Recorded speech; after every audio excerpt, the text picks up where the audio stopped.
And 1. So, welcome back, my friends, to the show that occasionally ends, but then always starts back up again. The NFL's annual selection meeting, which of course we've come to call the NFL Draft, is something that has been around since 1936. The first player ever picked never played a single down in the NFL, Jay Berwanger, because he wanted money and they didn't really want to pay him. It's funny how that works. He realized I have a degree from the University of Chicago. I could make way more money than you guys are offering me, so he never played a down in the NFL. But he was the first player ever picked, a guy that ended up working for a rubber company, I believe, out of University of Chicago instead of playing in the NFL. I think the Eagles and the Bears both tried to sign him, but they just wouldn't pay enough money. So the first ever player picked in the NFL essentially held out, or however we would call it, never played. But you don't care about draft history. You care about draft present. And we now, speaking of present, have Hales, we have Jaron, and we have Andy, and other people who will be probably texting, DMing, whatevering in picks. Thank you, gentlemen. I'm ready to put our first team on the clock since I want this to move quickly, especially since it's our marathon day, since we have to get through 3, 4, and 5. So strap in. Let's see. So 3, 4, and 5. It's like Jaguars at 65. Yep. At 65.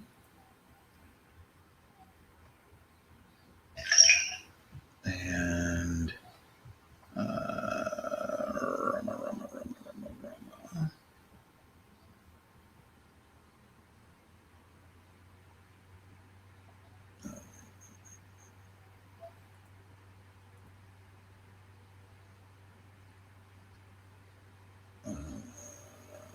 what in the heck did I do there?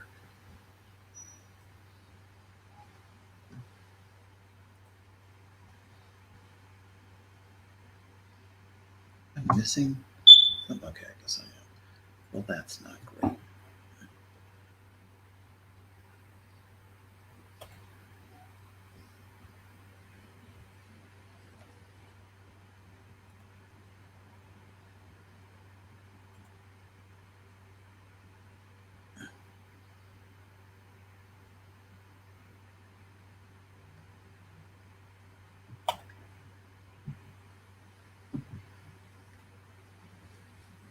Okay, I just want to do it here. It just looks like everything's got to shift down just once. Yeah, I know. One spot. That's what I'm trying to. Always something. If you give me access. Okay, I see. So that should be one up and everything. Okay, yeah. So you can literally just take that, copy it, and then just bam. Yep. Like that. That was our issue, and this should say 65. You got it.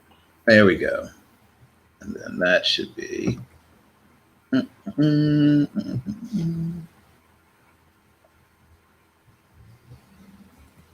then this should be.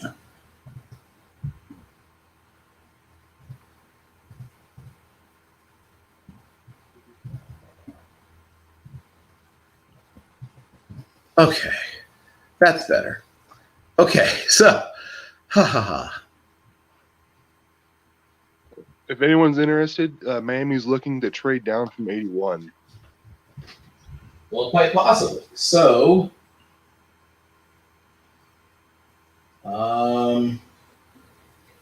if somebody would also, via, text or DM or whatever, let any of the GMs who haven't showed up yet know that as well.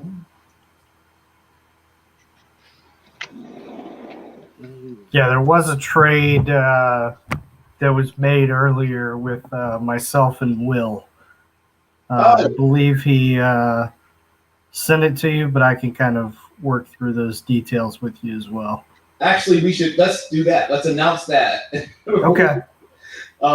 Because I kind of sort of saw it out of the peripheral of my eye, but I was literally doing a training at the same time with a group of individuals. So I wasn't able to. All good. Yeah. All good. So we were able to get this done, and I'm looking for the exact trade. It is the Jets are trading with the Vikings. Okay. And the Vikings will take the Jets pick 66, and the Jets will get pick 78, 119, and 168. Okay. That seems like an equitable and fair trade. I love when that happens. Oh my gosh. Wait, hold on. We have a very special moment. For those of you that have not had the rare and sensuous pleasure of one Chris Rams. Chris? There it is. Here. Oh What's my going on, gosh. guys? Thanks Wow. for inviting me on. Jaron, you finally have some competition. Oh man, look at that beautiful hair. Thank See you. what I meant? That's why I chose the term sensuous to describe the Chris Ransom experience, because it's sensuous. There's no getting mine's not quite, but it's pretty decent if I get it all picked out. Well, once again, men, it is an exhibition, not a competition. Please, no way. I can't compete with that. It's beautiful. No one can. No one can. I really feel like in your part-time, off time, you lead like a Eric Burden and the Animals tribute band or something. Or like Donovan Leitch tribute band. They call me Mellow Yellow. So yes. Excellent stuff. I was going to say Red Foo from LMFAO. So actually, Chris, I don't know if you're here to observe or here to play. The Jaguars have become orphaned. So I'll give you our orphaned franchises. We had a bunch of people drop out day one, and then some of them got replaced. And then we had some people, stuff came up, as always seems to happen. So orphaned franchises include the Jaguars, who are currently on the clock at the beginning of round 3. Other orphaned franchises include the Browns, and there's probably one I'm forgetting. No, there's definitely one I'm forgetting. There's another one I'm forgetting. At some point, they'll come on the clock and they'll be like, oh, that's right. They were the other one. Would you be interested or willing to accept? I'm willing to accept whatever teams you need me to accept. All right. That's the attitude that makes me say, this is a man I want to always be near and around, beyond the most amazing hair in all of draft Twitter. There's no real discussion of that. The award winner is here with us, and I don't see anyone really, as pointed out, coming terribly close. Now, if somebody gets close, I'd like to see it.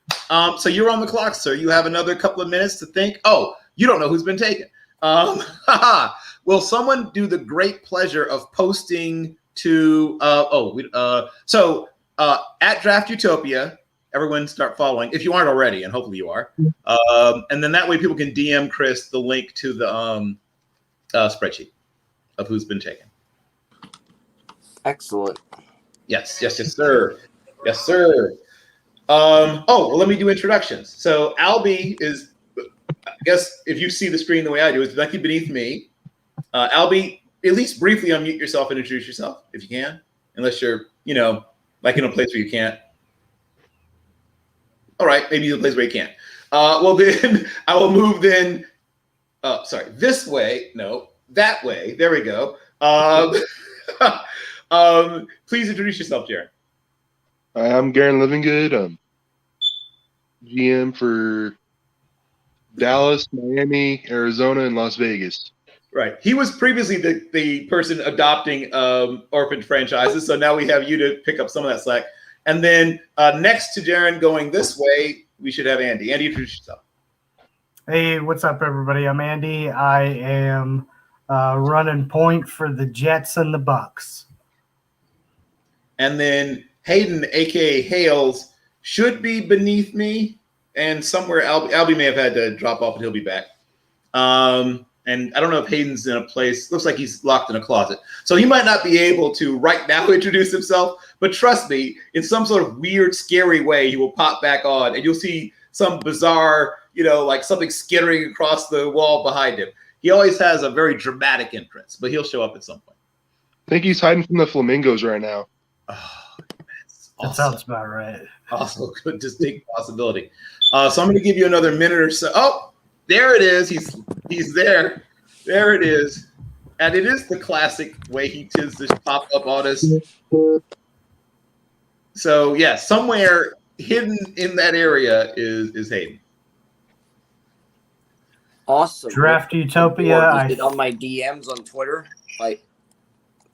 Yeah, somebody should be in your DMs now. Yeah, I as long as this is you, it's at Draft Utopia. Yeah. I think there should be only one. Okay. Yeah, I just saw. So I sent a. Message As long as request. this is you, I sent something and asked if this is the man with the best hair on Twitter. That's Yeah. how you know it's me. Just saw it, and I'm pulling up the big board right now. Perfect. Okay, I'll make a special exception to our usual clock rules because you're obviously new and you just got the What board. pick are we on? Are we on 30? I don't think we're on 30. 65. So 65. it's kind of interesting where the team is actually on the right side. The team's not on the left side. So you have to look at it that way. Despite having worked in corporate America for years, I do not know how to use Excel.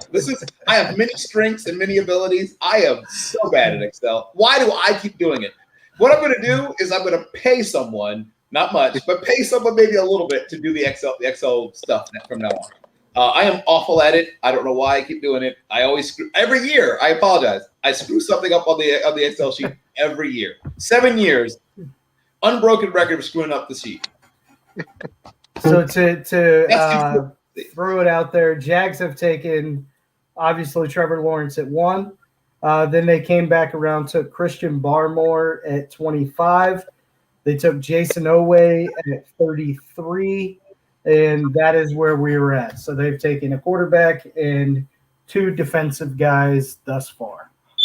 Yeah, I don't really like much of the offensive linemen on the board, so let's go with the receiver. I'm going to go ahead and grab Amari Rodgers, who I actually am on Jaguars at 65 in real life to start off round 3.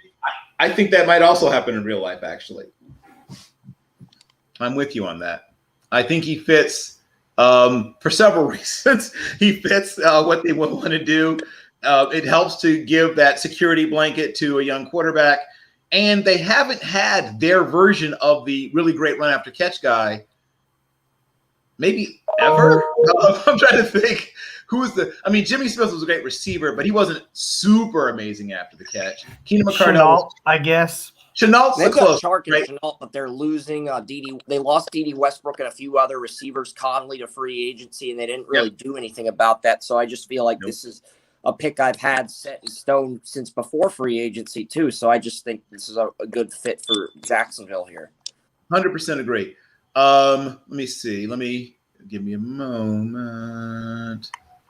So the pick is in, and the Yep. And Will is actually up with Vikings, so yep. So I will DM him. Well, while I'm doing that, will somebody see if they can actually update the sheet I sent a request, so just as long as you approve me, I can. Oh, did I not fix approve you? some of the stuff? So hold on. I don't know how. I should. I thought I said it to anybody with the link. Did I not do that? Why am I so terrible at Excel? Okay, so I will help you out. hold on. And give me your email address one more time. It's the one that's got my name in it. Oh, Andy. Right. Okay. All right. So this should pop up. Have I never emailed you before? Okay. Hold on. I have. I know I have. What the heck? Give me a moment. Why do I suck? Okay.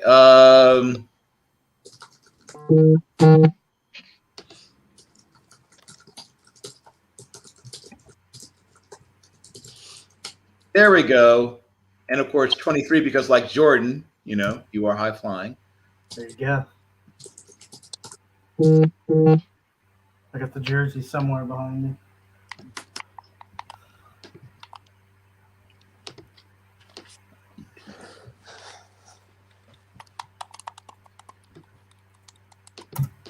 So, not that. Just And I also let Will know that he is on the clock. Yes. And I'm going to check. For those who are wondering, his handle is at Accidental Zen. At some point, I'm going to have to ask him the story behind that one. Most of my friends have pretty like prosaic, sort of easy to figure out handles. And then I've got this one where it's like, man, I feel like I should read a book first. Let's see. Accidental Zen. I've already added him. Perfect. I'm going to add everyone else who was kind enough to follow me right now. Excellent. And you should just follow Chris anyway. I mean, not just for the purposes of this. Chris is an awesome follow. Thank you. I appreciate the kind words. Okay. So you should now be in a second. Yeah. Okay. Try now, Andy. You should now be. If not, Yes. Okay. Good. All right. Okay. So hopefully we will hear from Will momentarily. Boom, boom. And while that is happening, we are off to the races. That's what I would like. This is the day that needs to move the fastest because it is the longest day of all. And of course, I probably jinxing it by saying that. I should probably shut up. But here's the good news. This is a day where I think most people get a chance to really get interesting, right? Well, we had some interesting things happen already. As was pointed out earlier by Andy, a few things where people are like, what? But this is a really good day to see the divergence in people's philosophies and ideas of how you build a team. But because, and we've all heard this said because it's a classic football cliche, but championships are built, right? And this is a day where very often championships are built because you're going to get a lot of your defensive linemen. Oh, there's Will. Will's actually going to join us. Adding Will. How's it going? Nice. Oh, wow. Look at him. He looks like he's actually enjoying life instead of having his life suck. Welcome to Chelsea. Oh, my God. I used to work not far from there, 7th and 14th. Oh, there you go. Yeah, this is 21st and 8th or 9th. Okay. Yeah. I live right up the street. Yeah, sorry, guys. I was trying to get into the old link, I guess. That was my fault. I sent out an updated link, but I didn't tell people I'd done it, I guess. Hey, this is the new one. So you're on the clock, sir. Who would you? I am. I traded up when I saw. I missed yesterday. Unfortunately, I thought it was only round one, and I saw when I looked through the list, I was incredulous to see that apparently the Justin Fields Appreciation Society hasn't taken over the draft.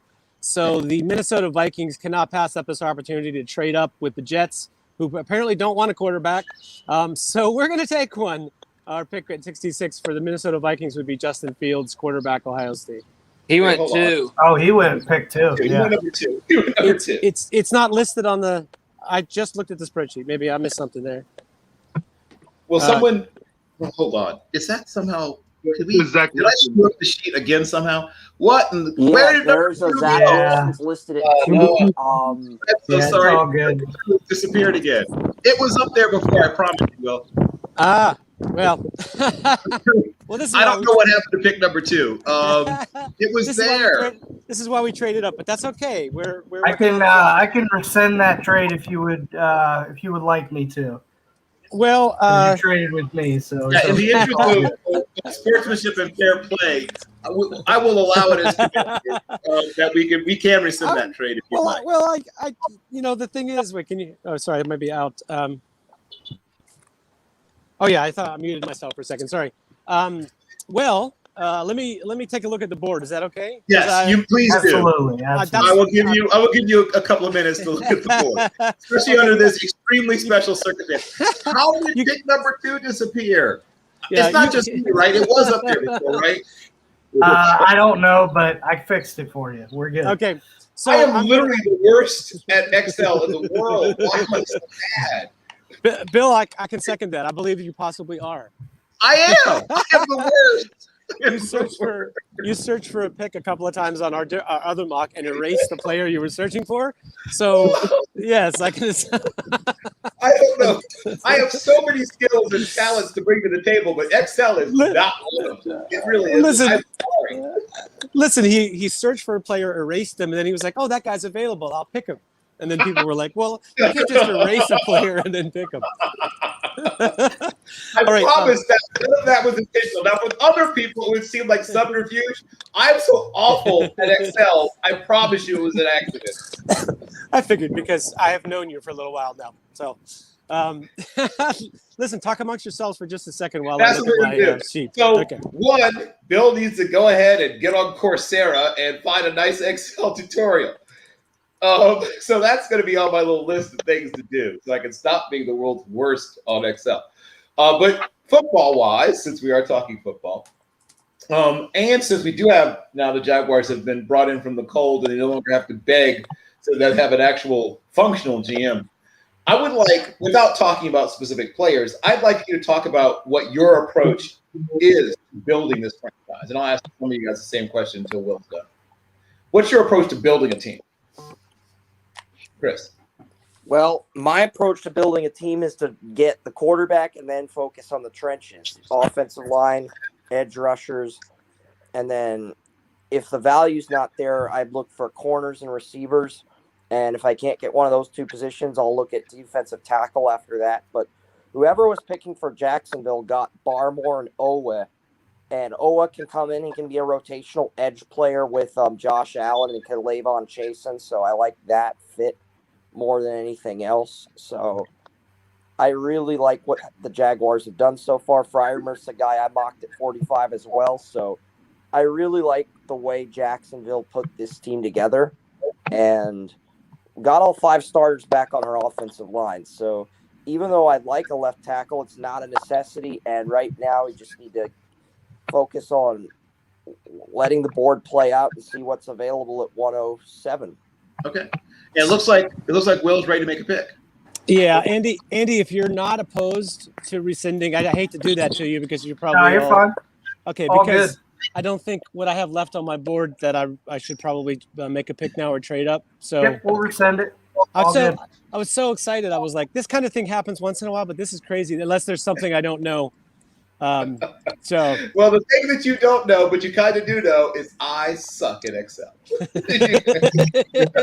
And you still owe me a pick in my mock. So, Bill, while you're busy with your show, I will DM you or something regarding that. Yeah, don't worry about it. Don't worry about it. It's all good. So, listen, I'm going to rejoin you and hang out and be part of the comment stream in the peanut gallery, but I have to go just run a quick thing, and then I'll come back on and I'll see you in a bit.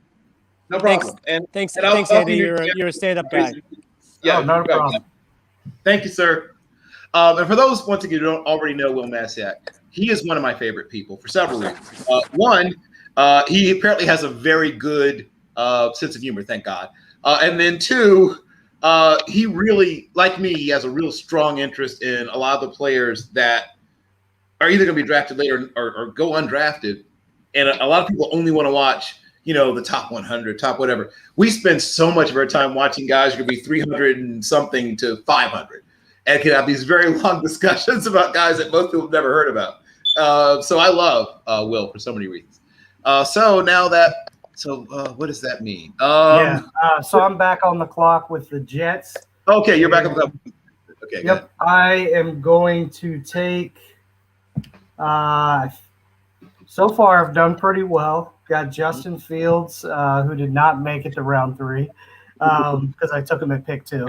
Najee Harris, and made a trade to go get Allen Robinson. So feeling really good about what I'm doing for Justin Fields, and I want to continue to do that. So while it's a bit of a reach, it's probably the best interior lineman that's on the board, and I want a guard to help him out. So I am going to take a little bit of a reach and take Ben Cleveland for the Jets.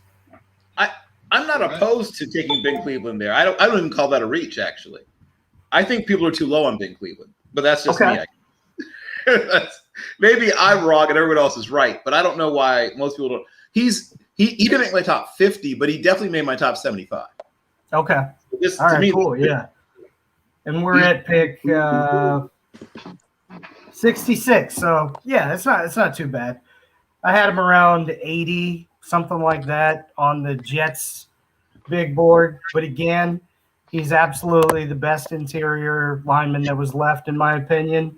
And I don't care about reaching a little bit when I believe the philosophy of, like I mentioned last night several times, if you're going to take a young quarterback, you need to put the things around him to set him up for success. So you got Becton from last year. You add in Cleveland. You give him Najee Harris. Go get Allen Robinson. And Justin Fields is set up with a cabinet that's already got food in it instead of going to a bare cabinet where there's nothing there. Yes. Nobody likes bare cabinets. Nope. That's nobody's idea of fun. We've all been there, though. We have. Graduate school is what I called that. So that is he's a guard for you, I'm assuming? Yes. Okay. Oh, is somebody updating because I was about to update it, but somebody did it. Okay. I got you. Okay. Okay, good. Because that way I can't ruin anything. So that brings us to I Am a Menace. But that brings us to our next pick. And the Texans have a GM. It's Albie, right? Is it Albie? It is, right? Isn't it? Yeah, he said he didn't hear anything on this for some reason. Okay, let me see if I can get Albie on that. Oh, and you semi-sniped somebody. I just got a board from somebody, and their highest rated player still available was Ben Cleveland. Just so you know. There you go. Love when that happens. Cleveland on my board. Okay, so that's good. I have a good job, and then let me check for other people. Oh!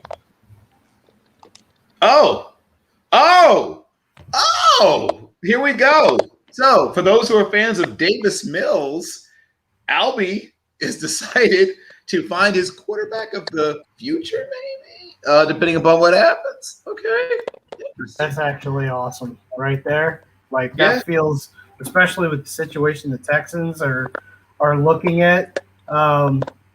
Davis Mills, who weirdly people are talking about in round one potentially. That seems a tad much. Yeah. But to be able to get him in round three and have protection just in case anything happens is, that's a good situation. Their backup situation is even better than Chicago's starting situation. Okay, so I'm letting him know that he got Mills, and then the Eagles come up with pick number. I'm gonna put. When does he come up? Right, but I'm talking about for Albie. I'm just warning Albie when he's next up. Yeah, it's yep. So he's up in a couple times, so he should get ready. Right. So that's pick what that he has next. His next pick. It's coming up soon, right? Pick 70. He just took pick 67. So 2 picks, Falcons and Bengals, and then he's back up. Hey, just quick on Davis Mills. I don't know what anybody else has heard. I heard a little sort of medical insight that there's people are concerned that he will not make his entire first contract because of his left knee. Oh wow! So I think that will probably affect his draft stock quite a bit. Would be my guess. Being that it's a flat leg and that's the first point of contact. Concern. Yeah, it's a legitimate concern. He's never played a full season ever in college, and I think he missed part of a season in high school as well, if I remember something correctly. So, yeah, he's a guy who has some legitimate medical, at least orange, if not red flags. But once again, the potential matches the risk around this point, not around I saw one mock where he was going to the Bucks at pick 32. I don't think the potential matches the risk there. You don't want your 43-year-old quarterback to be playing in the league longer than your 22-year-old quarterback. That's not ideal. Okay, so that brings us to pick 68. Yes. And the Falcons. Yes, thank you. Somebody said that, didn't they? Let me get the Falcons. What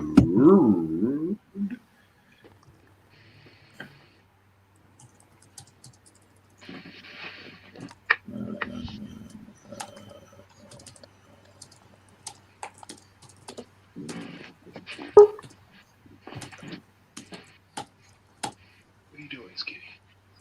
Okay, Jalen Mayfield is gone, correct? Yes. Yes. Yeah, just making sure. I was thinking for sure that had happened. Okay. However, we may have a trade afoot.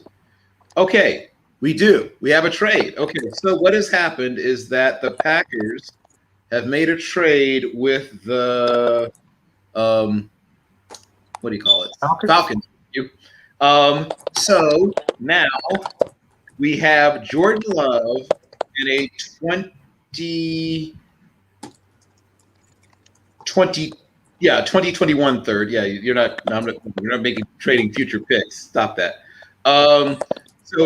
So Jordan Love and a third for the Falcons' next two picks. So this pick and the next pick, the Falcons.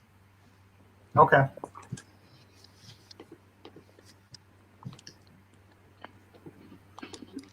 So now the question is, who do the Packers want? Badly enough or semi-badly enough to... Davion Nixon is gone, correct? Yeah, he is. I think Yeah. Where is he? Yes. Well, actually, let me check. Yeah, just double check. I'm in so many mocks. He's gone, I believe. I thought he was gone. Okay. It's going off my memory.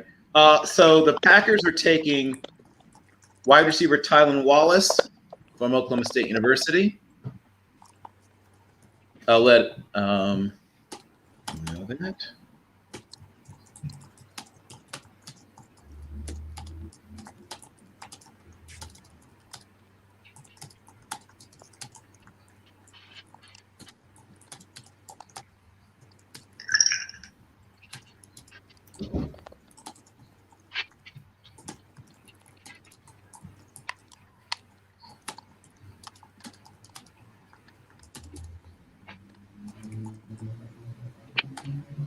Okay.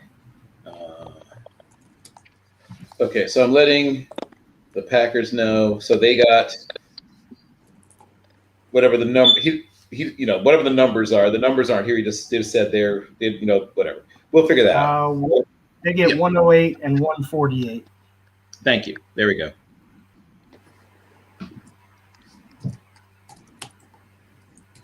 No, I apologize. They get 68 and they get was one round off. 68 and 108. There we go. 68 and 108. Okay, thank you. And so perhaps the future quarterback for the Falcons is Jordan Love. That would be interesting. And obviously, they're not about to shelve Matt Ryan right away, but it gives them the ability to at least have a succession plan in place. And it didn't cost them a huge amount. It's just, wow. Makes what Green Bay did even worse. Well, how do I put this? I think we all kind of thought this won't end well, right? Was there anybody thinking that was a great pick when the Jordan Love pick? Was anyone high-fiving? I mean, maybe in their room. But other than that, was everyone thinking, man, they nailed that. Woo! I think other than maybe a few people in Green Bay's own draft room, I don't think anyone else was like, nailed it. You guys couldn't have worked the board better, right? Was there anyone else thinking that? Absolutely not. Okay, that's what I thought. That's what. Albie, right? Let me see who he wants.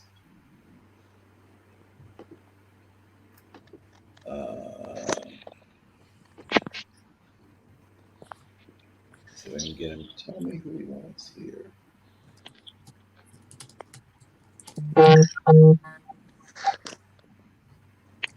If anyone else can get a hold of him faster or better, feel free.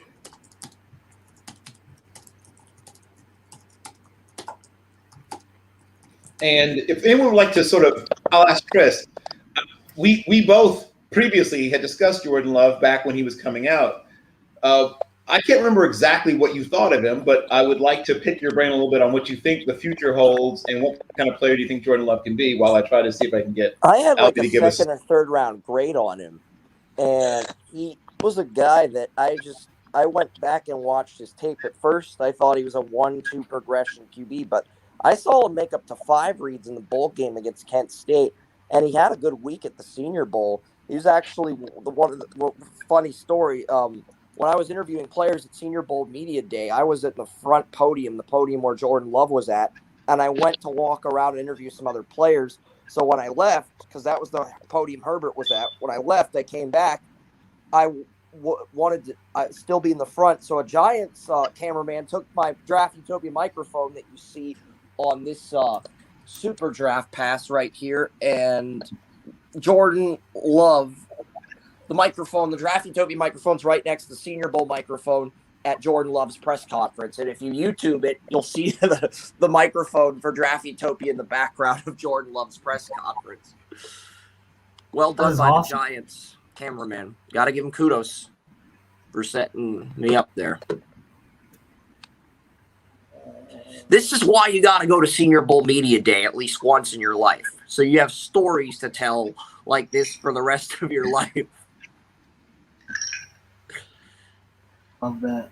Yeah, I was actually kind of high on Jordan Love. I had him as a top 30 player, but I thought he was a dude that, not quite like Trey Lance potential, but like in the sense of needs to sit for a couple years and chill. So the fit of sitting behind Aaron Rodgers is fantastic, but the problem is Aaron Rodgers wasn't ready to be done within 4 years. It doesn't feel like. So, that's like, okay, if you think your quarterback, like if the Bucs drafted Jordan Love this year to sit behind Brady, that makes perfect sense. But to sit behind Aaron Rodgers when he still had plenty of time to go, that's really the issue with the pick. It wasn't and it the player. feels like it's going to be like the Tom Brady, Jimmy Garoppolo thing. They might give Jordan Love a fifth-year tender, but it's like at the end of the day, they're going to have to decide between him and Rodgers in a year from now. I mean, here's the thing. The way Rodgers played last year. Rodgers is the 2 years ago, candidate. The way Aaron Rodgers played, though, was 2 years ago was not the same for Rodgers as last year. In other words, the year before they drafted Jordan Love, it was a little bit of a down year for him, and he's 38. It's not like you can just assume that in 3 or 4 years or 5 years from now he's still going to be at that level, just because when the end comes, it comes quickly sometimes. Not unless you're Tom Brady. No,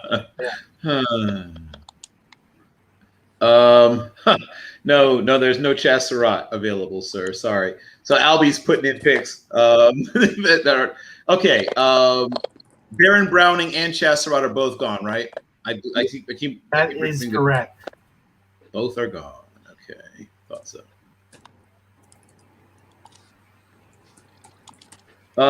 Can someone DM, or maybe I'll do it myself.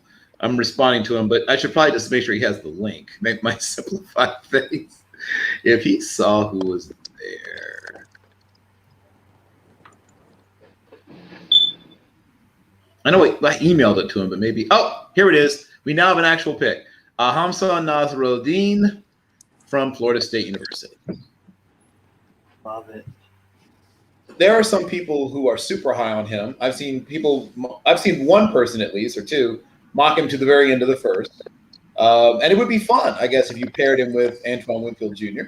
And you'd have a very interesting safety tandem. But I think he more likely goes from the middle second to, around here. I think this is probably the bottom or close to the bottom of where he's likely to end up. That wasn't bad. So I'm a big-time Florida State fan, watched all of it. The problem with all of the Florida State players is they should actually go higher. Outside of Asante Samuel Jr., because he's so just similar to his dad. Yes. All of the Florida State players are getting pushed down. The defense was bad. Florida State was bad. The talent for all of these players is much higher than where they're sitting on a lot of people's big boards. So I completely understand if people feel like a lot of the Florida State defenders are going to get overdrafted, because honestly, it has everything to do with how they schemed the defense, how bad they set the players up. So Nazrul Dean was a dude that people were talking about as a first rounder last year. So I think that that's happening with every single Florida State defender. You're right. It is happening with a lot of the Florida State defenders. Asante Samuel Jr. It's happening with Samuel's got that good tape. Marvin Wilson had the bad Senior Bowl week, but he entered the year as the top defensive tackle in the draft. And Cyril Dean, had a bad Senior Bowl week, but was healthy in 2019. So yeah, you're right. It's happened with a lot of the Florida State defensive players. Let's see. So who's on the clock now? That's let's see. So what was it? Sorry, what was the Bengals pick? I'm trying to fix the sheet, so might be slightly behind. The Bengals picked who? Let's see something. So, well, that was the Eagles pick is the one that just came in. The Bengals haven't picked. No, I'm looking at the wrong thing. You're right. Good God. So the Packers from Falcons, and then the Bengals. Oh boy. Hold on, let me think. So the Eagles took Nazrul Dean. Yes. Yeah, Okay. the Eagles took Nazrul Dean. Yeah. And A little off, but the Bengals are up, so okay. the Bengals, and then we skip to the Broncos. Okay, and it is Tommy Trimble, fullback / whatever he is, tight end, H-back. Once again, a man who chose violence. All right, I like that. All right, so that's the Bengals pick, and now we are on to the Broncos, correct? Now we're on to the Broncos. Got it. And that's – oh, where's Hader? Can anyone find Hader? Oh, he is there. Sorry, I just didn't add him. Sorry. I'm here. Yeah, you are there. I'm sorry I didn't see you at first. All right, hold on one second. Okay, no problem. You've got another couple of minutes. Trying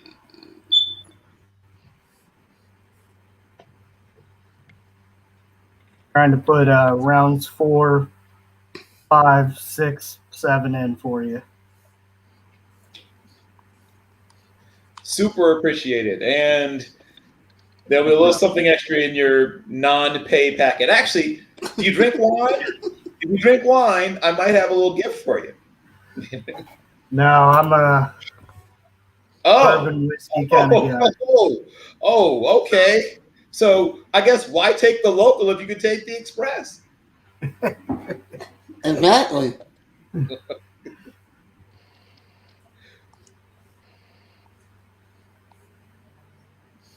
Okay, about another minute, Hater. Yeah, it's one second.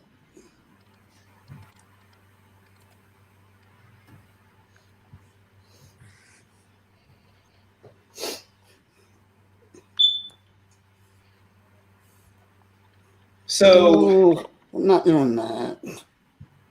While the Hater is arguing with himself, I want to think about. We all have a pick we think was the best value. I'll start with you, Jaron. What pick so far do you think was the best value? The one stuck out to you and thought, "Oh my God, that's an awesome value." Jaron. Oh, so far in this draft? Yep. I would have to say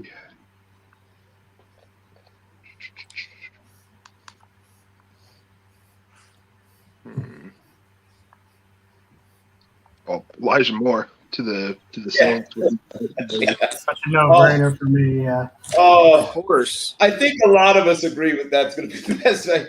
I was hoping you would pick something like wild and crazy outside the box so we could all disagree with you. But no, I'm going to be forced to agree. It sounds like Andy's forced to agree. And Hales is probably lying on the floor somewhere. Oh, there he is. And he seems to also agree. And once again, Chris is maybe crawled up a wall or hiding also. But I'll ask him when he returns from, the Draft Utopia cave that he's probably in working on things. All right. Hater has a pick. I am ready with the pick. Excellent. Leo Nolan, Carlos Basham. I am pretty sure he's gone. Yeah, I think Boogie's gone. Yeah. No. What? And in fact, we had some delightful in-person analysis from someone who was very familiar with him because he'd worked with him when he was at Wake Forest. So that was awesome stuff, actually, having Montel with us for that because he knows Carlos Boogie Basham extremely well. He went early. No. Yeah. He went 35. Sorry about that. It's all good. Not a problem. Take another minute to reformulate your plan of attack. And Would probably be Rashawn Slater. I think he's a top 5 player personally. No, not. Well, I guess it turned out you're wrong, Jarrett. I was thinking maybe you're onto something, and now it turns out you weren't. Oh well. Next time. I think for the Chargers, he certainly is.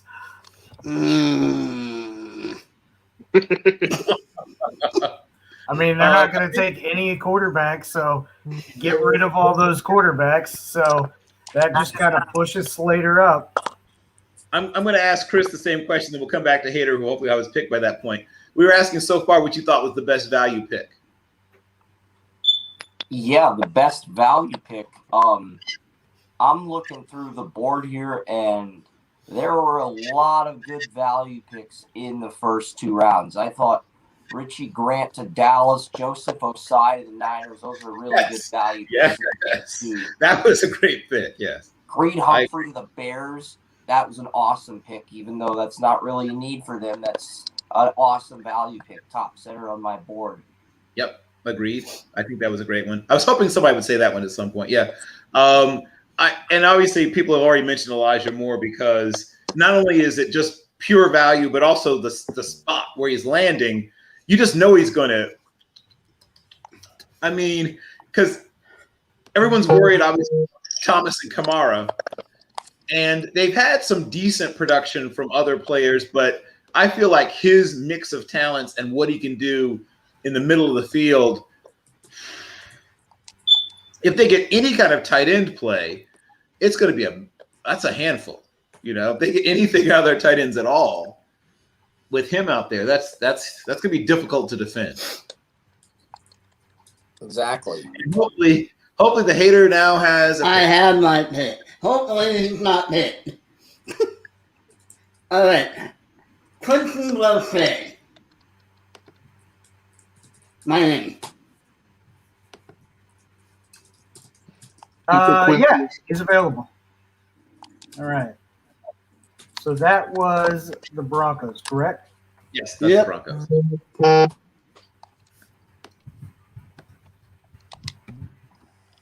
All right, so Lions are on the clock next, and I believe that is Hales. Yeah. Who did Broncos just take? Quincy Roche. Once again, they're celebrating in Little Haiti as yet another Haitian leaves the board. Oh, wait, someone else? Who are you down here? Oh, it's Will. Sorry, I didn't see it first. Okay, hold on, Will. Hater, I'm going to drop you back so I can bring Will. Stay right there. You're not going anywhere. I'm just picking you backstage. And Will's back. Oh, can you only have 6 at a time? If you can only have 6 at a time, I can sit out. I just didn't know. You said 10.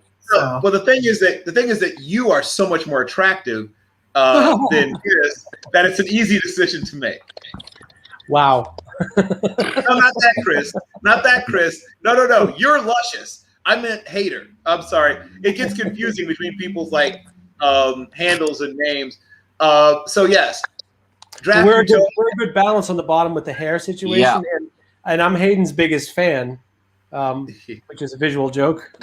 But nicely done, Will. Well played. Yeah. But yes, the Chris, Draft Utopia, you are basically how we're selling this. You're the sex that's making this thing move. I bet the other Chris, aka Hater. No. That was an easy decision between Will and the Hater. That was an easy one. So yes. Let me check. Oh, we're still waiting for the Lions. Yes. Okay. So hopefully we'll have a pick from the Lions. Lions are taking Kelvin Joseph, the corner from Kentucky. That's an interesting pick because obviously, as we know, they had a really great corner and they decided not to pay him a big pile of money, which I understand. And they drafted a corner who, he didn't embarrass himself, but he clearly wasn't. They hadn't quite found the guy. He looks like he's the other corner rather than the corner.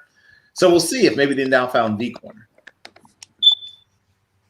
And you need really 3 starting corners nowadays anyway. So you can never go wrong drafting more corners the way the game is now played. I will never criticize somebody taking corners.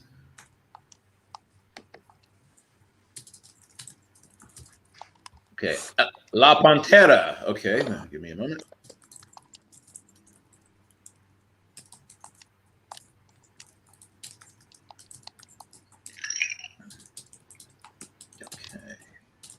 Da-da-da-da-da-da.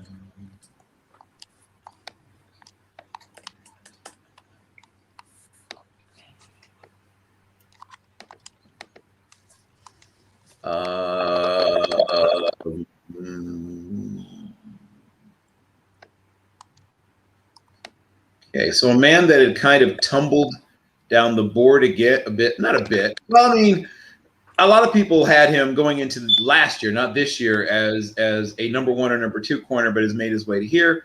From Stanford University, Paulson Adebo. Speaking of corners. Paulson Adebo had some of the best tape in 2019 when he gave Justin Herbert some fits. I mean, 2020, he didn't really get as much hype. But to be fair, he's one of the better finds in this draft that you can get.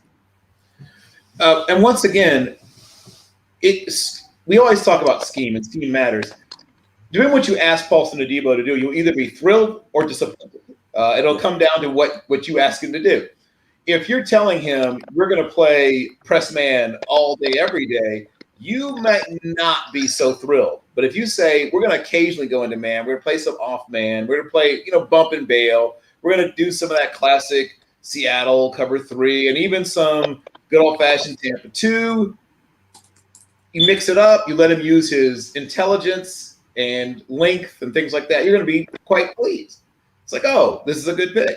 But yeah, if you just say we're just going to just strap it up and that's your guy and you follow him everywhere, that might not work for you. So not a bad pick whatsoever. And now I think the ice cream driver was impressed with the Paulson Adebo pick. I just heard an ice cream driver. But let's I'm going to bring the Hater back. I'm going to send Will to the Will. I'm sending him back for just a moment. Yeah, that should be the Hater. Where's the Hater? Where'd he go? Oh, here he is. Here he is. I'm bringing you back, Hater. Coming back. I'm on? All right. Yes.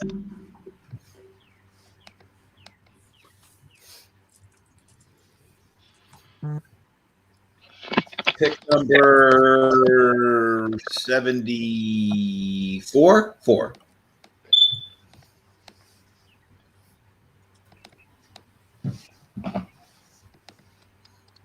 Let me warn some other people who are coming up soon. Okay, football team. Cut for that. Bateman. I didn't take Bateman.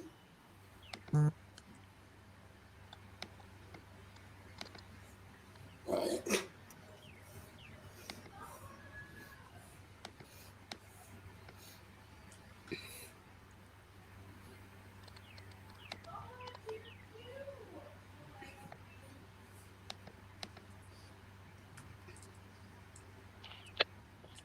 We're going Kyle Trask. For that. All right. Okay. Okay.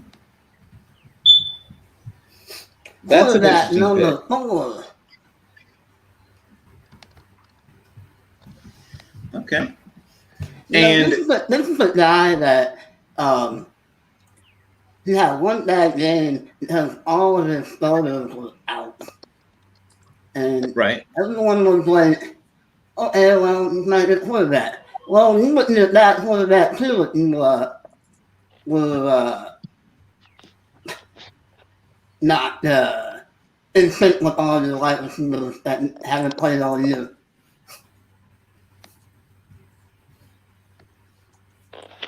Yeah, I think this is kind of right around the spot that he probably should go anyway.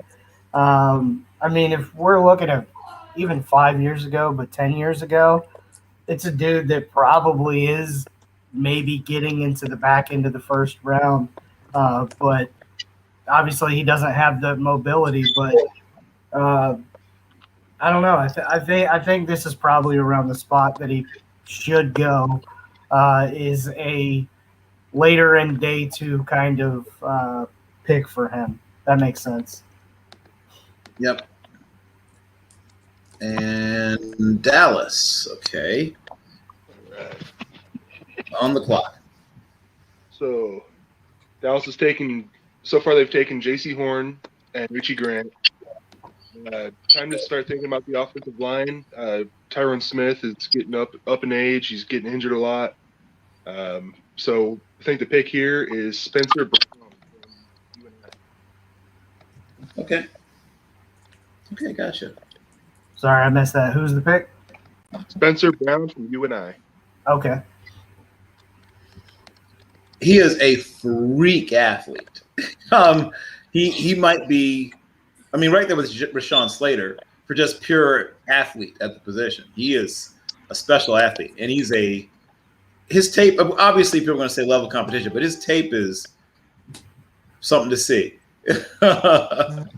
Bill, I heard I only have like one NFL source really, and I heard that the Ravens at 31 for Spencer Brown is a real possibility. Wow. I've been saying for a couple of weeks now when people ask me like who's going to be the surprise first rounder, I've been saying Spencer Brown is the guy because the teams that are super analytics oriented, he's not really. It's like Lane Johnson, like if he had done what he did at the combine, I would say that there'd be an excellent chance that the hype for round 1 would already be there. But the Ravens having just made that trade, it kind of fits for them. Because they're talking about signing Antonio or Alejandro Villanueva. So he would be like your stopgap starter, and then when Spencer Brown is ready, he would move in the lineup. Huh. So take it for what it's worth. Nothing until Thursday. Well, I mean, it's funny because those are two very similar. I mean, obviously, Villanueva is no longer quite that kind of athlete, but those are very similar guys. I mean, Spencer Brown is very much like a very young Villanueva, who, of course, was a wide receiver of all things in college. And then he tried to originally play tight end, but he tried his first attempt to try to play in the NFL, and eventually grew into playing an offensive lineman. He was a very good athlete early in his career, and of course, obviously, he's no longer early in his career. So that's actually a good fit. I mean, those two. And it's not the years; it's the mileage with Al as well. I mean, a lot of heavy lifting in Afghanistan in between all of that. Yes, correct. It is right. Exactly. It is both of those things. Captain Villanueva is a person that I have a deep and undying respect for, only in part because we were in the same unit. Sua Ponte, second to the 75th, but also just because he was a tremendous human being and a tremendous football player. But yes, that brings us to. As I can stop reminiscing, to the Giants, whose GM is with us, maybe. It's Sean. I don't know that he's with us. Yeah. Oh, Does anybody have the He was with ability us last to? night. Yes, anybody have the ability to? Yeah, I remembered to get a hold, raise, whatever. I'm gonna check on something as well. Be back in 2 shakes.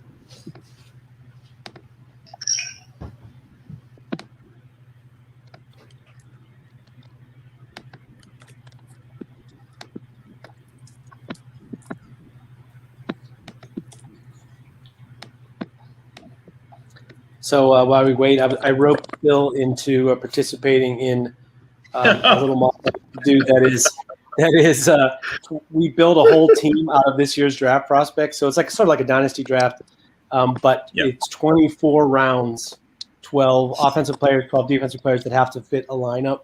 And we haven't totally stalled, but we're in round 22, and it's like everybody's picking players that have been picked, and Bill's erasing guys and whatever. But whatever you have to do. Learning about trying. it's quite an exercise for learning about the 60th cornerback in the class. Anyway, go ahead, Bill. Yeah, that it has been. And I am trying to see if I can get a hold of our next couple of GMs so we can hopefully avoid delay going forward. Almost got round 7 built out for you, so we're getting there. Woohoo! Yeah, that's Montel. That's okay. Good. He just added a couple more names to his board. That's helpful. Yeah, guys, put more rather than fewer names on the board when you're submitting boards. People that you could never conceive of getting picked will very often be picked when you would like them to be available. If I've learned nothing else from all of the various mock drafts I've been in, people will go earlier than you think.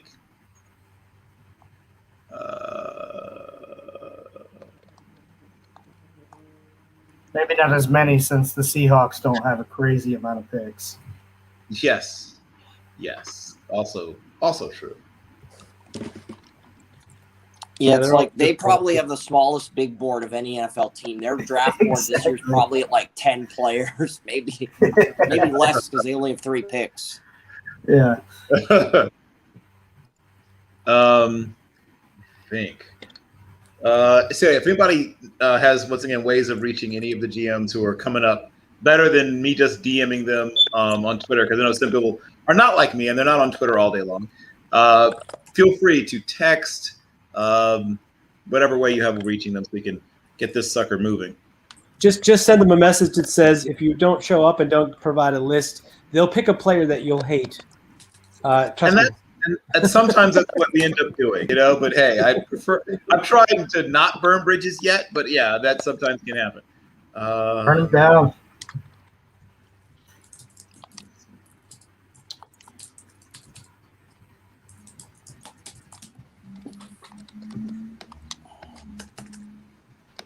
Tell if somebody has been raised Sean, tell him he literally has 1 minute left. And otherwise, I think you're going to be going big board for him. That's what's about to happen then. Okay. Then you, sir, are about to welcome to your facility whatever number he ends up getting. Maybe it's a single-digit number nowadays. Number whatever in your programs, and number maybe something higher in your hearts, or maybe lower, depending on how things work out. Cornerback Kerry Vincent from Louisiana State University. Oh.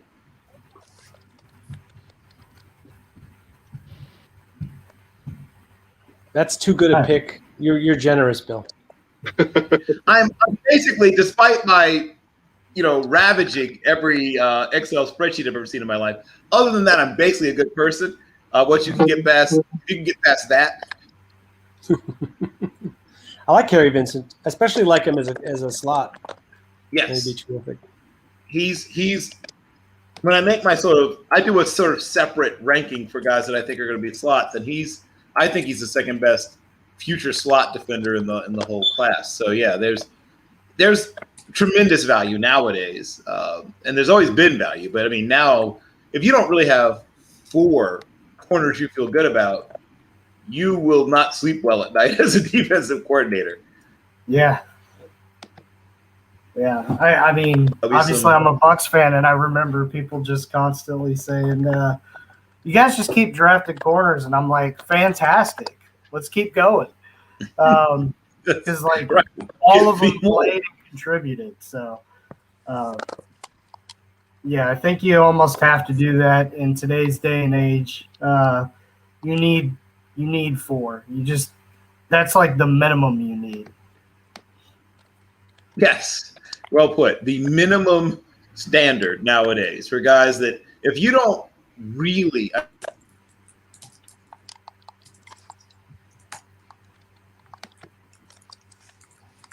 least 3 of the 4, and like I said, I'm not even kidding. Like I would like to have 4 guys that I feel are a threat to start.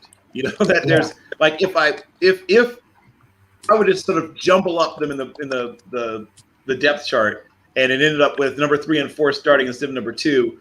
I still don't want to feel like I'm throwing up in my mouth all the time. Yeah, I mean, Denver took Surtain, and they've got 3 really good corners already on the roster, but I think it's absolutely the right move. Right. All right, so we are up with the Chargers. Yeah. Oh, and I have their board, so I will give you the pick. The highest rated player, on there. Okay, Baron Browning, Deontay Brown, both gone. Brady Christensen. He's available. Okay, not anymore.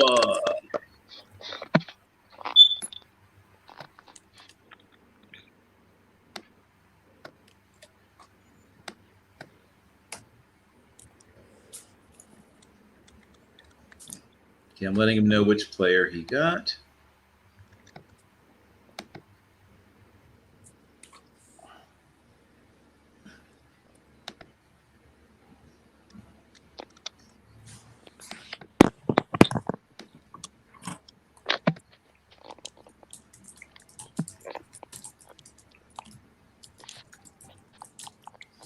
And Vikings on the clock. Yes, and that's Will, who is with us. Yes, still. Oh, that's right. Yes. It is indeed. The Minnesota Vikings take safety Andre Sisco from Syracuse. They're, from the Viking standpoint, they're one of those teams that has, I think, 3 really big needs, and there may be some players available at the other needs I like better. But Sisco to me is a corner. He's a very versatile corner. I think he's one of those guys that can fit multiple schemes and can play both. What we used to consider both positions, but as you alluded to earlier, these middle of the field players in modern football, I think, become more and more important as time goes on. So you have a guy that can play the middle or be able to play in the slot or in the alley.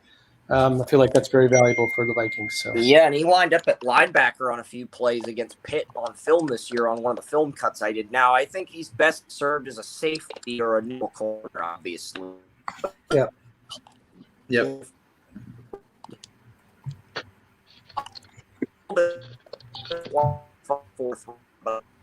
Good, and I like the scheme. Andre Sisco. He's also the young safety in this draft. I think he's 11 months younger than Trevon Moehrig, which might be why you took him here too. Yep, I appreciate that part of it for sure. I tend to, if I'm down to like deciding between players, I like a younger player for sure. And I just feel like the safety population, there's a lot of them, but there aren't as many that kind of have his upside. So.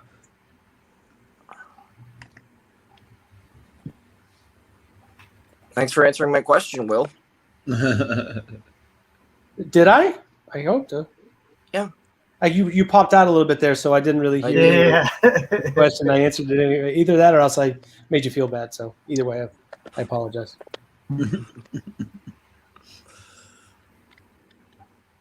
Yes, okay, let's see. Okay, we got back-to-back Raiders picks. Yep. This is never a good thing.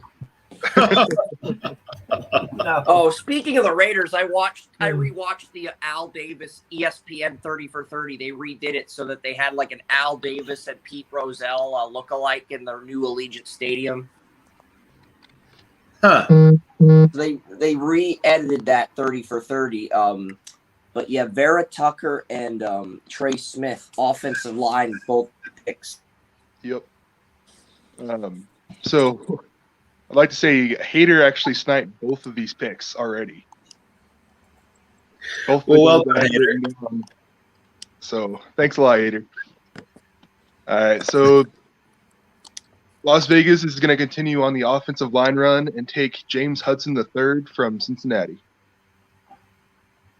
And then they will take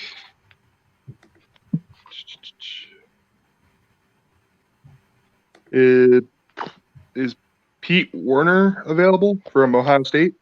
Yes. I'm pretty sure he is. Yeah. Yeah. They will be taking Pete Werner from Ohio State. Those are players that will probably play immediately, so or close to it. So that's always a good thing if you can get guys that can get on the field.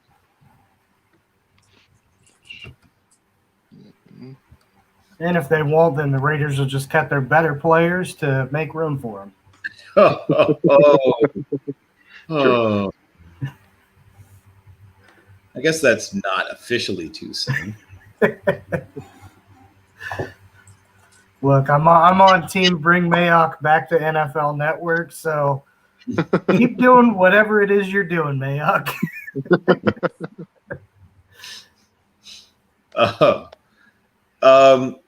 They really do value certain things, and they value some of these things differently, obviously, to me at least, than most other teams do. That's what I guess I would say about that.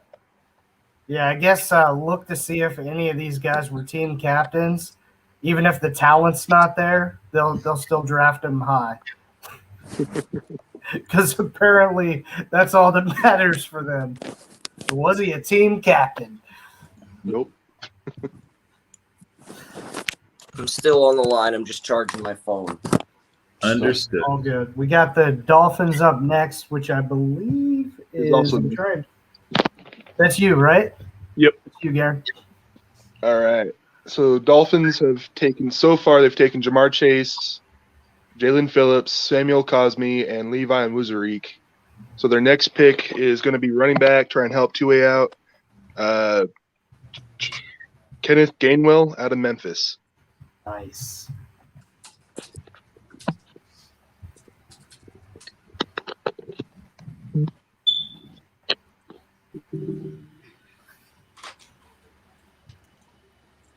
It's starting to feel like every running back, according to their talent, is going to be value picks just because obviously all of the running backs are going to kind of get shoved down a little bit from probably the type of player they are because, there's not a crazy amount of running back need across the league, to be honest. Right.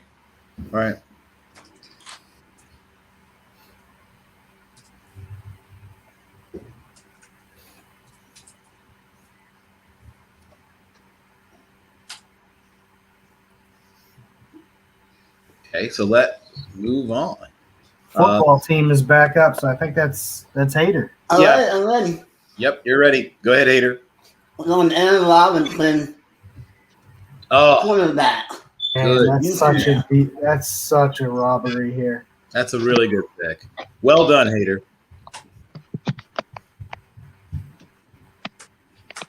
Like that.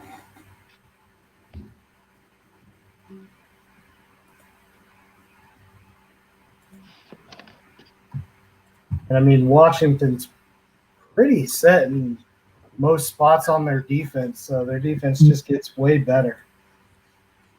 No, in the corner. Come on.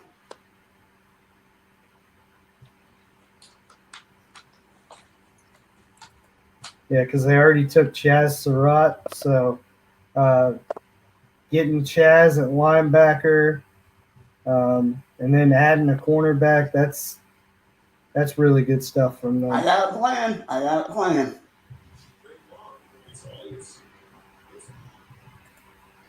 Yeah, well, All right. Montel's up with the Bears. let me check on it.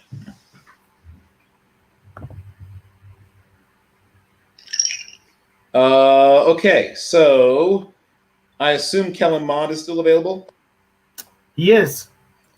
Not anymore. He's on his way to Chicago. All right, there's their starter. Right. Okay.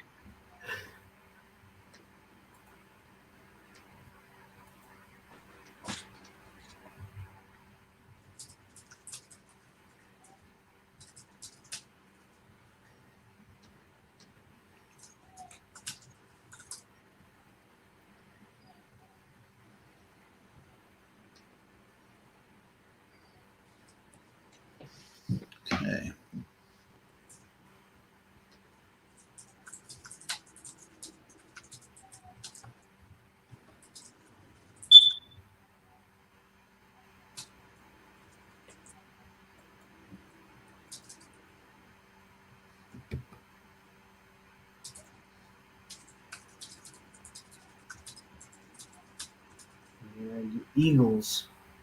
And that's Albie again. So let's see what Albie was very much wanting Cisco.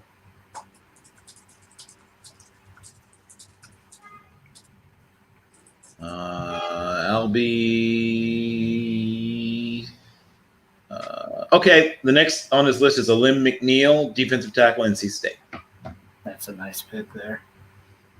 Yep. I would agree.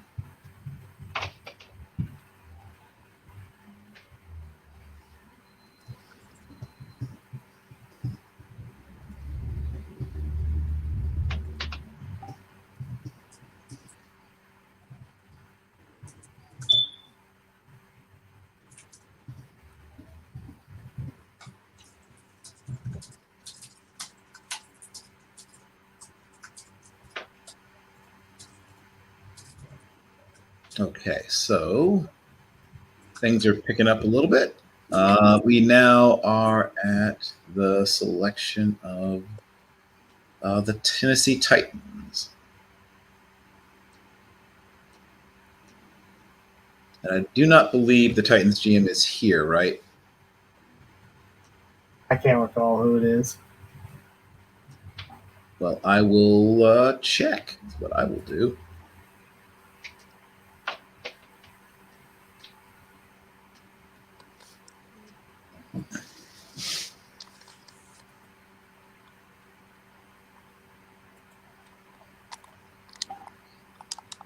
Who is the Jaguars GM? Me. Yes. I hate you, so just wanted you to know. Official.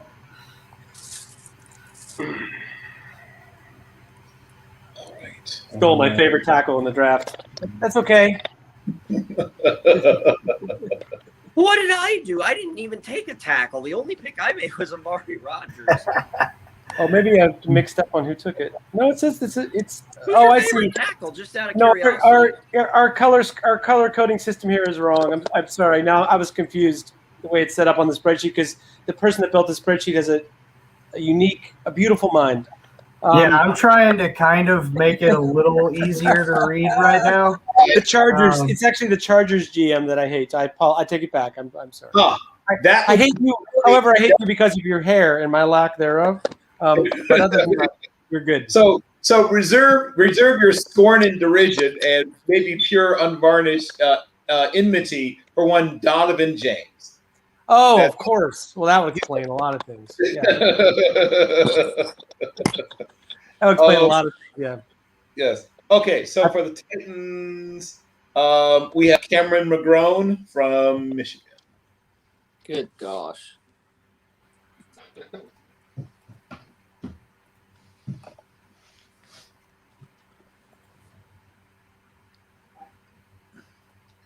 Oh, and at the risk of like doing other draft business, so and once again with the caveat that I am awful at Excel.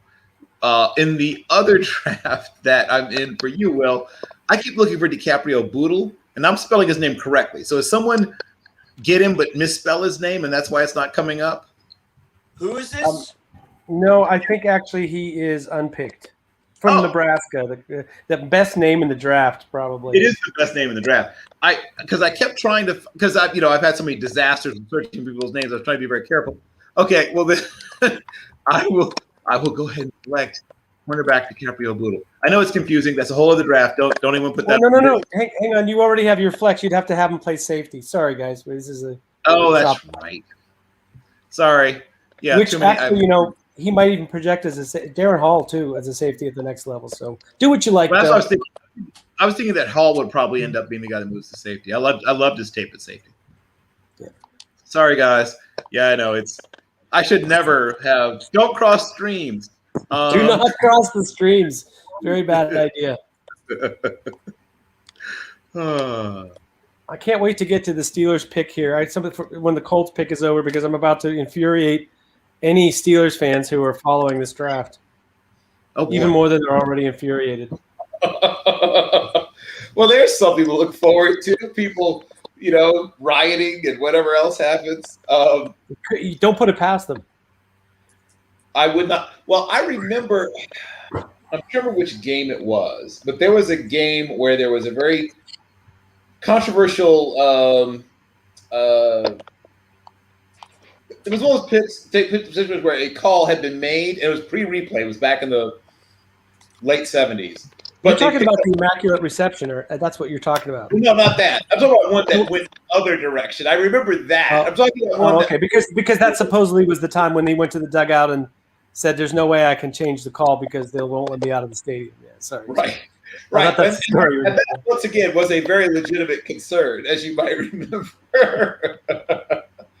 Back when people who made $20,000 a year could afford to go to games, and yes, they would have a few medicinal refreshments to warm themselves in the environment that you found.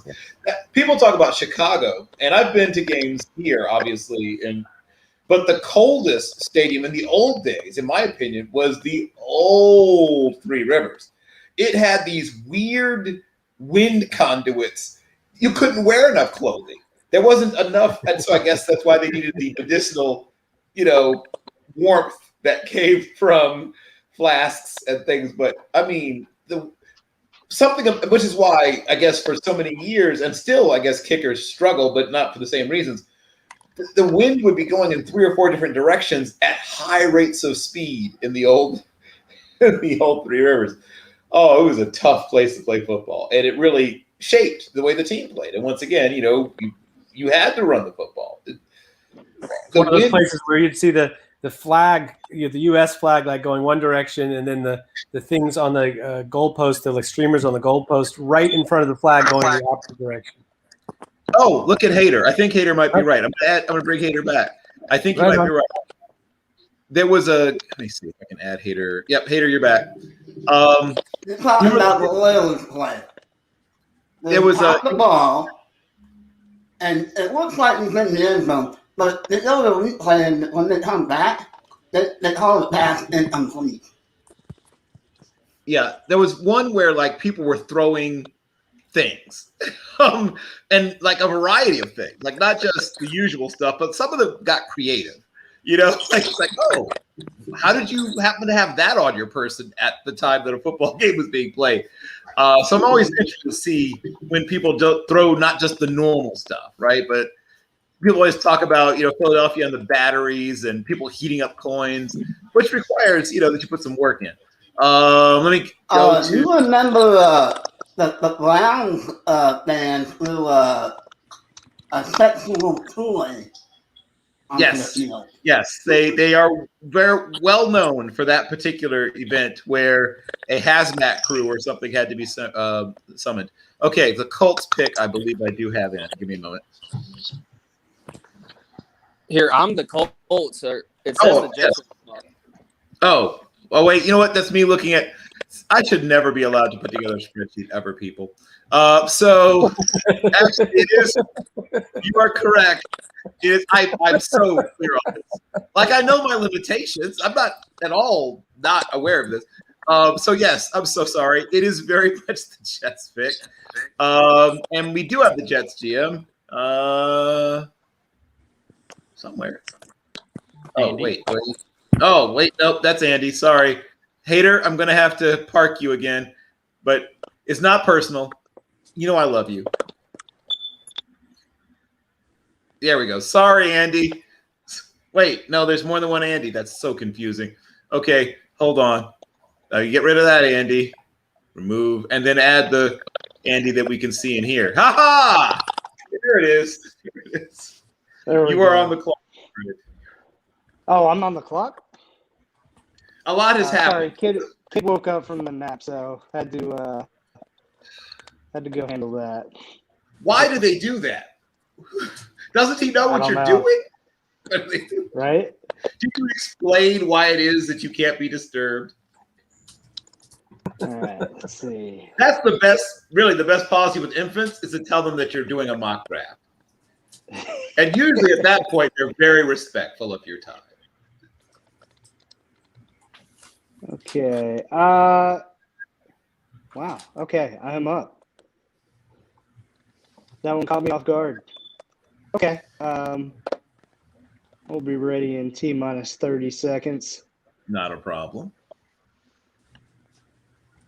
And let me start getting people on deck.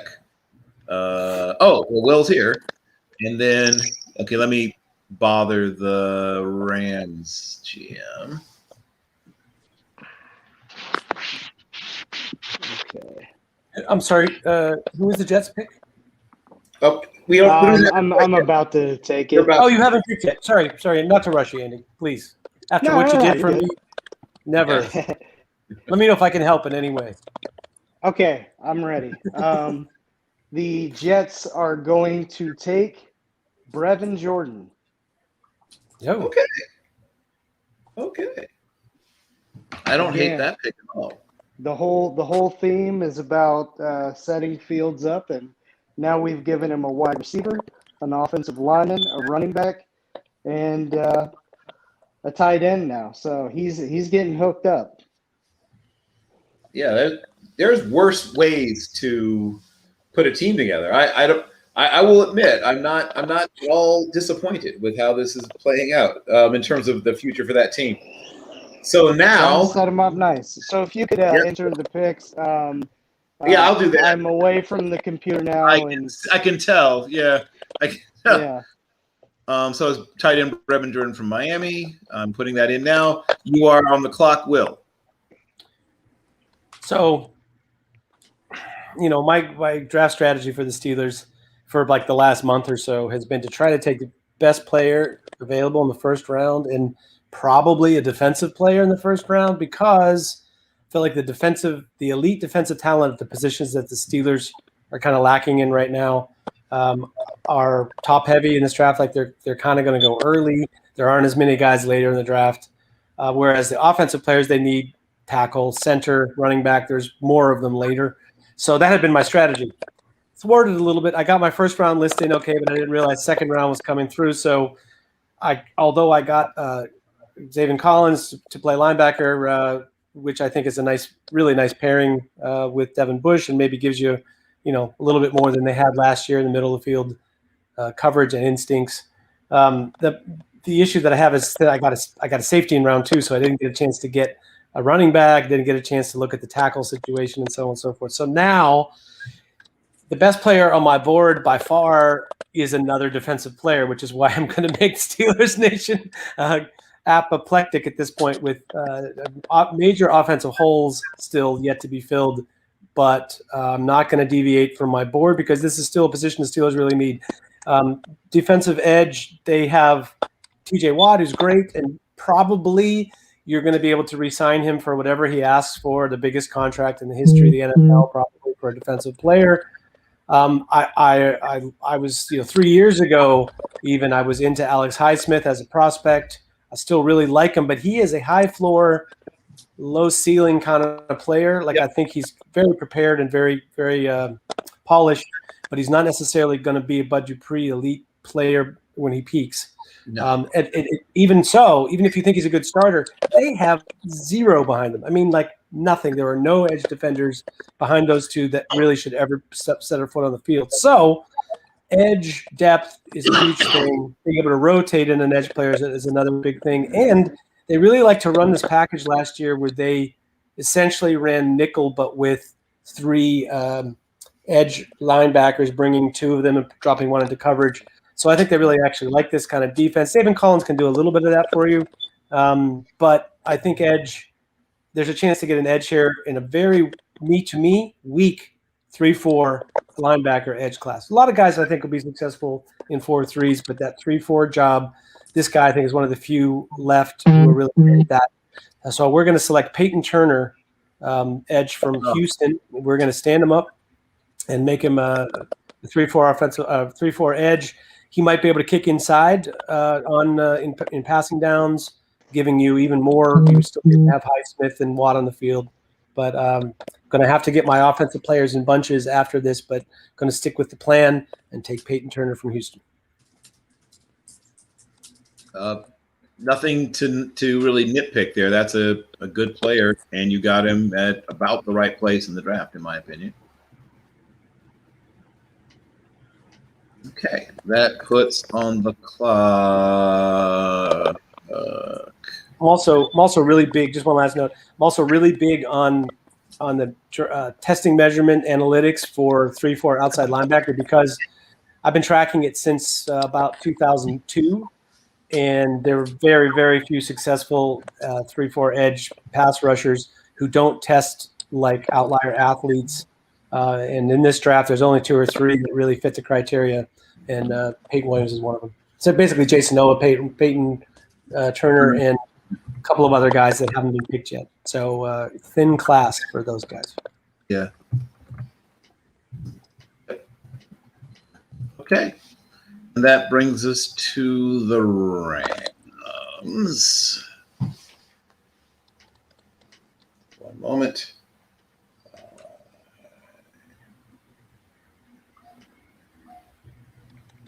And Bill, it's a while before my next pick, so if you need to take me off the screen to put someone else deserving on there, you do that. And also, crossing the streams, you're up in my draft. Okay. Yes, I am actually aware of that, but give me a moment. What do you have other priorities right now? Come on, Bill. Try multitasking, 15 things at once. Come on, man. Yeah, I will. Okay, so I'm going to send you to the back, as you said, Will, and I'll bring back the hater, but hang out.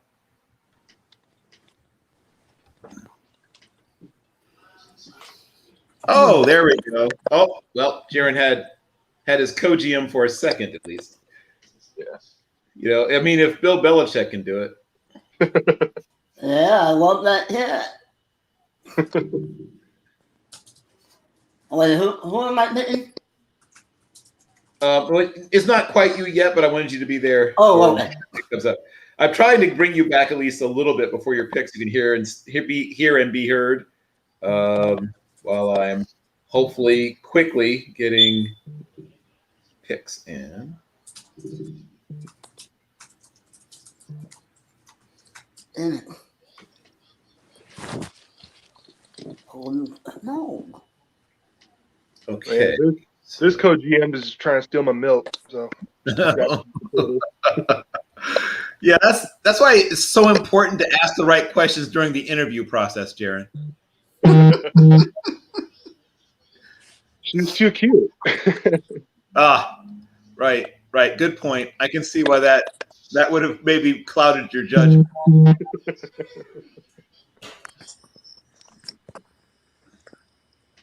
Okay, so the selection.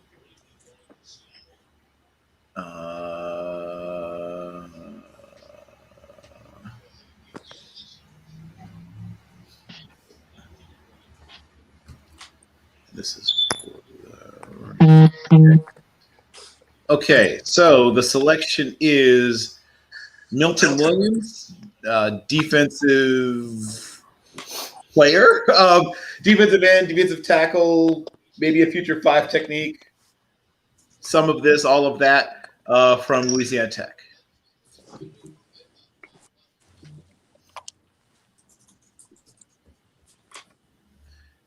Now, I'm a fan. Has anyone else checked him out? Oh, Milton Williams? Yeah, Milton Williams from Louisiana Tech. Any other fans? I do like him. You else like him? I've seen a little bit from him. Seems good. Yeah, he's a player I like, especially if you decide to move him around. I mean, that's so true of a lot of players. If you just line him up and just say go rush the passer, you're not going to get the best out of him, and he's not going to consistently beat elite level. Well, especially not elite level left tackles, and probably not even the best right tackles consistently. But if you have him inside on certain situations, you kick him outside in certain situations, then you'll start to get good value out of what I think he can do. Okay, and that puts the Browns on the clock. Okay.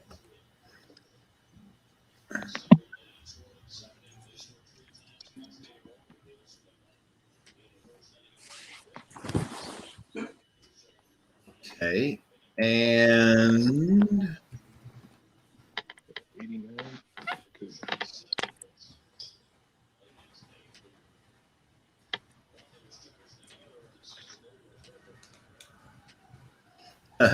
yeah, no. It's always cute to see, like, sometimes people thinking, oh, yeah, so-and-so will still be there. Not so much. Like I said, always err on the side of more rather than less when you put together boards, people. Exactly. Now I believe this player is still available, and thinking of really good values, just to make sure, is Dwayne Eskridge is still available, right? Yep. I thought so. Great value pick. No. Yeah, that would hurt. I know, that would hurt. I felt that one. That one hurt somebody. I could tell. Somebody talked about somebody who's going to, at the very least, immediately greatly improve your return game. I mean, no offense to whoever else was named earlier. I think this is the best return specialist in the draft. Tommy? Yeah, I think this guy is going to be the best at that. Yeah. And I think the thing that I like most is just how tough he is to bring down after the catch. Despite the fact he's not a big guy, he runs through a lot of arm tackles. I mean, a lot. So that's a powerful little man. Yeah, so a happy day for the Cleveland fans. A sad day for me. But yes, a sad day. Isn't every day a sad day for a Chargers fan? Oh. Yeah, that was probably a little unnecessary. I got to bring Will back, don't I? Or do I? Wait. Did the trade? I'm so confused again. Was this pick one of the picks that was in the trade or not? Oh my God. Pick 90. I don't think pick 90 was part of the trade. I'm gonna bring Will back and just confirm that because I can't always remember everything. I'm bringing you back, Will. What's that, Bill? Pick 90. That wasn't part of the trade, right? We rescinded the trade. So then you're on the clock then. That's right. Thank you, Andy, for reminding me. That's right. See, yeah, the Vikings is I have way too much, Yes, thank you. The trade is dead. Okay, so Will, you're on the clock then. Gotcha. Well, I just I got sniped a little bit by what I wanted to pick. So give me a second here. Yeah, it happened. Yeah, exactly. I think I'm going to address the. Well, let me think about this for a second. I have 3 minutes. Yeah. You have until 2 minutes and 31 seconds my time, which is your east. So that's 3 minutes, 3 hours. Sorry, what is it? You have until 3:31 your time. That's what I was trying to say. Got it. And then we follow your directive and find a player you hate. Well, for the Vikings, I don't care as much. No, I'm just kidding. That just seems not very good. Let's see here.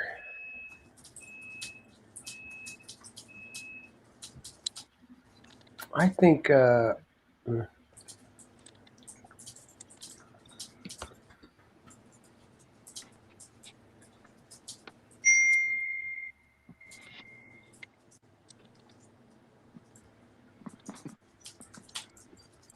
Andy said no one cares about Minnie, so it's all good. Very true. and what pick number are we on? 90, right? 90. Yeah, pick 90. Yeah. And my next Viking pick is. I have it right. My next Vikings pick is 119. Correct? I'm almost certain you're correct, but if somebody can confirm that. Let's see. I'm going to take a chance at my other. I mean, I've tried to decide between two players. I think one of them might still be available at my next pick. Vikings probably three biggest needs were to get a left tackle, to get a safety, and an edge rusher. I mean, first of all, you can never have enough of them, and secondly, it just feels like too important for them to let a guy go past. Even though, kind of would have really loved Milton Williams as a fit there for a guy to play DN for them. I like him. I like Milton Williams' tape a lot, and they just used him. They kind of threw him as a body into the interior over and over again. Yes. Which I'm not sure is the best thing for him. It's but not the best thing for him. No, I can tell you. But so I think in a 4-3 as a DE, man, strong on the strong side, he'd be kind of super. Anyway, but this player is he's kind of like maybe gives you a little less in terms of the pass rush juice than Milton Williams, but I also think he's a very versatile player. He would upgrade for Minnesota, and I will even try and say his name. Try to get a spelling here. Let's see. We will select Deo Odeingbo from Vanderbilt. Okay, gotcha. Correct. Yeah. I also think not for Minnesota, but for another team, I actually kind of really like him as a potential 5 tech. Like if you're a 5 tech, you're a team that has 5 techs, but you want them to go get the ball rather than just strictly 2 gap. I think he could be good for that. But I like him as a sort of a bigger DE. And I know he wasn't able to test because of the Achilles, and I'm not sure. It might be a little while for him before he can actually play. But I feel like that's a good investment for them. It's well nigh impossible to disagree with that. And yeah, that's a solid selection. Let me update the board.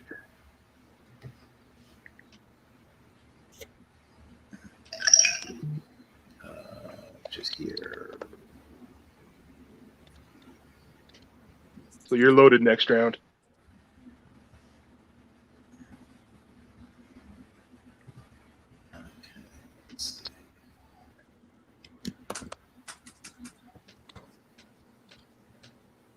And let's see, who else do I need to add back based on? I'm going to add, let's see.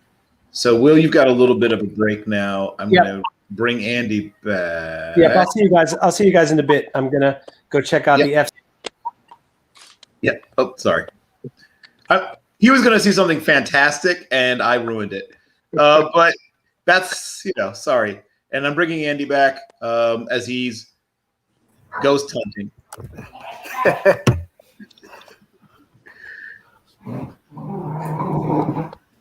Let's see. Right. That's what I was doing. I was adding a pick. Right.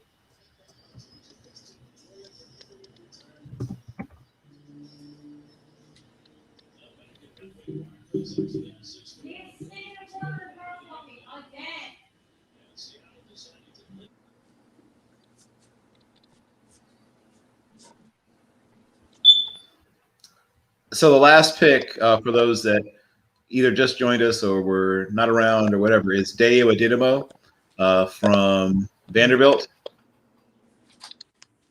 And he's an Odeingbo. Is that the player? Yes, Deo Odeingbo, correct. And he just sent me a message to let you know, Bill, that He's going to step away to watch the FCS so he can stay one step ahead of you for next draft season. Oh, that sounds very much like something he would do and say. So I will file that away in my personal things to watch out for file. And let me. Okay, so we're at. Okay, so I was double checking my spelling and I got it right. And then I can put Vanderbilt, and then we can go to our next pick.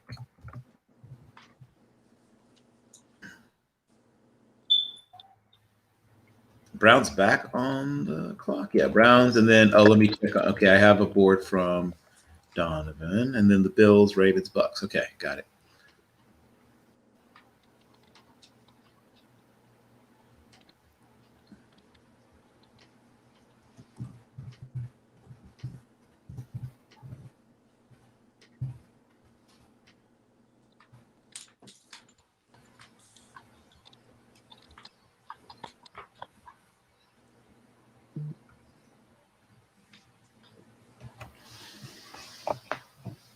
Okay, let's see.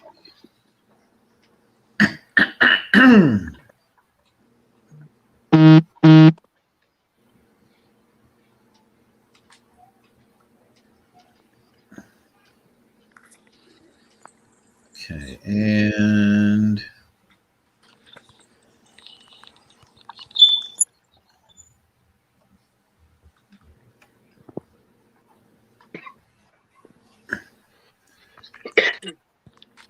okay, yeah, sorry kids, Peyton Turner's gone. Let's see. Boogie, gone. Let's see. Okay, so the selection is Anthony Schwartz, wide receiver from Auburn. Well, That one's a surprise. That is a surprise. They That just is a added. lot. I am shocked. They added some explosiveness to the team. A guy who, at one point, people thought might legitimately, try to qualify for the Olympics. Probably wouldn't have made it, but it would have been interesting to see if he had just concentrated on track, how far he could have gone with it. Okay, I'm going to add. That's an interesting. Didn't see that coming. I don't think any of us saw that coming, but here we are. This happens.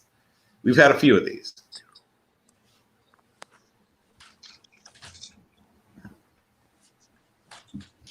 And someone oh, wait.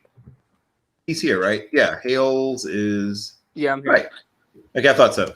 Okay, so you are, what's the word, on deck? Or I guess you're on the clock now because I'm putting the pick in. What team? Wait, hold on. Who has the Saints again? Me. Okay, I thought so. Are we already at 98? Wait, hold. You know what? Sorry, I'm looking at the wrong thing. It's the Packers. Never mind. It's all good. Oh, no. Yeah.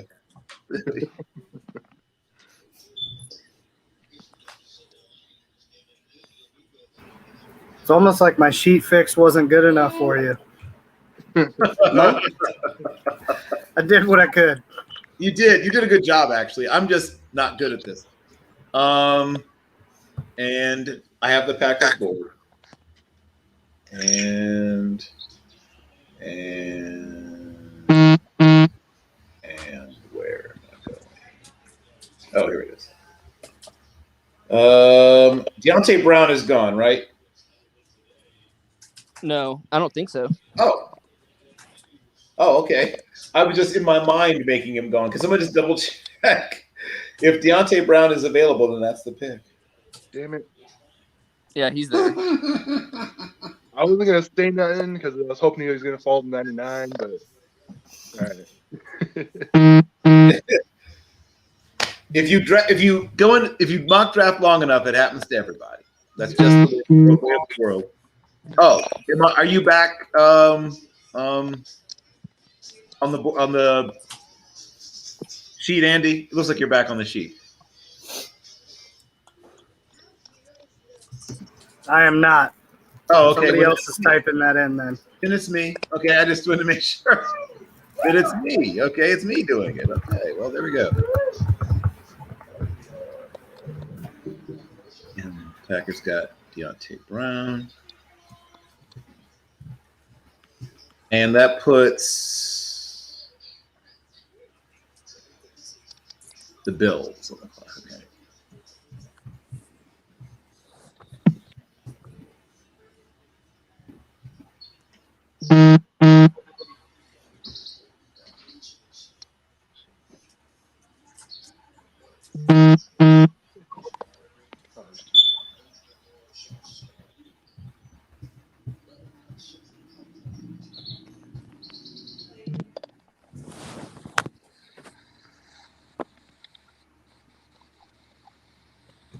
And I will have their pick in just a moment.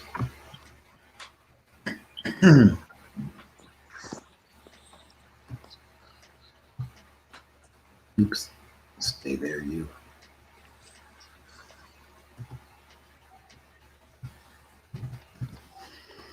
Okay.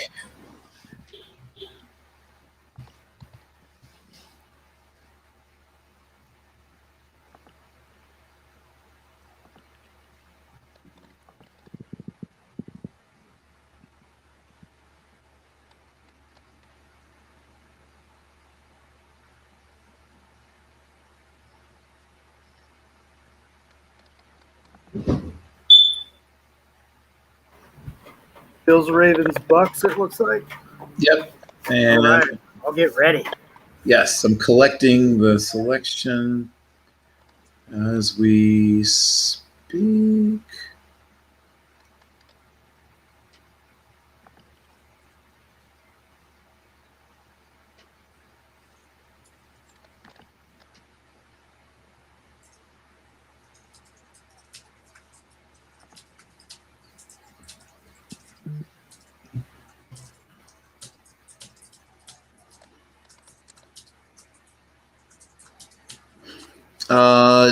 Okay, Dimey Brown is still available, correct?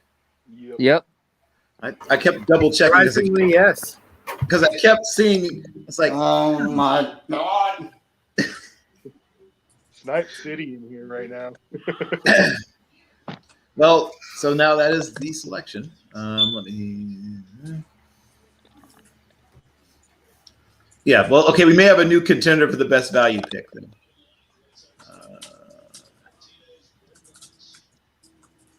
I went back to back. De'Ami Brown was my number 2 choice at any.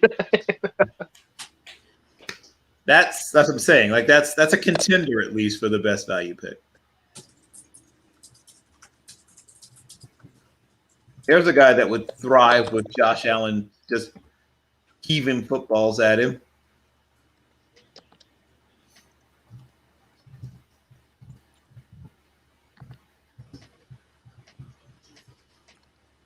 Okay. Ravens. Yes, Ravens. Okay.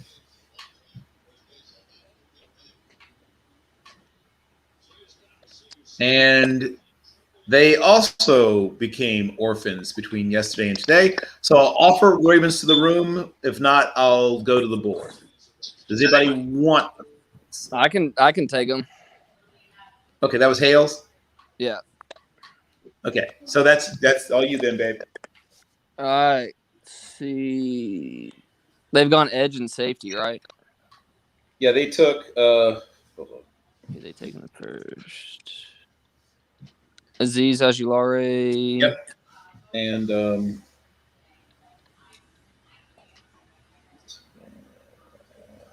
Have they taken anyone else? I'm trying. They've had at least one more pick since then, right? It shows 2 on my board. Right. I keep thinking there's another pick in there. Right? Was there a trade? Well, there was a trade, but onto the Ravens were. Oh, that second round pick was traded, by the way. Yeah. Oh. Okay. Never mind then. Okay. Well, then that's their pick. That's it then. Okay. Well, then He's in more. there's. Okay. That's it then. That was the only pick. That wasn't part of that trade for Brown. Yep. That's right. That's right.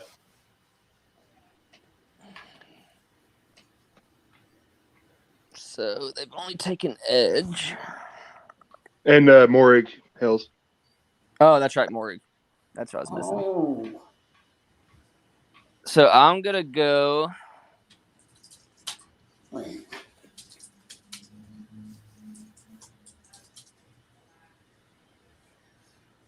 I'm gonna give Lamar some weapons. We're gonna go Nico Collins, wide receiver, Michigan. This is about where he should go. I think it's about where he will go also. I think a lot of people are trying to push him up the board, but it's such a deep receiver class. While he's intriguing, I guess can't see taking him ahead of guys who have much more consistency. Yeah.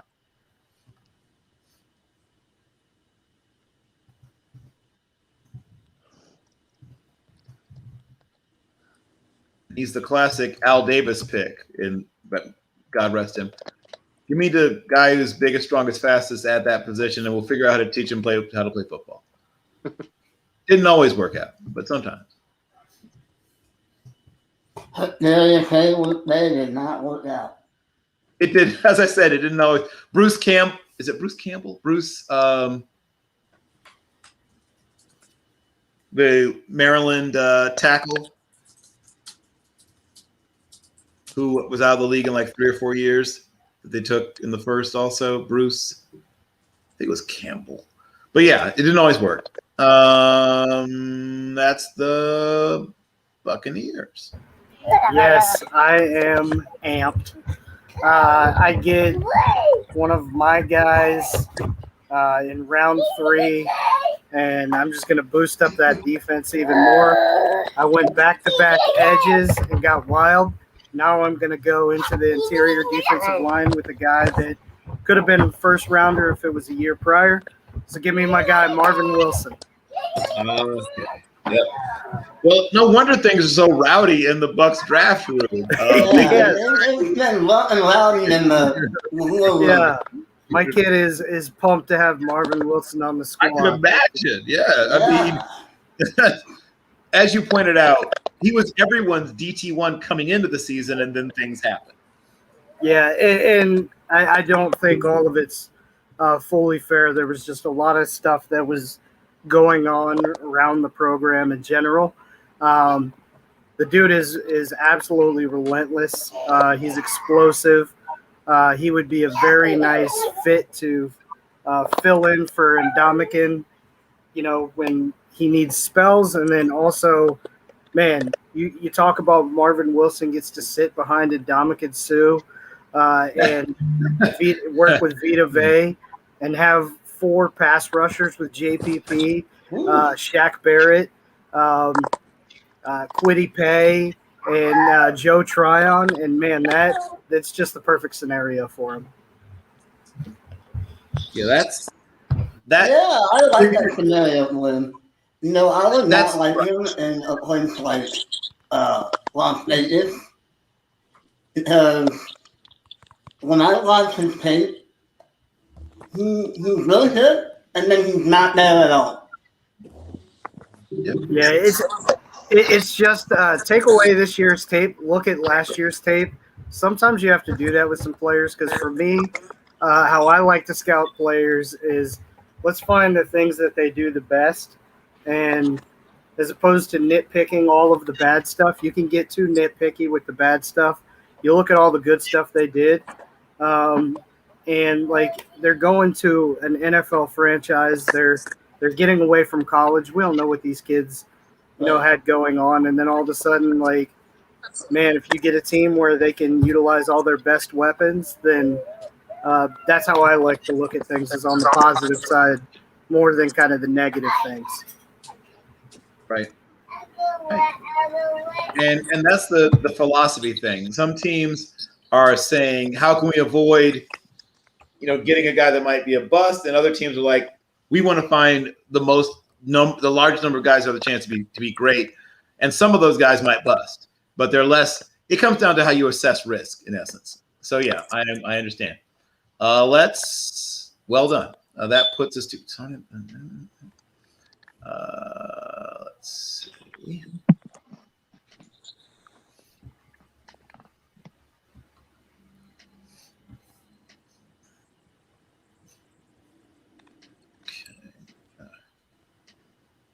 So we are only 2 more picks left to finish out the round, right? I think that's right.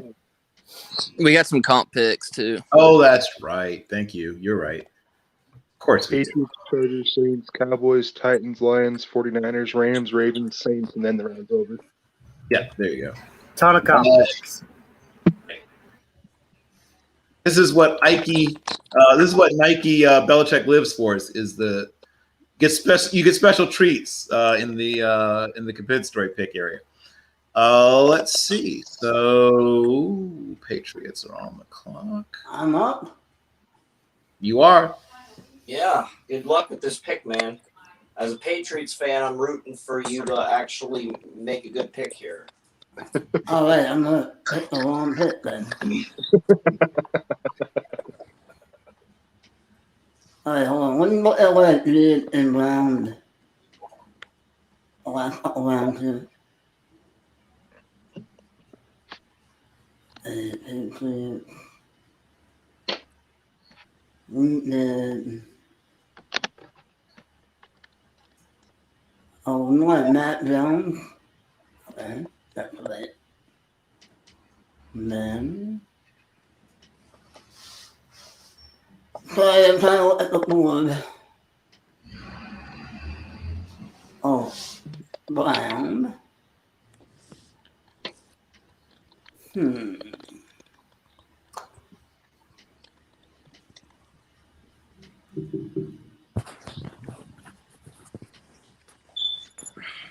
Well,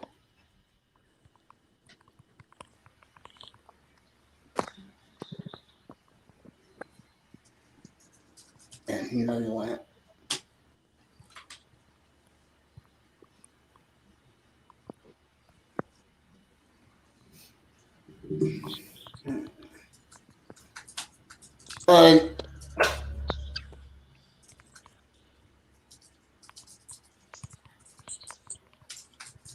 Is Jordan Smith on the board? I believe so.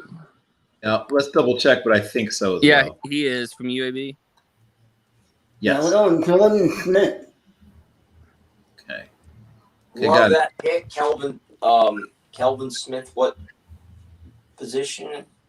Jordan Smith. Jordan Smith from Smith, the UAB. S from UAB. He's a Alabama pass rusher. Birmingham pass rusher. That is a great pick. Yep. I think don't know if that will like him. Yeah, I think, and even more importantly, since Nike Belichick has taken over the draft room at this point, I think that's where you're really going to find, getting some approval and maybe some ear scratches. Oh, Let's see.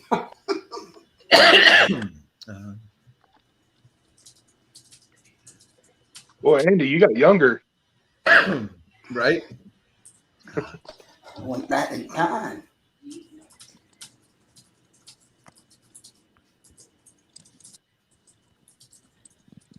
Oh, the Chargers compensatory pick, yes?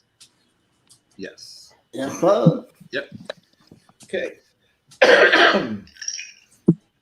Oh, Sean Wade has a new home. Oh.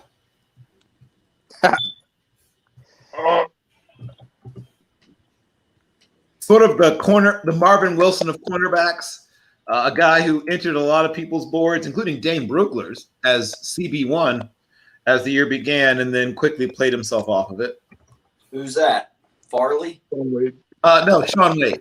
Sean Wade. Yeah, Sean Wade was never high on my board at all. Like I wasn't. And Dane and I agree a lot. I hate this thing. He was a nickel corner. That's what people fail to realize. He was Correct. a nickel corner at Ohio State. Yep. And people like, oh, we can run the Sean Wade Ohio State cornerback one propaganda machine and get away with it. Nope.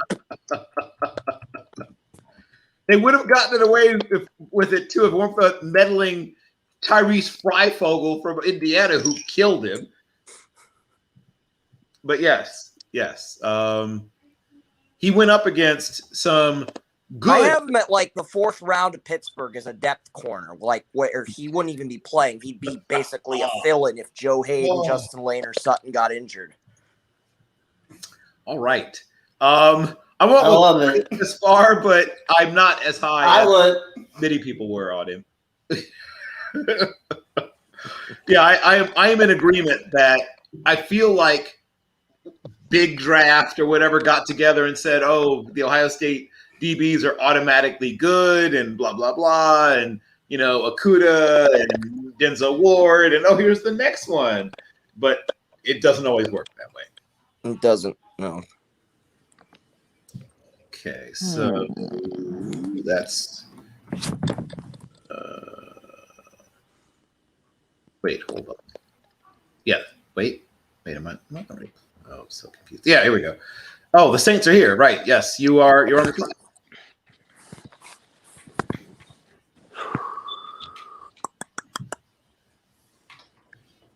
I think I'm going to go best player available.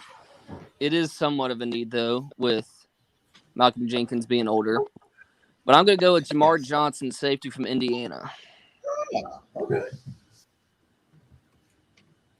Any concerns about his not exactly scintillating physical testing?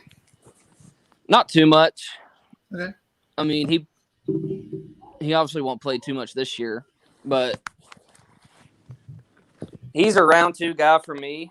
And with him being on the board and Malcolm leaving probably next year, he's my pick. Malcolm leaving, Malcolm retiring. Huh? Malcolm retiring. No, Malcolm Jenkins will probably be gone next year. Yeah, he will.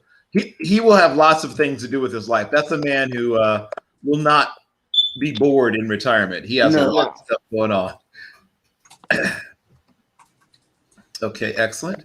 And now for real, we're getting close to it. So the Cowboys are on the clock with 99. They have Titans and the Lions. All right, so Dallas will take, after being sniped about 7 times and then 10 picks, Tyler Shelvin, defensive tackle, LSU. Okay. The big guy takes lucky. That was the big almost guy my takes pick. the big guy. Gotta stick together. You and Shelvin could probably actually work out together. That you guys would probably enjoy each other's company, Sharon.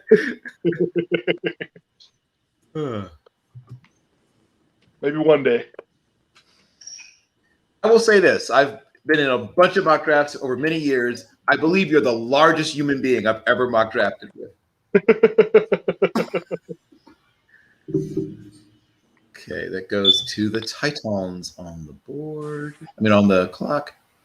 Let me check what they want, what they like, what they need.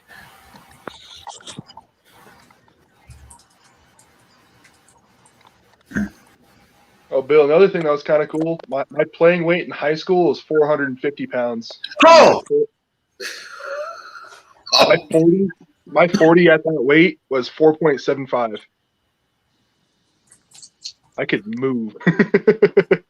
Wait, slow down. Did you say at that weight you ran a 4.75? Yeah.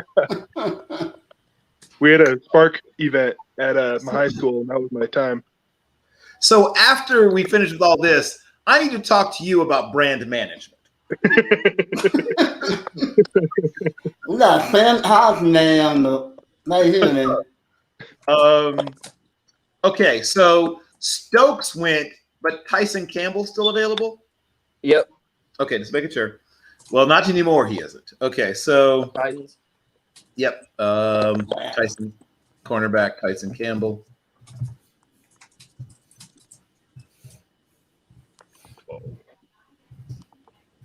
Georgia. Lions are back on the clock. Or not back, but are on the clock.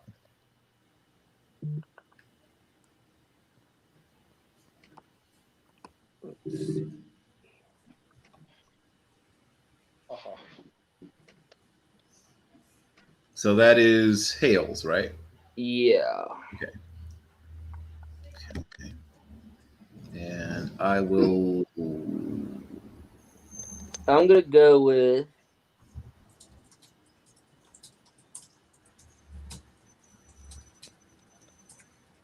old Tommy T, defensive tackle from Ohio State. Tommy Togai, or however you say it. Yeah, yep. or as I will now refer to him, a miniature version of Jaron Livingood.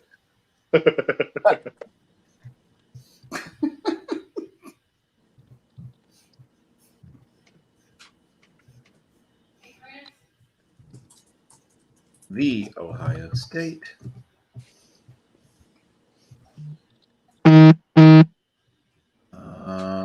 San Fran. Yes, San Fran's compensatory. C. Let's see all. Can you come help me open my shit? Can you come help me open my shit? No.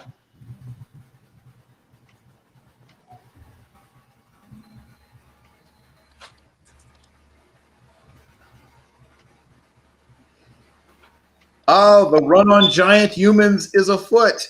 Kairis Tonga, defensive tackle from BYU. Damn.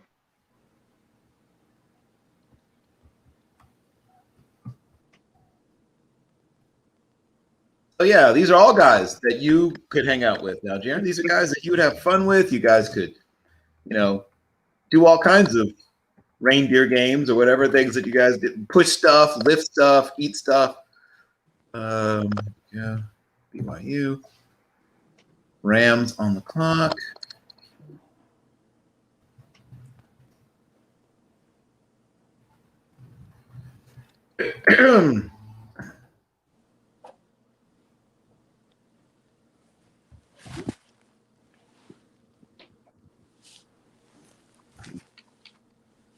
Sorry, kids. Friarmouth is long. It's always funny to see like what people think is going to happen, and oh yeah, I can be there. Okay, let's see.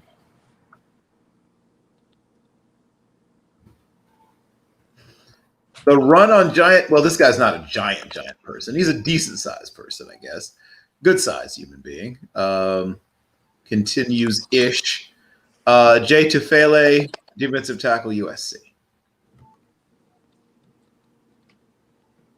But yeah, that's 3D tackles in a row, so I'll call that a run.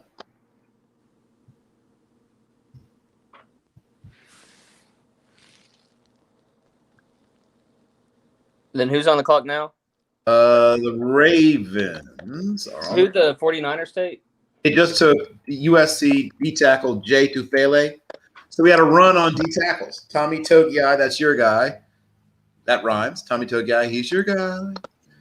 Then after him, you had Kairis Tonga from BYU. And to round out the trifecta of large humans, you had Jay Tufele from USC, who I guess is the smallest of the bunch, I guess. Yeah. The truly miniature. He's the one that's to sit in the middle when you guys get the minivan, Jaron. And that brings us to the Ravens on the clock.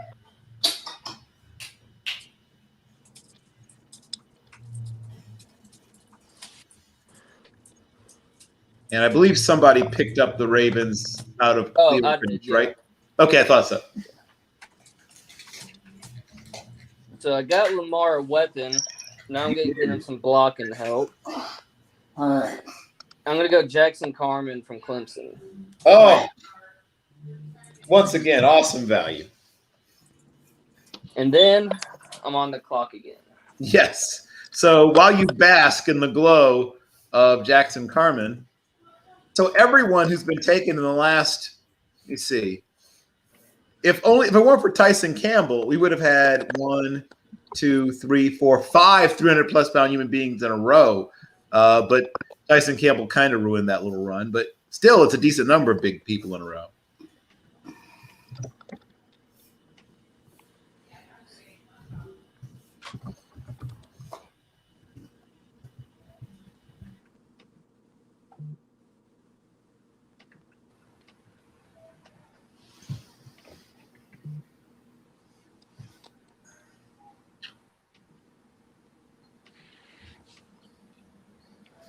Looking at my board. While you do that, let me see. I'll see who I need to bring back.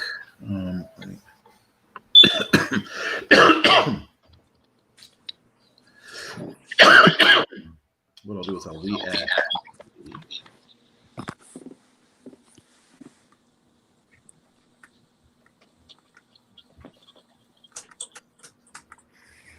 We start the fourth in a minute.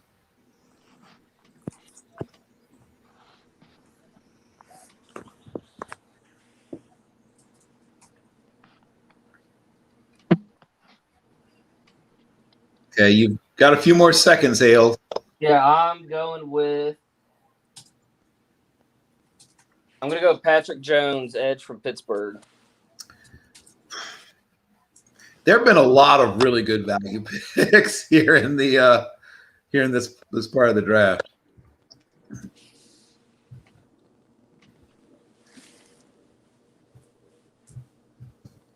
Patrick Jones is kind of wild. I've seen him in the early 2nd to 7th round. Well, the 7th round makes no sense. I can see almost anywhere in the 2nd, and maybe as late as the 4th, like even the late 4th. I can't imagine he'd make his way out of the late 4th. The 7th. Yeah, you're talking about guys that dominant Senior Bowl. Yeah.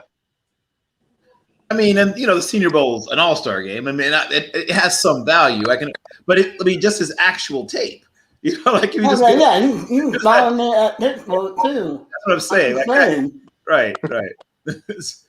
Like we don't have to just the Senior Bowl has value, but his testing, his tape, his production, like he's those guys where there's nothing where you say, oh, but like it's all pretty much there. So I think it's a great value.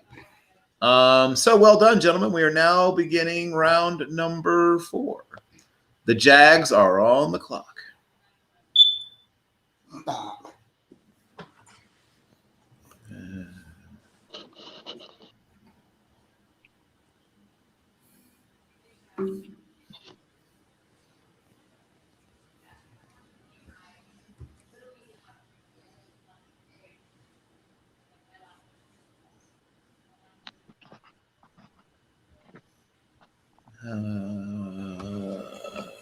Okay, let's take a look.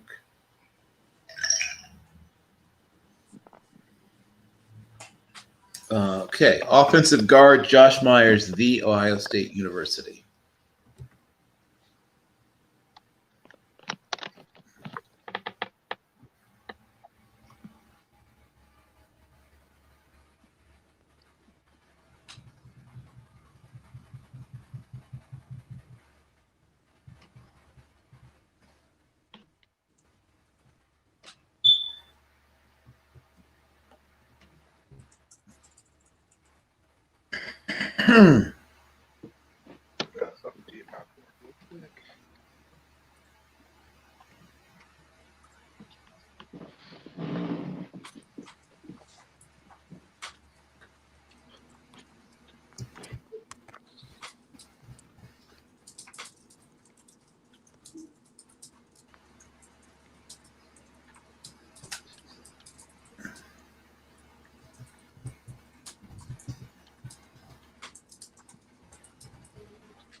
And this is a pick that changed due to the trade. So that's Montel, right? Is the next pick? Josh Myers is the pick for Jacksonville at 106. Right. That's a great value pick. I'm giving you a thumbs up because, yeah, it took too long to make a pick, but I'm not upset with that pick because I have a 3rd round grade on him. So thank you. Auto drafting. You auto draft pretty well. Well, we do what we can, and I'm sorry. I was waiting, but yeah, we're trying to get this. No, you got to get your thing done. So yeah. It's nothing personal. It's just business. We just got to right. We just get this.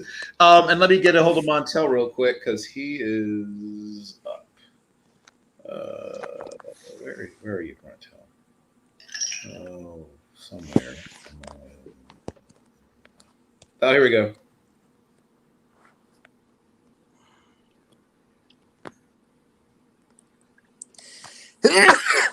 Bless you. Bless you. Phone's almost done charging, so I should be ready to take at 1:30. Okay.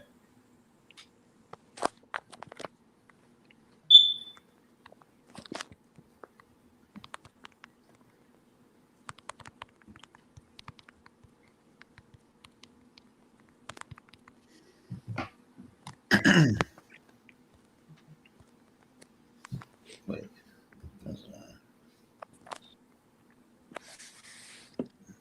Wait, paint. Oh, hold on. Paint into the chick fight.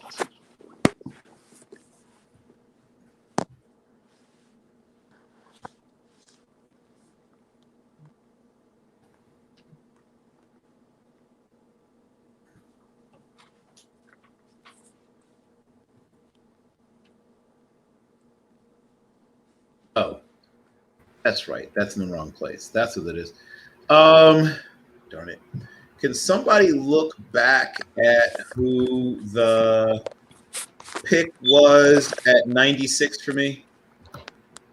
Peyton Turner. Yeah, no, he was gone. It's okay. So there we go. So yeah, you got picked already. Because Will picked him for the Steelers. Ah, Okay, a little quality control going on here.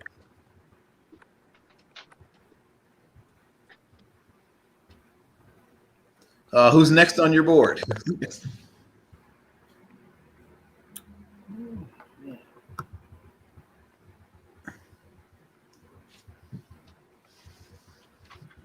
if you want to give him an edge, you could give him either Weaver. Maybe you give him Weaver there. Okay, let me. Hold on. I'm trying to get Montel read as well. Christopher, what's the password to the internet?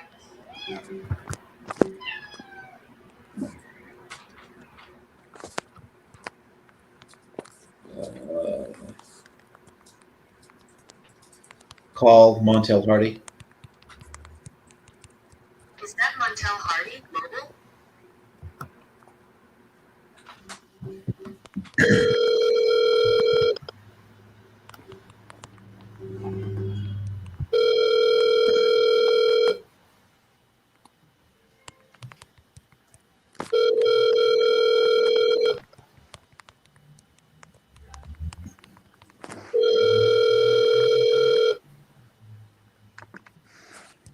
Yeah, well, I'll ask Hater because Hater is here. Forwarded to an automated voice messaging Who we What's want?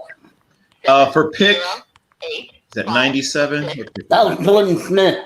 2, 3. Oh, 8. that's right. It's Jordan Smith. Okay, that was the issue. There we go. At the tone, please record your message. When you've finished recording, you may hang up or press That's 1 what for more happened. options. Oh, I got it. Montel, you have about 30 seconds left on the clock. We need your pick for pick 107. So I also DM'd you. Hopefully, I will hear from you soon. If you're satisfied with, you have pressed an incorrect key. Oh. If you're satisfied with the message, press 1 to send. Thank you. Your message has been sent. That's right. That's what happened there. Okay, that was me.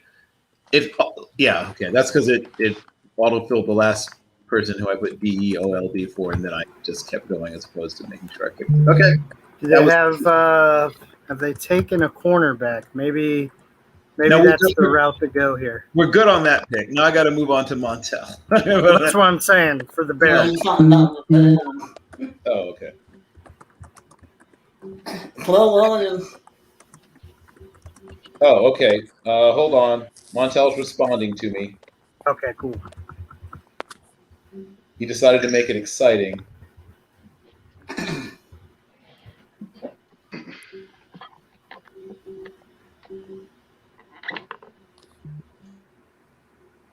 For anyone that's interested, Dallas is looking to trade down from 115. Okay, got it.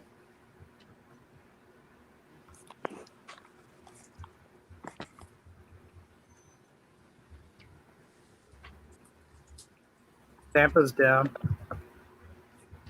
Tampa? Yeah, I got 137. I don't know if that's too far of a drop for you.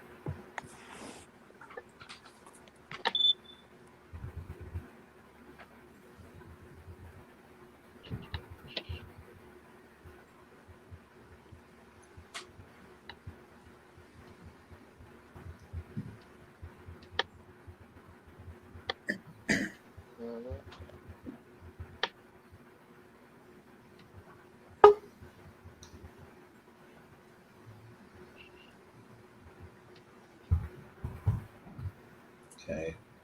I'm going to give him another couple of seconds.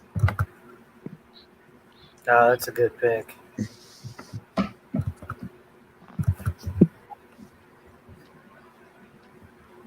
He typed a pick in, Oh, okay. and it's a really good pick. Oh, yes. Yes, it is. Yes, I see now. Yeah, that'll do. That doesn't suck. All right. And the Texans GM is with us too, right? I believe. Oh, that's Albie. That's right. Hold on. Give me a second.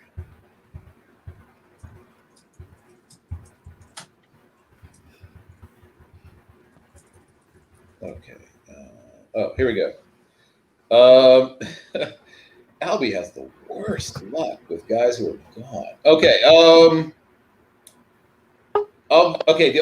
Okay. Of his board, one guy's left. Aaron Banks. I need more names, Albie. Aaron Banks, guard, Notre Dame. Okay.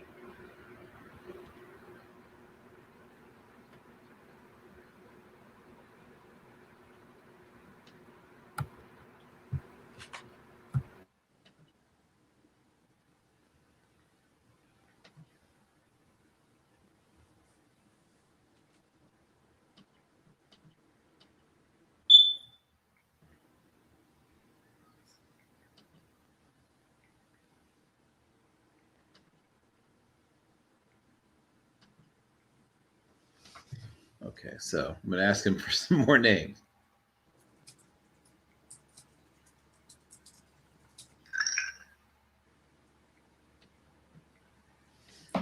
Okay.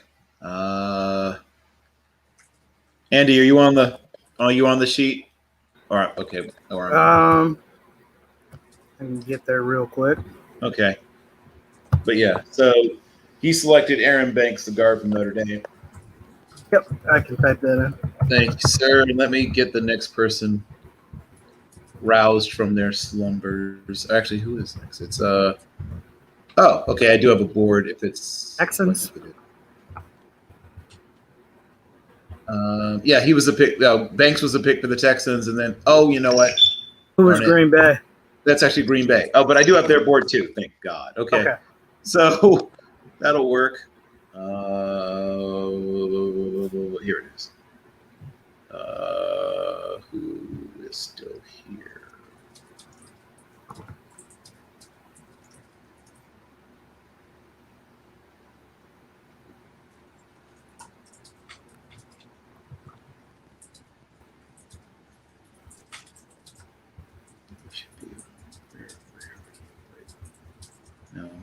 Here it is. Jeez. Baron Browning gone. Tucker gone. Cons. Oh, I think that's supposed to be Grant Stewart, not Stewart Grant, I believe. Yeah. Let me see. Who's the?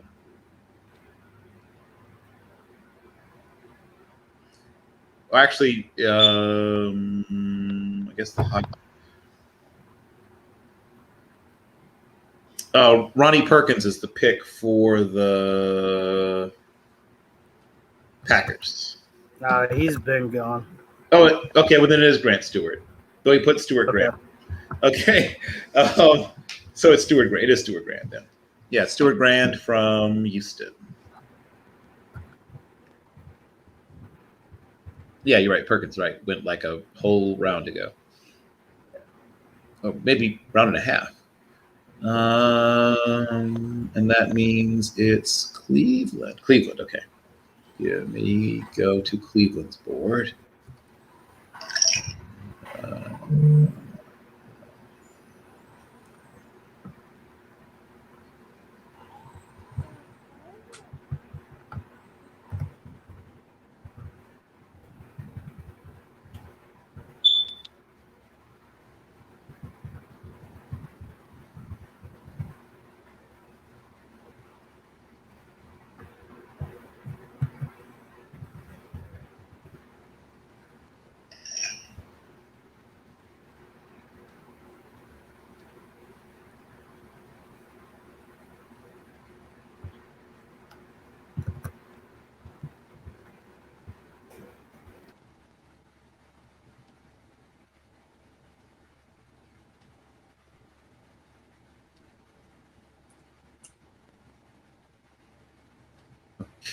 The selection is, double check.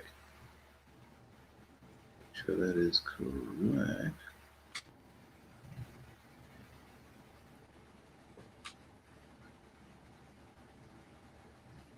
Warner's gone. Of course, Cleveland wanted Warner because Ohio State.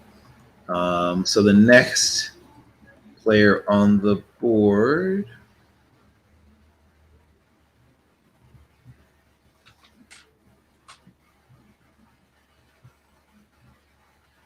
and it is a player I actually do really like. Linebacker Derek Barnes, Purdue.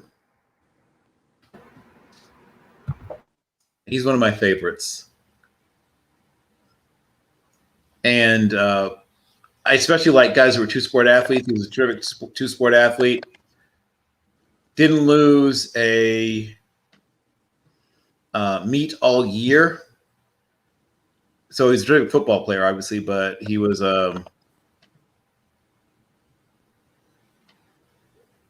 terrific field event guy. So in addition to being a good athlete, he's a strong guy. He was a track and field guy, basketball guy, football guy, great all-around athlete, gets to college. So in addition to being able to move, I mean, like so many modern inside linebackers, he isn't great at getting off of blocks because apparently stacking and shedding is now optional, but he's got pretty much everything else. I'll be back in a sec.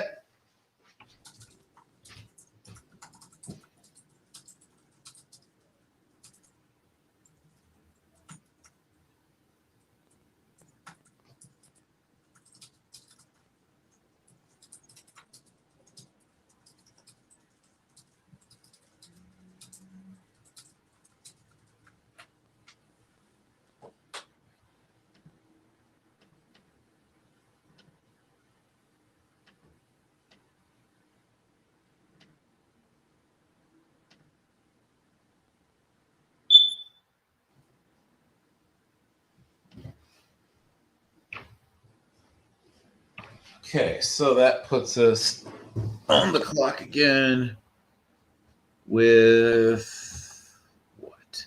Who, when, where, why?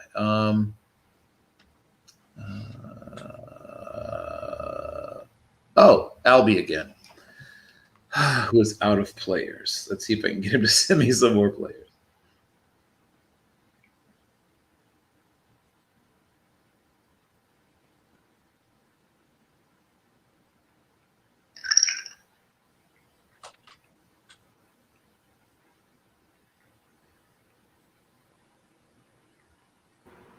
As luck would have it for him, it looks like he's up in another mock as well.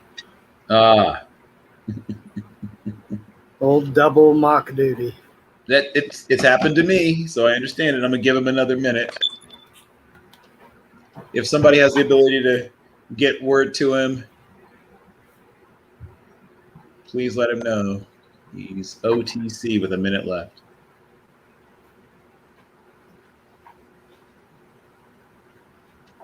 Or, sorry, not 111. Sorry, pick. I'm looking at the wrong. Where am I looking?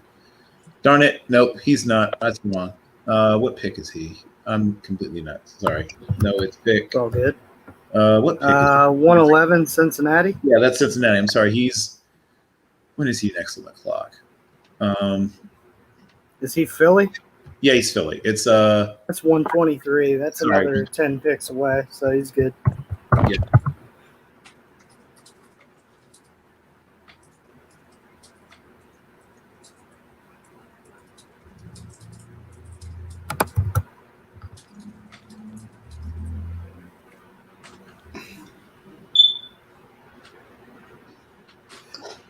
All right, I'm back.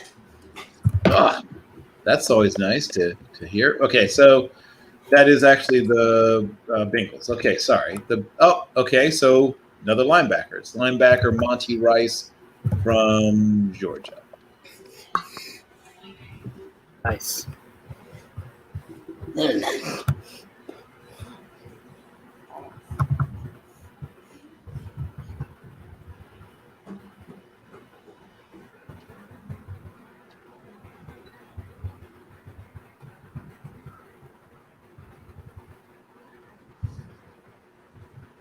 Okay, got it. Okay, I got a couple of plays.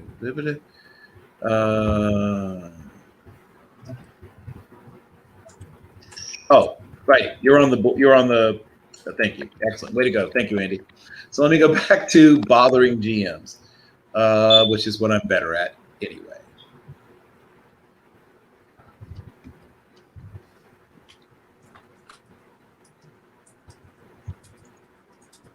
Okay.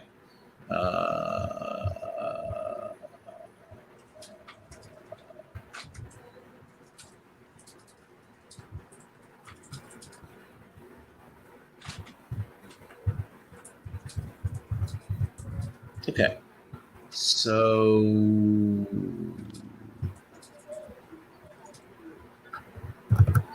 Detroit, which I think is Hales. It is. It is. So I think Hales is thinking. You've got about I'm gonna another walk minute. my kid down. Yep. Got about another minute and a half or so, Hales. Oh, maybe it's I need to add it back. Sorry. There we go. Hales. Uh-oh. I think I got my player. Okay.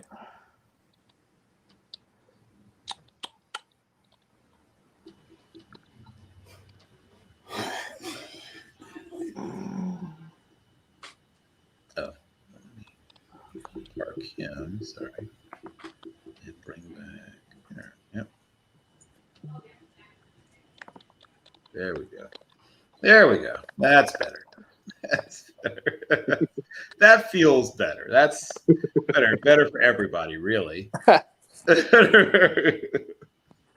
See, I'm gonna go Janarius Robinson from Florida State. Oh, at least one GM is going to be very disappointed.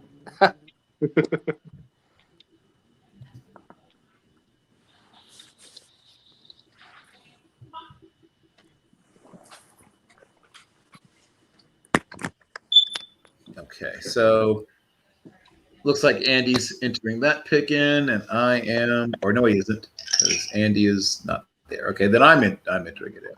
That was Janarius Robinson from Florida State.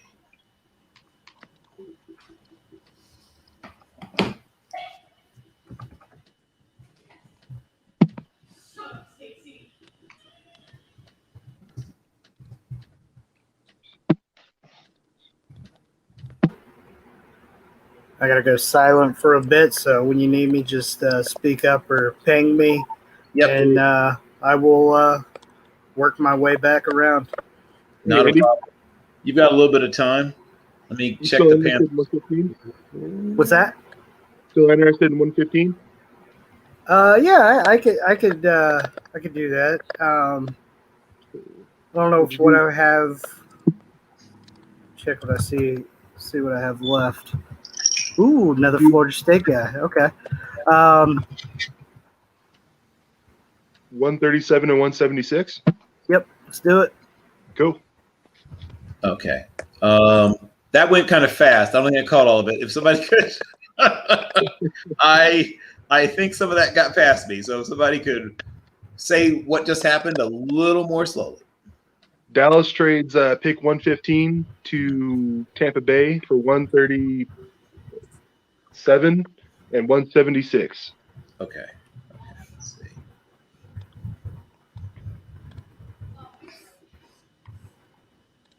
I'll stick around until I get that 115 pick out then.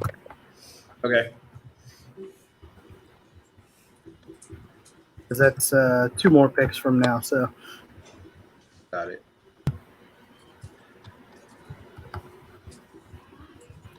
And sheet is updated. Oh, okay. That's super helpful. That way I will hopefully not screw it up when the time comes. Had to go higher register for that. But let's take a quick look at. So this puts, the Panthers, right? Panthers, right? Yes. That's what I was doing. And their pick is.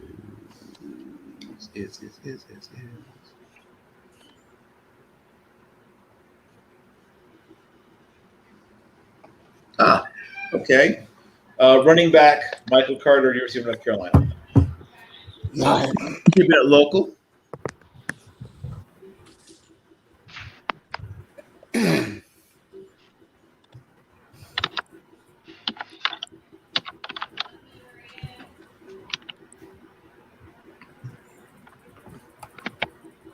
And Denver is on the clock. I'm ready. Okay, we're ready for you. We're going Davis Mills. He's gone, I think. Yeah. Yep, Yeah. it happens. Who was it? Oh, yeah. Now I see it. It's okay. That first one, the first pick's always just practice anyway, just like the real draft. I don't think it works like that. No, that's not what- Yeah, it's Trevor Lawrence is totally going to be the practice pick, and they're actually going to Well.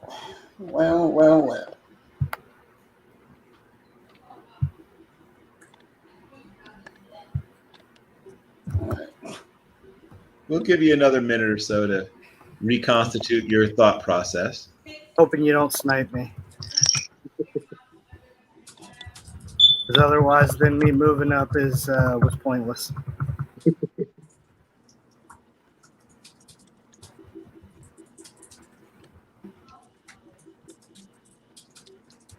One egg. Can't do that. And then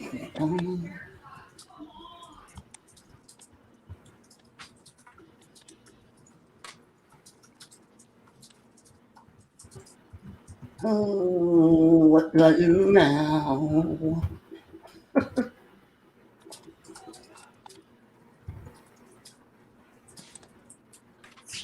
If you don't take my guy, I don't care. How fun gone? The safety Lucky gone. Oh, Tafunga? Tafunga's available. Oh, we're going him then. Okay, hello to Tafunga. You're welcome. Thank you very much. I mean, there's no chance this happens in the real draft, but at the same time, you never know. So I'm thrilled right now.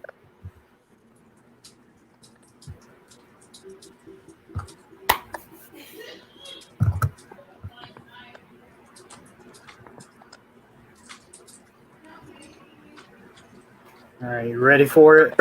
Very ready. So ready. All right, so pick 115. I've gone defense. It's time to give a little back to Brady. And just in case, because offensive linemen get hurt, this guy should not be here. So I'll take him gladly off the board. Give me Walker Little. Ooh. Nice pick. Very good value. Oh. Yeah. It's perfect. It's hard to argue. You never know what's going to happen with offensive linemen. So got Stenny as a backup guard. Otherwise, I debated a backup guard. But, having Little behind, Wirfs and behind Donovan Smith is good. I got some flexibility there now. Yep. And the Giants GM is here? Question mark. Hold on. Is the Giants GM here? No, it's Sean. Oh, okay. That's another. He messaged me a little bit ago. Oh, did he? Did he indicate some players he might like? Oh, look. I'll catch up with you guys in a bit. I got to roll for a bit. No problem. You do your thing.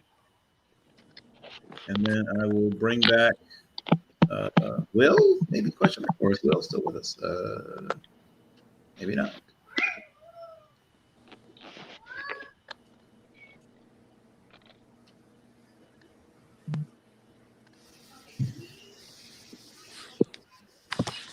Let him know he's got about another 2 minutes and change-ish.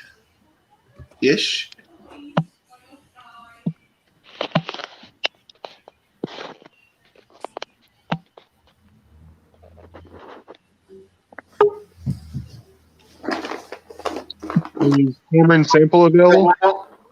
Say that again. Cam Sample? Yep. Yeah. Yes. Darn him. Yes.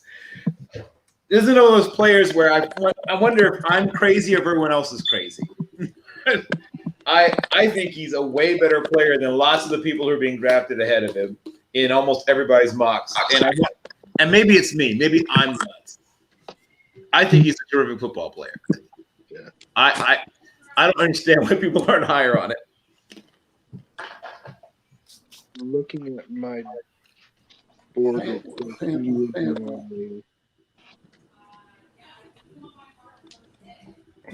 My number 1, 3, 4 D end on my board. I'm a huge fan. I just can't understand why people don't like him better. But if somehow he made it to Pittsburgh a round before this, I would still be happy if they took him.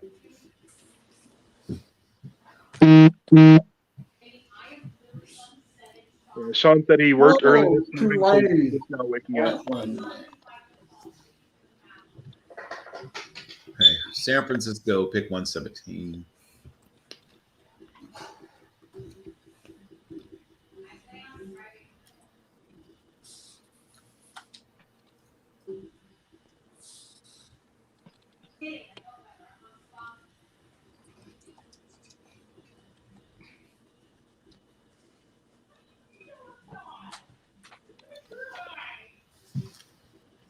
Sedarius Hutcherson, defensive tackle, the other USC. Yours just South Carolina.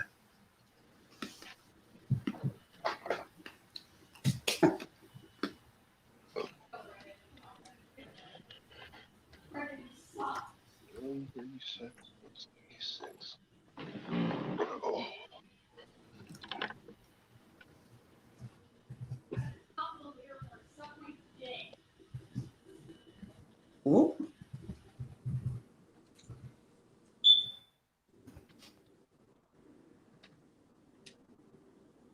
Okay, I have Donovan's board.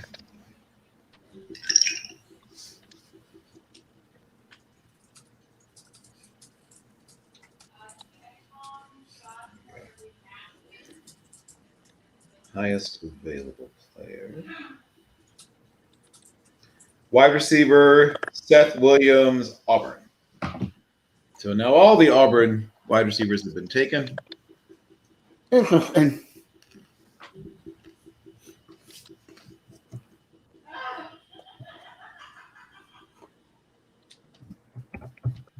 I have like 4 wide receivers ahead of him.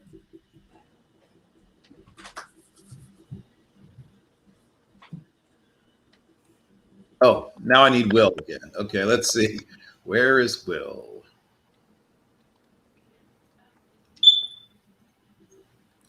I will see if I can raise him. Oh, there he is. Perfectly timed. Wow. Dramatically beautiful timing there. Oh, you're still muted, though. Let me see if I can. I've been lurking. How's it going? Oh, there he is. I'm on my way to play football. I know it's like nice to sit and draft players in your computers and things. But... I love, Will, that you have decided, almost Brett Favre type to unretire. Never retired, though, unlike Brett Favre. Oh, you've never retired. Well, God bless you, sir. No, I've been playing. This is my 51st season of playing ball. Oh, well, you win. I don't think anybody else has 51 years of football. I hope not. Is it my Minnesota pick that's up? Yes, you're up with pick number 119. Is Garrett Wallow on the board? He is very much so, yeah. He is now a Minnesota Viking. Okay. One of my most underrated linebackers in this class. There's a lot of people talk about him as like a downhill player, but I think he's actually a little bit underrated in coverage. But I like him he can play either, a couple of different roles for you as a linebacker, and they need people in the middle there. That's all I got to say. I agree. Well picked. Hater, you are back on the clock. All right. Washington football team. Oh, no, New England. New England.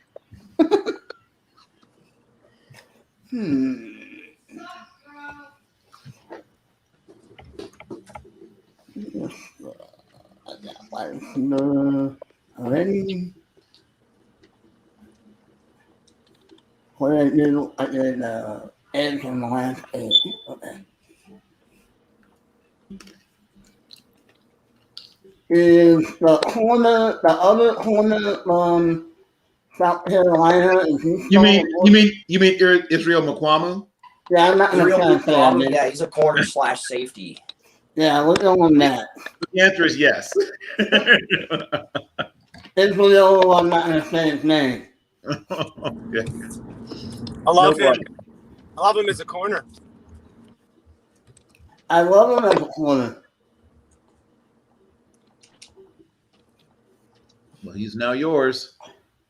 He's a Patriot.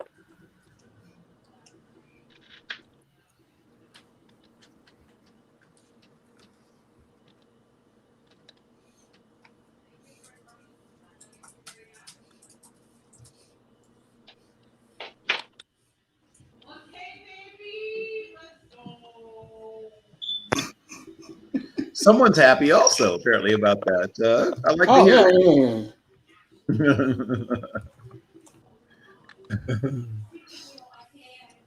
The Raiders are on the clock. The Raiders? Oh, yeah. Cool. Let's take a look real quick.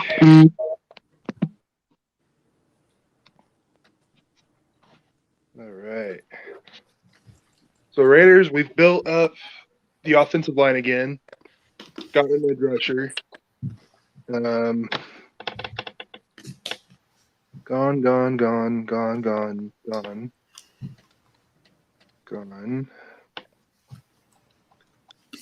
Raiders will be taking Notre Dame quarterback Ian Book. Woo! Well, I didn't see that coming. What?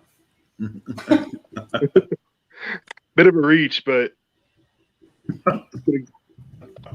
all right then.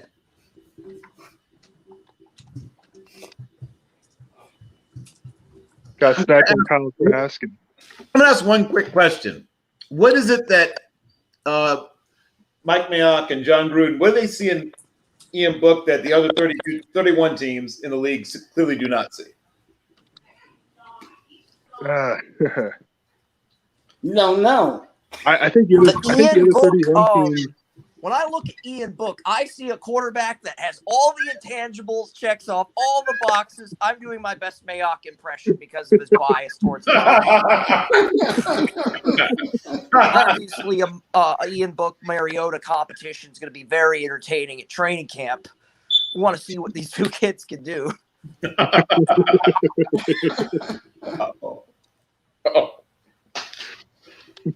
Hats off to you, Chris. That was you didn't get like an actual voice impression, but the words, you nailed every single one of them. The only thing you left out was the kid's just a real competitor. You would have stuck the landing if you've got the kid's a real competitor in there. He's a winner. Look at his record. He's a winner. We want guys who win. We got guys who know how to win, who like to win. Woo! And Hater, you're back on the clock.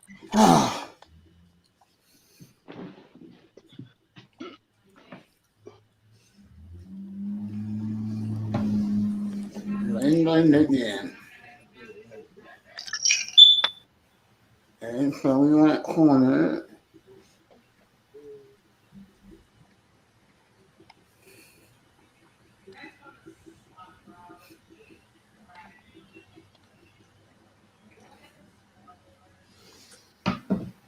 Robert Henry, is he still there? Yes, he is. Yeah, we're doing that. Okay. You're not getting a Christmas card from the Steelers ever again. Oh, I hope not. We send out a real nice floral basket with some cheese and sausage. You're not getting it.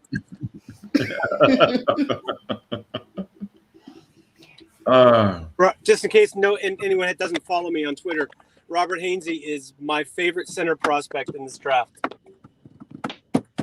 Even over Creed Humphrey. That tells me a lot. Creed Humphrey doesn't have the base to hold up against low power that Hainsey does. And Hainsey doesn't look it either. He's built like Marquise Pouncey. He doesn't have like the big butt, but he really has a great anchor. Yeah, no, I like him too. I think Humphrey's a little twitchier, he's a little more flexible, a little better at hitting moving targets. So it comes down to, I guess, what you want. I agree that Hainsey is stouter, but the way the league is heading and people are asking their centers to do more stuff on the move. But if you're just trying to like knock people off the ball, I agree with you. Hainsey's clearly the better choice.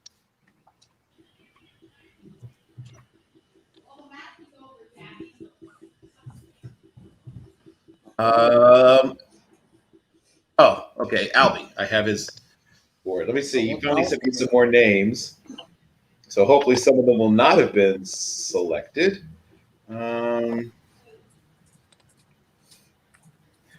So his highest rated player available is Elijah Griffin, the son, of course, of the legendary. I was tempted to try to go with an actual vocal impression, then I chickened out halfway through. But the son of the late Warren G.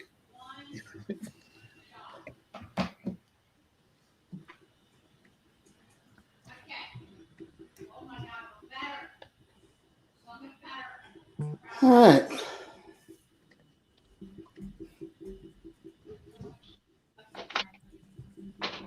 And the hater. This is really just the hater show at this point. The hater show. Hold on. Oh.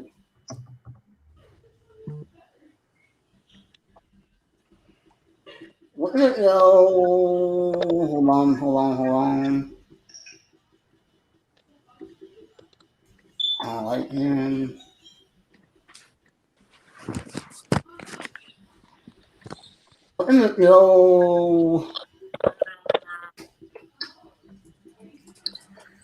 No, I'm just gonna go with my favorite wide receiver right here.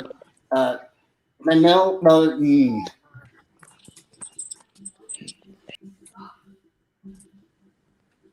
What do you say? Manel Bowden. The wide receiver from North Texas. Oh, Jalen Darden.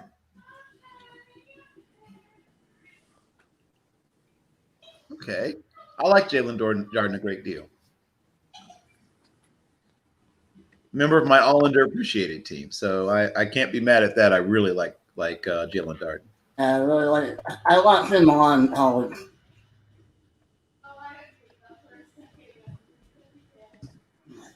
I was hoping he'd fall another round. Damn. Oh yeah. Autocorrect, it says Ian Book. Instead of Ian Book, there's an M next to Ian I'm sure there is. I'm sure is I am book, right? Let me go back and fix that. That's always fun, is when it's like you must have meant I am. Oh, there it is. Yes, that is I am. Nice. I am book.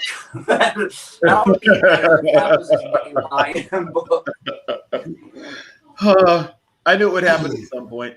At some point, we'd end up with somebody's name auto-correcting to something else.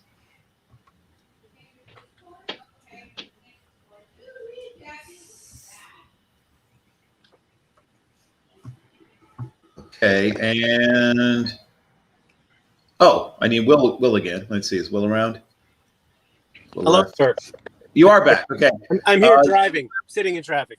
Okay. Your pick 125 is on the clock. This is I'm sorry, 125. That's Minnesota again. Yes, sir. The Vikings sure have a hell of a lot of picks in this round. Just like feel free to engage in trading if you try to want to unload some picks. I'm sure someone will want some of them. Understood. It's just if it was a little bit, if I wasn't in 3 mocks going at one time and releasing so much draft content right now, maybe. the Vikings, they earlier when we picked Andre Cisco, I was mentioning about their need at safety.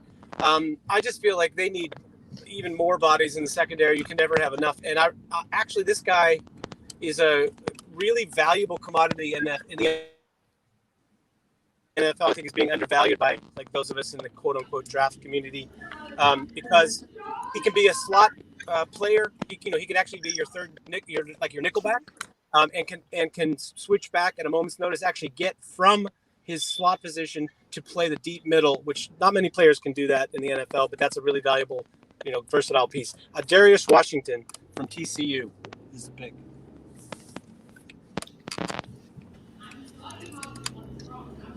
Well, people are scared about his size. I mean, that's it. Everybody likes Mike Hilton. He's basically an upgraded Mike Hilton. And I think that guy, that type of guy can play in the league. Mm-hmm.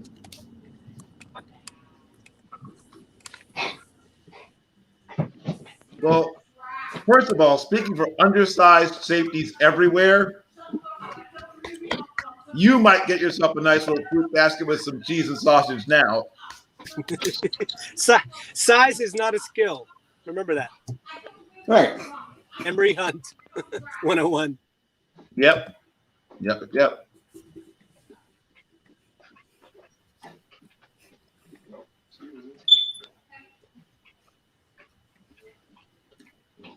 Speaking of things that drive autocorrect crazy, our Darius Washington's name is one of those things. Yeah, it is. I can attest to that. Did you mean this? Did you mean that? No.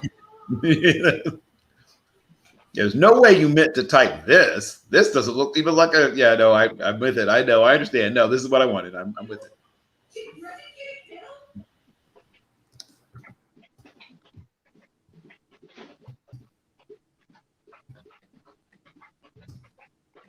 And the other thing that sort of argues for him and to him is Gary Patterson puts a lot on his safeties. He asked a lot of his safeties. If you can play safety for Gary Patterson, you probably can play safety, period. I mean, you can play safety, you can play linebacker, you can play a lot of things. Yeah, well, like I said, Gary Patterson really feels like if you're going to play safety for him, you better be able to do a little bit of everything.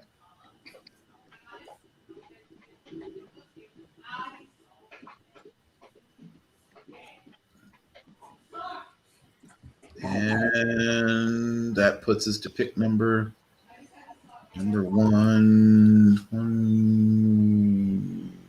Tennessee.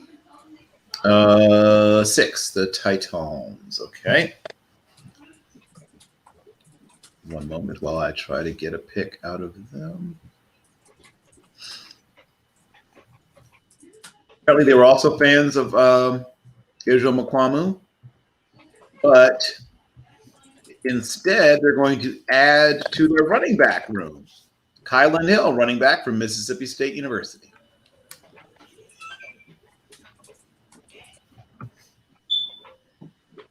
That's another guy that I really feel like is somewhat guys who are generally undervalued by our quote-unquote draft community. I feel like the same is true of him. I mean, I like him. I just don't know where I like him at. Well, I think the thing about Kylan Hill is and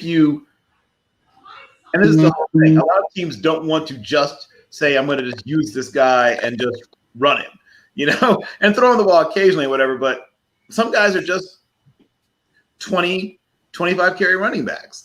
These guys exist. Kylan Hill can he can tote the mail.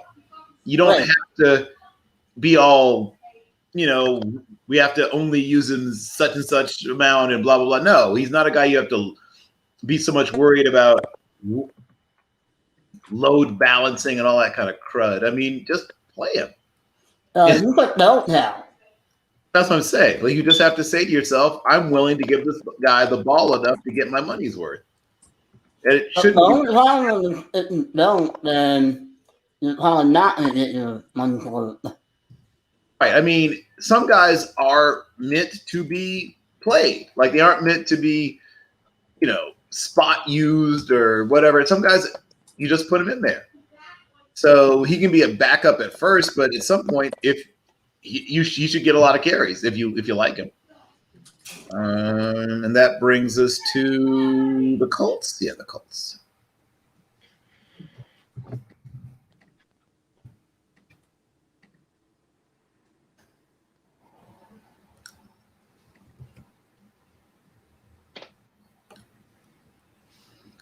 Hales? Yeah, when they got, oh, darn it, where is Hales? Could someone get a hold of Hales? Hey, Darren. Yeah. You're on the clock and the other mock. Oh, am I? Yeah. Shit, my bad. No, it's okay. You can take care of that. And if somebody has a direct line to Hales, that. I'm on it. Okay. Thank you, sir. And I will try to see if I can find an available player in the other mock that I'm in, where things are getting thin. We're well above the 300 mark, so I think the boards have thinned out a bit. I'm picking at pick like 420 something.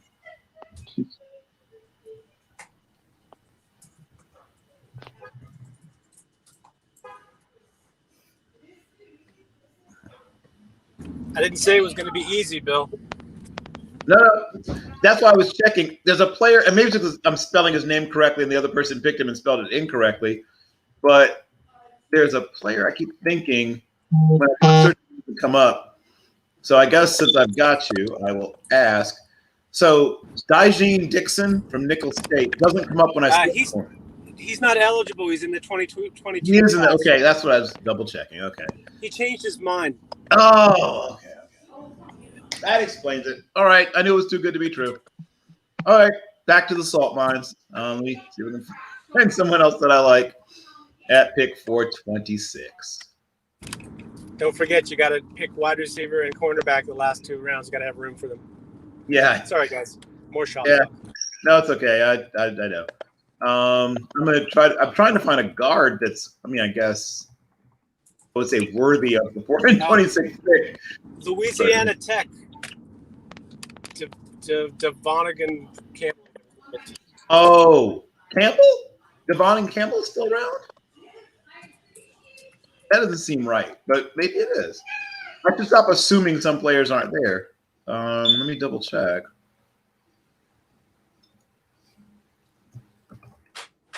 I did a bunch of analytics on all the available guards. It's the only reason I know who's still available.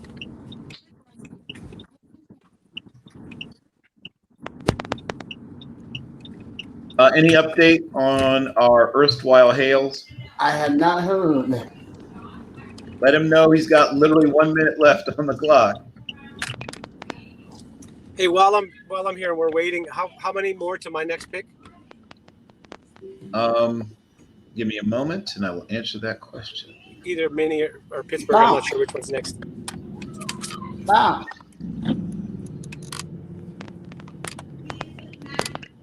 Okay. The next pick for you, sir, is the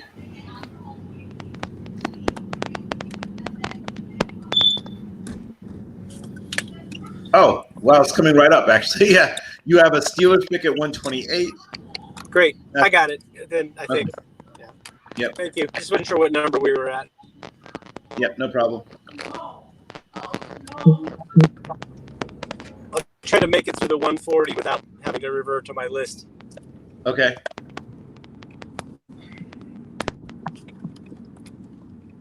I'll be darned. You're right. Donovan Campbell is still available. Never guessed that in a million years. I had to do you a favor, Bill, for being on my show. Yes. Yes, indeed you did. And I will return the favor by probably trying to pick several players who've been picked again, but this one will not be one of them. So there you go.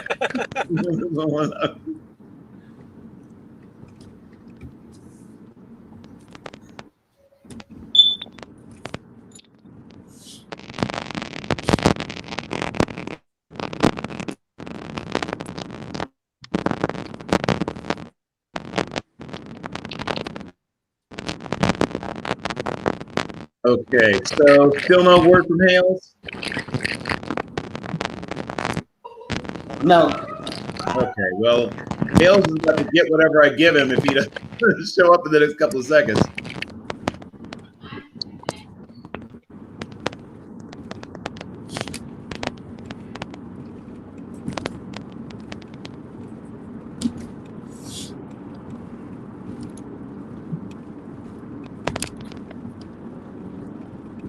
Okay, so this was for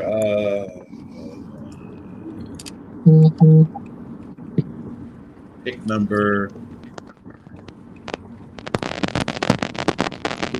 7. And since we have not yet heard from Hales, he's about to get Shaka Tony from Penn State.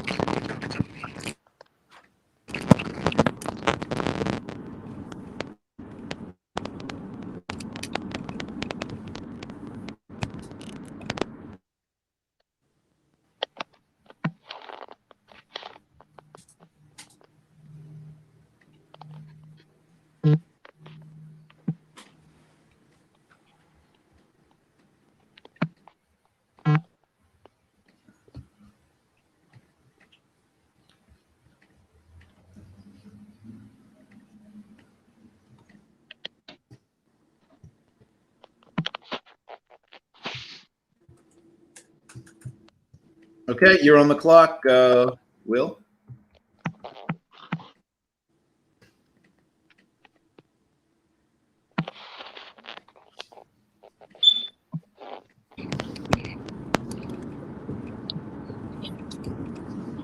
Sorry, my reception crapped out for a second there. Where are we? It is your selection. Pick number 125. 28, sorry. Great for the Steelers. Kendrick Green, center, Illinois. No!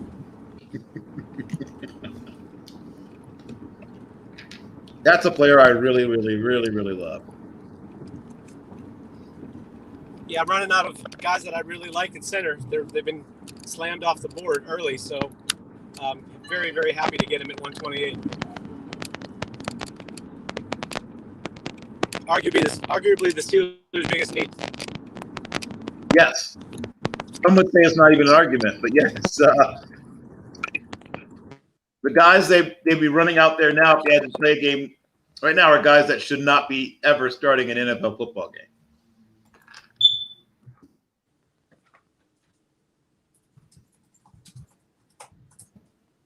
And, Seattle, another team that has almost forgotten that they're in the draft. Give me a moment to – I almost forgotten how to do this for them.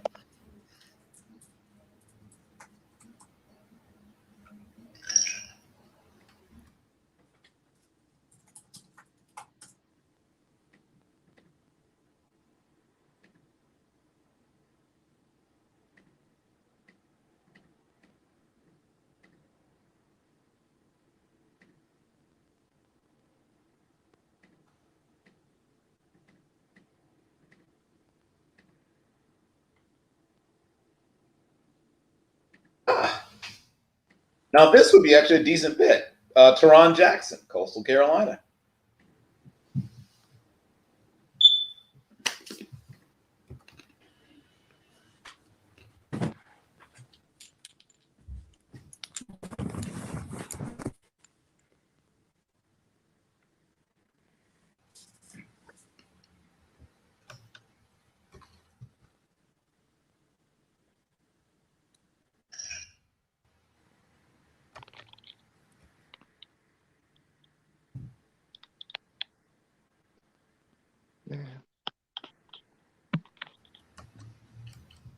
He reminds me a little bit of Brandon Graham.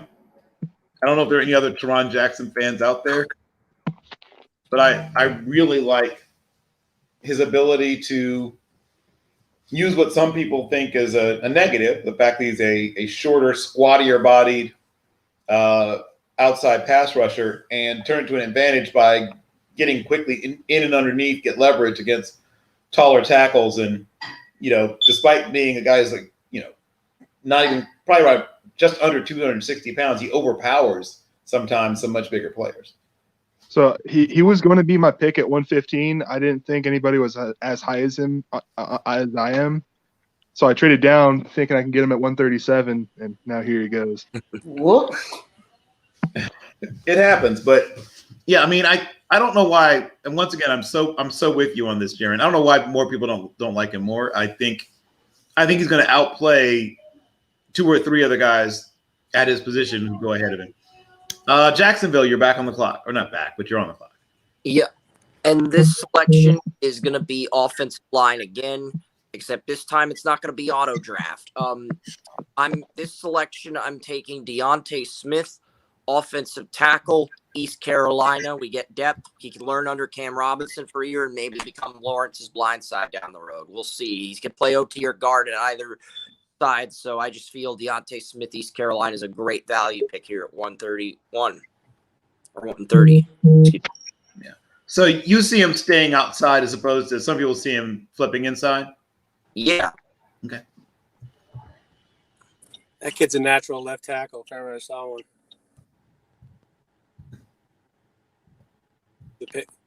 Fun fact, not even a fun fact. This is just me talking. When people talk about great college football environments, a place that is league of underrated and too low on people's list, getting rowdy at Dowdy. Dowdy Ficklin is a really fun place to watch a football game. I highly recommend it if you're ever in the Greenville, North Carolina. If you're ever on the eastern seaboard of North Carolina, and you can get to their campus, watch a game there. It is a really great experience. East Carolina noted. It is. It's a fantastic game day environment. Very friendly. The food is fantastic if you're a person who likes to eat. And the Ravens. No, Darren likes to eat. Yes, right. Yes, right. And if you are just there for I'll just use the term scenery. The scenery is also fairly pleasing. The Baltimore Ravens are on the clock. Oh, and Hales is back. Let's see.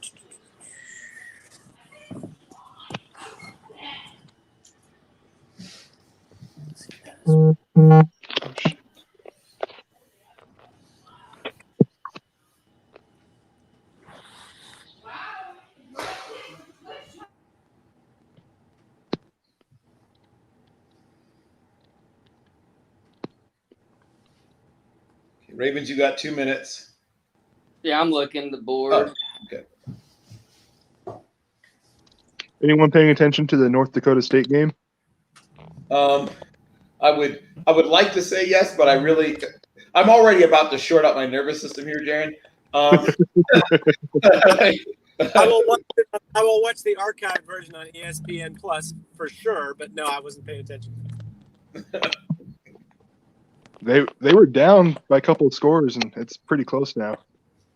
Yeah. Well, even preseason, and obviously I didn't know it was going to happen, but back when I did know it was going to happen, I said there's a year, not just because of all the weirdness, but the gap is closed. If you watch a lot of FCS football, there's a lot of, partially I think because of them raising the bar, it made other people say, okay, bet, like, okay.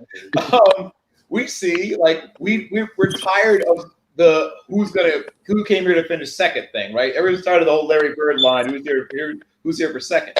So we've seen several programs increase their fundraising, do the Alabama thing where it's like we have some, what's the word, analysts, right? Adding analysts. Because there's rules about how many coaches you can have, but there's no rule about how many analysts you can have. and they aren't paying them 6 figures like Alabama does because they can't afford that. But if you're an out of work coach and someone says, I would like to make $55,000 as opposed to nothing, you're like, I will take the 55. See, is Kendrick Green from Illinois still there? You just missed him. Sorry. Oh, dang. I just see that now. All right. Let's see. Good pick. Will with the Kimbe Mutombo finger. Oh, my gosh. Sorry, Hales. No. Not today. Love Mutombo's new Love Matumba's new commercial. Oh, it's awesome. Yeah, that is really wonderful. What about David Moore out of Grambling? He is available. There you go. So, yeah, once again, large people leaving the board. And he really is a cultural fit for what the Ravens like to do. So that makes really good sense. They like pushing people around. That's really kind of their whole, like they ought to just put that as their actual team motto. Ravens, we like pushing people around. And anyone who's actually seen David Moore play football, that's probably his personal motto. When they bury him, his headstone will probably say he liked to push people around.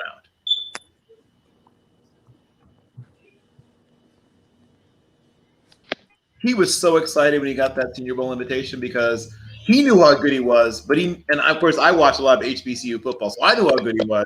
But he knew that most people didn't know how good he was.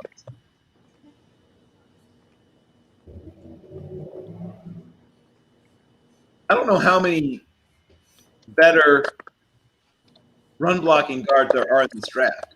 I don't think there's many. I think he's a top 2 or 3 for pure run blocking. He's a top 2 or 3 guard. The Browns. Clock. Okay. Give me a moment. Am I in the right? No, wait. Not. Okay, we're the me talking to myself portion of the evening. Oh, here it is. Here we go.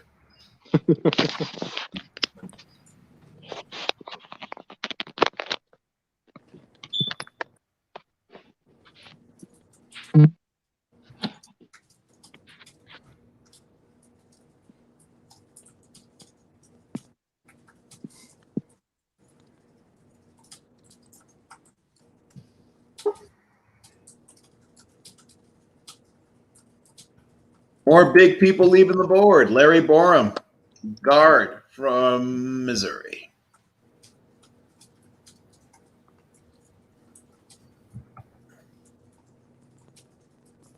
Are there any Larry Borum fans here? Anybody like him? Yeah, this is about where I see him going. Yeah, I agree. Well, hello. This is my daughter is joining us. How are you doing, Avery? Oh, hold up. Are you on something right now? I'm doing a show. Is that okay? Okay, I can call you later. Can I call you back? I'm just John. Yes. Can Yeah. I? Okay. Thank you, honey. Mm-hmm. Bye. Bye. Yeah. So one day, someday soon, they'll be old enough. Wait. Oh, he's not even here. Andy, I'll give you lessons on dealing with children someday. Someday you just get your kids to leave you alone. Go somewhere. Hey, here's some money. I know you can't do that yet because first of all, your child doesn't understand money yet. But at some point, when they're old enough to understand money, you can give them money and make them leave. Where was that? Oh, right. The Browns just picked, right? They did, right? Okay. I'm completely losing track of everything. Okay, the Browns just picked. And it's another guard, right? Yep. Borum. Yep, Larry Borum.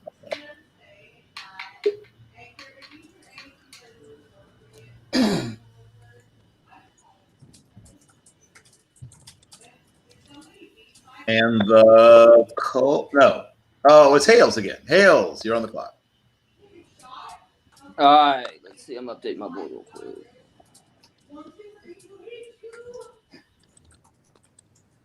What pick? Pick 133.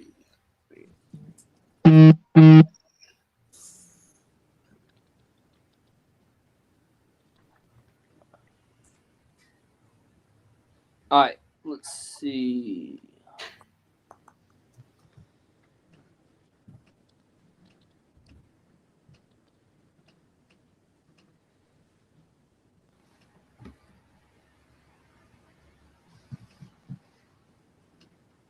I'm going to get Patrick Jones' teammate. And with the loss of Sheldon Rankins, I'm going to go Jalen Twombly. Okay. Once again, it's big guy time. Okay, this is cool.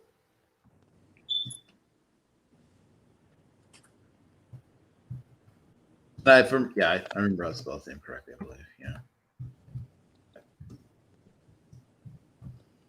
And that's the Vikings, which is Will. Okay. I'm sure he's out there D'ing somebody up, but let me see if I can get word to him somehow.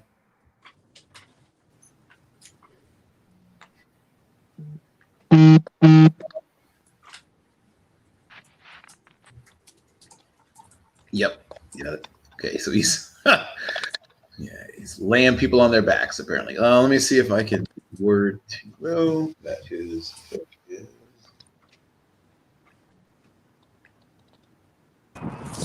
Hey, Bill, can you let me in? Oh yes. Yeah, you're here. There you go. Yep. Hey, I lost you for a while. How close am I to my next pick? You are on the clock. Well timed, sir. Oh, I lost you for a sec. You froze. Sorry. You're on the clock. You're on the clock. I'm on deck. Gotcha. No, you're on. It's your I'm on pick. now? Yes, Okay. you timed it beautifully. It's your pick. Great. Pittsburgh or Minnesota? Pittsburgh or Minnesota? Vikings at 134. The Vikings. The Tamarion Terry, wide receiver from Florida State. You can hear me. The other scary Terry. Okay, got it. Scary Terry. And Bill, you Yes. have my pick for Pittsburgh. It's a tackle. He's at the top of my available list that I just emailed you a little while ago.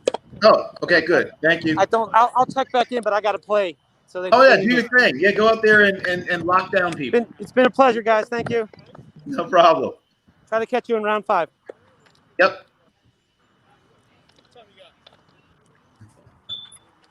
You gotta love it. For the love of the game, right? For the love of the game. Hopefully, Jaron, you'll still be out running around playing when you're 51 years from now or whatever. Well, I don't know how many years you're into this. How many years you're in.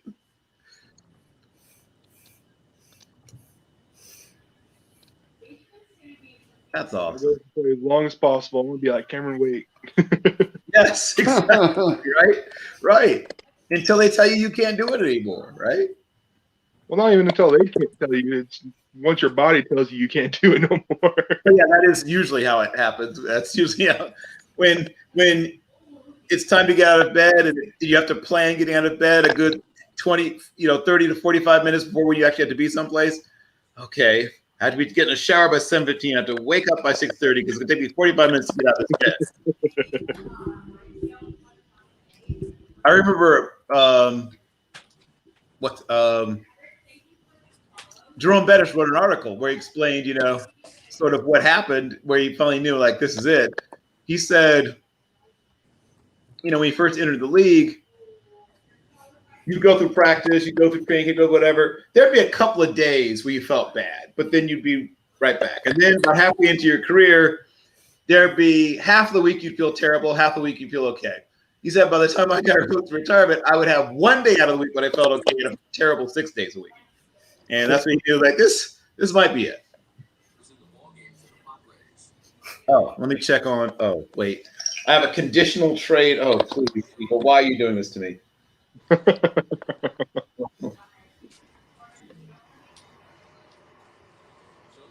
Okay, I need to resend the link to someone, apparently. Hold on. Okay, let me resend the link to Montel. Give me a moment, gentlemen. Talk amongst yourselves about something. While I resend him this link.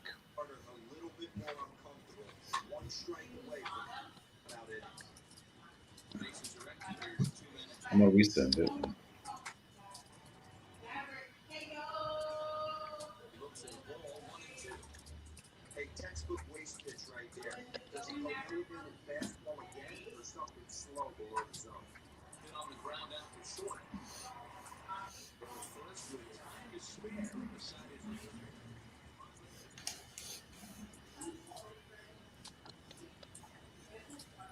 Oh, so confusing. Okay.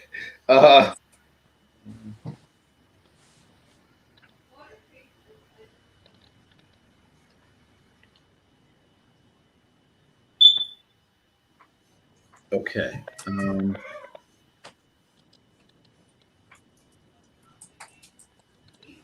Okay, so let me. Where did I? Yeah.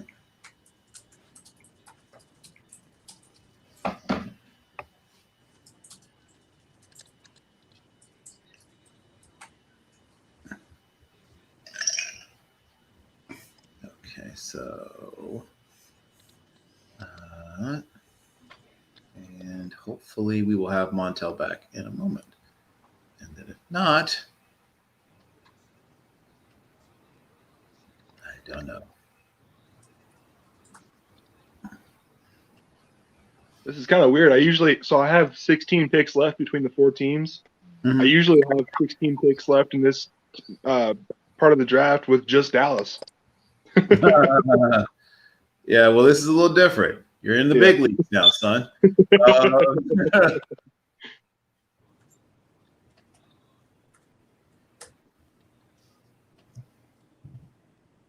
Okay. Where's Montel? Oh, there it is. Here it is. Okay, there's. And so he's making a. Oh, okay. Okay, so apparently there is a trade. Okay, so he's selecting where which. Okay, so oh god.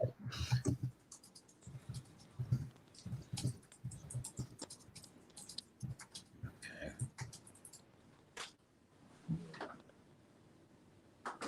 Okay. Well, hopefully at some point I will understand soon what's just happened. Okay. Hey Don, what just happened?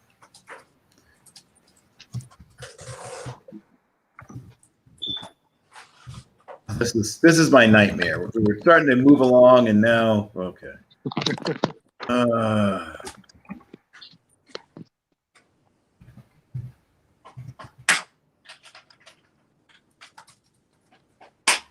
I may just resort to calling people because this is.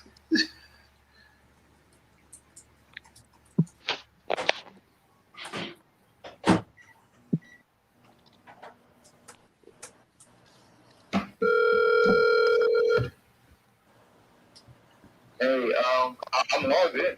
Oh! You know what?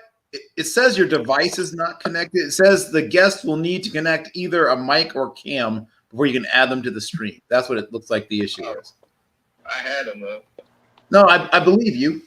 But just if you could just explain the nature of the deal and which picks you received so we can update the board and all that fun stuff. I wanted to do it in front of everybody so I can thank them for letting this dude fall so far. Oh, that's even better. So I will give you another minute or two, but yeah, we're trying to, plow through this. Oh yeah. And between me and you, are you live on the mic right now? Yes. Do I need to take you off speaker? Oh, yes, sir. Then I'll do that. Yeah. Yeah. I know you are. All right. Okay. All right. Okay. Yeah. So if you can get back on, please get back on. All right, I got you. Okay. So momentarily, we will have a pick. So,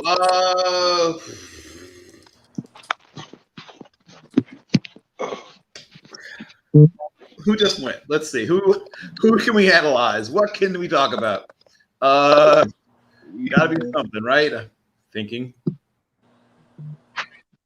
What was it? We had Marion Terry go off the board just now. Oh, yes, Marion. So that somebody was talking about how every single Florida State player took a hit. And he may be the foster child for the my draft stock took a hit. Maybe DeAndre Francois is the poster child, but a close second then might be Tamarian Terry.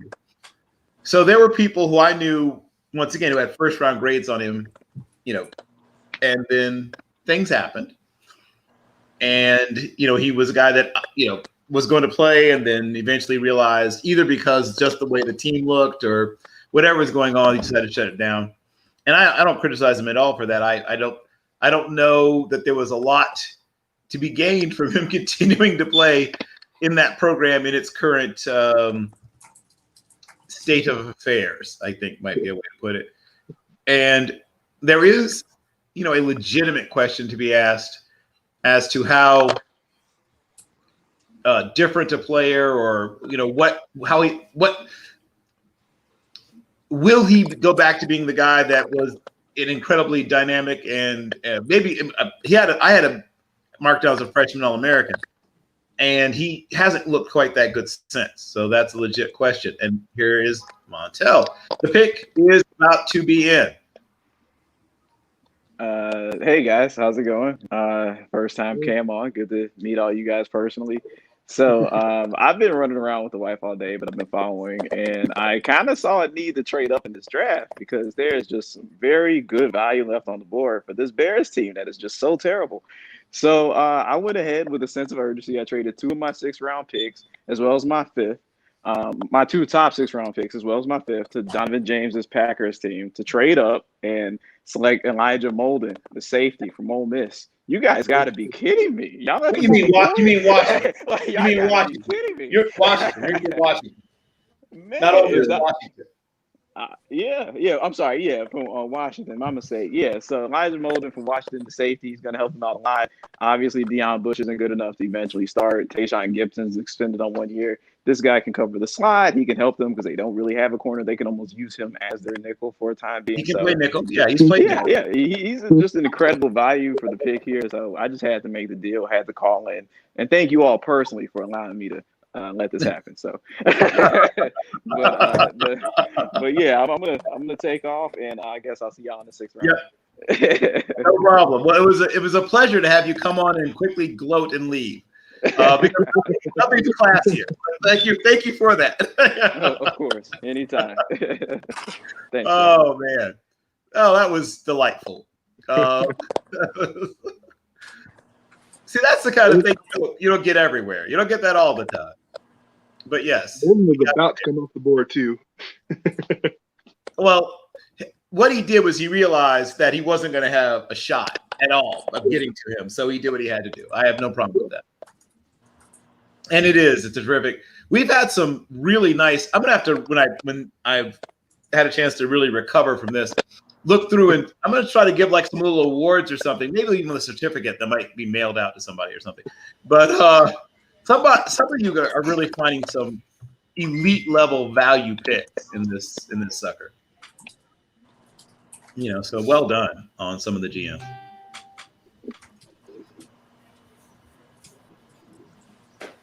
The thing that I come away when I talk about him, thinking about him, is that he's very much a professional already. You know what I mean? Like he's very buttoned up, whatever term, pick a term you like. He seems to know how to handle himself on and off the field. So I need to, update the board. Oh, I hate this part. Okay. Okay. So, okay. So this is not Bears. Talk amongst yourselves why I probably ruined the board. Wow, I did not know Elijah Molden was on the board. Yep. I was counting on him falling. He was my pick here in 137. Well, he was my pick at 136. So. He was definitely going to be off the board here real quick. Yeah, once again, this is a legit contender for the best pick in the whole draft. It's a legit contender for that.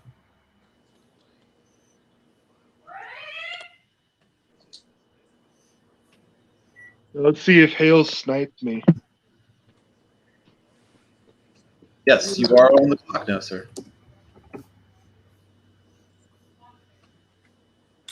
And I won't rush you because I'm still messing with the board, but do try to get a pick in soon.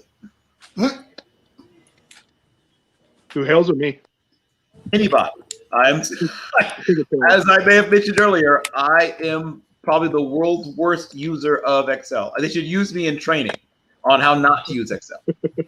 So if they did a course on Udemy called How to Not Use Excel for Dummies, you would be the teacher of the course, or I would you would be like indeed. an example or a testimonial? For I could be the president. I could be the teacher. I could be the example. I could be the case study. All of the above.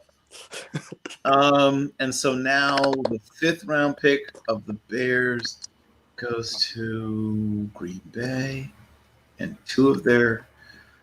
God, I hope it's Yeah. Hale's Baltimore is on the clock. Yeah, I'm looking through these corners.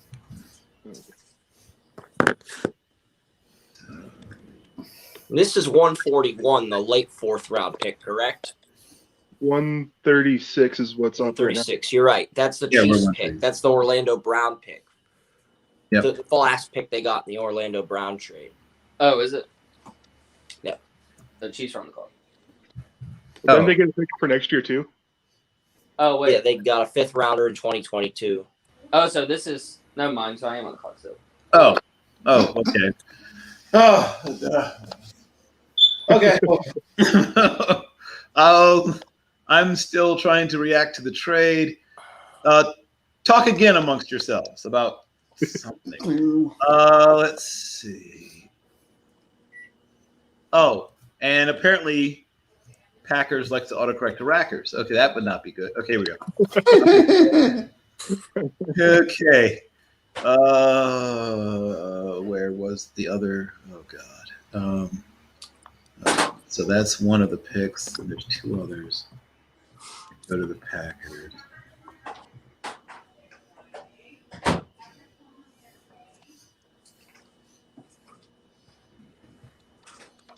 Oh, okay, hold on. I'm almost done. Okay, here we go. So Hales, you can feel free. I'm almost done. Hopefully not wrecking the board. It's all good. Let's see. I've got a pick in not a pick, but one of my writers sent me a 7-round mock draft, and they've got a really bad pick to Tampa Bay in round 4. A pick that we're probably not going to see in this mock, but they gave Tampa Bay Shane Buechele, SMU in the 4th round. That's terrible. Well, now I'm a Shane Buechele fan. I was a fan of his dad, right, Steve, in the Major League Baseball. He has a good chance to get in somebody's camp and stick as a 2nd or 3rd, probably most likely third string quarterback. Quarterback. And if somebody decides they don't want to bid for him as a priority investment free agent and throw a 7th round out there and get him, I don't have a single problem. Now, there's absolutely no reason to take him in the 4th because it's not like he won't be there much later.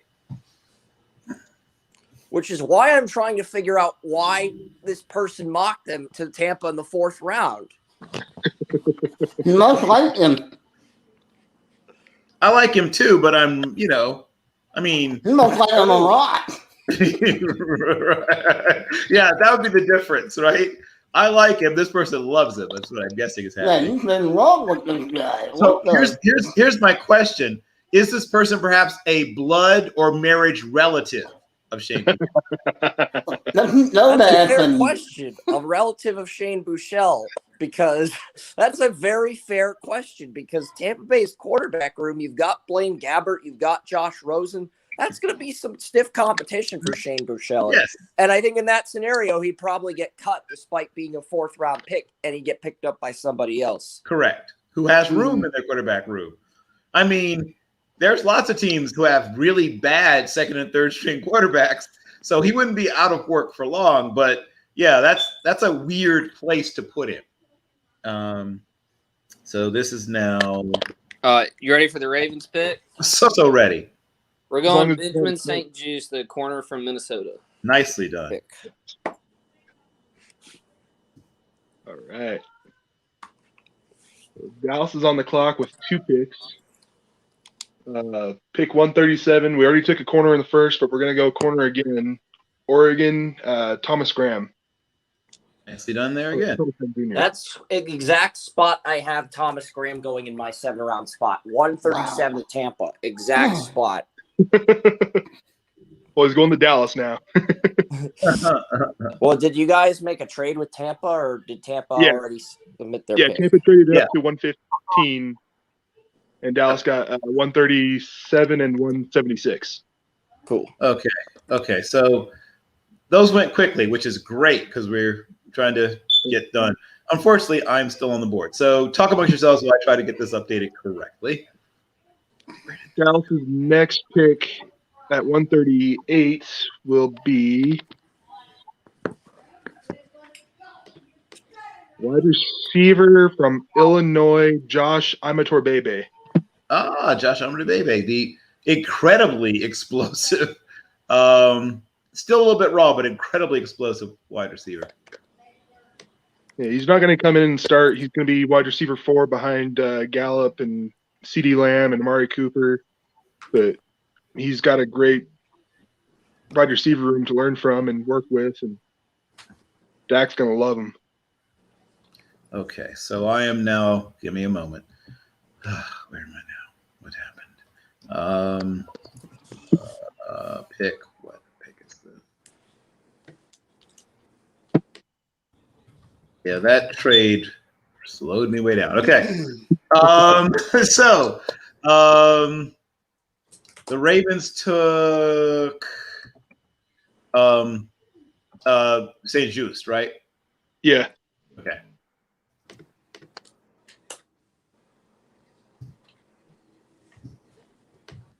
And once again, another Haitian American. Sapu, Haitian. Let's see.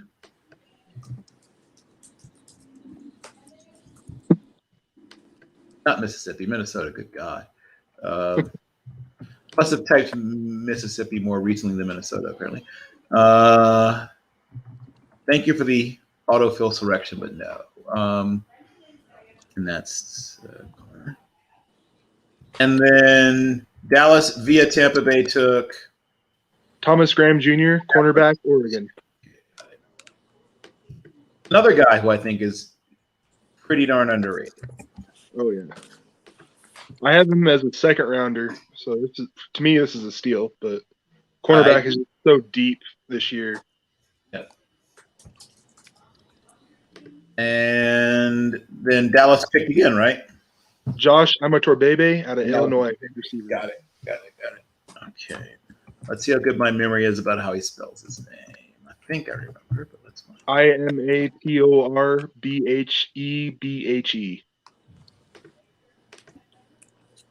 IMHORT. IMATORBHEBHE. Okay, wait, hold on. Okay, I am, and you said A? Yep, IMA. Yep. TOR. BHE. BHE. Okay. Got it. Thank you, sir. Yep, he's one of my favorite wide receivers in this draft. Well, he played in a, how do I put it, passing challenged offense. Would that be a fair way to describe it? And so his numbers were not what they would have been. He didn't exactly have Joe Burrow, I guess is what I'm trying to say. Throwing him the football. So, yeah. I'm going to agree with you. And he's a USC transfer, if memory serves me correctly. I think he started his career at USC. But yeah, he had just under 1,000 yards, 16.5 yards per catch. Yep. Oh, right. All in an offense where they really didn't know how to throw the football. So that makes it even more impressive that he was doing this essentially with no other very interesting wide receivers around him, and with quarterback play that is best described as intermittent. Yeah.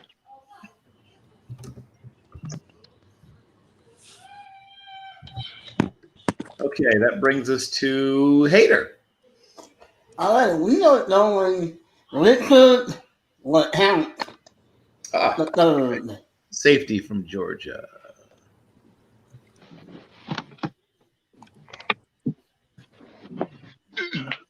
I don't know if he's Haitian or not. It is a French name. I'll have to research it. But yeah, he's a classic tough guy.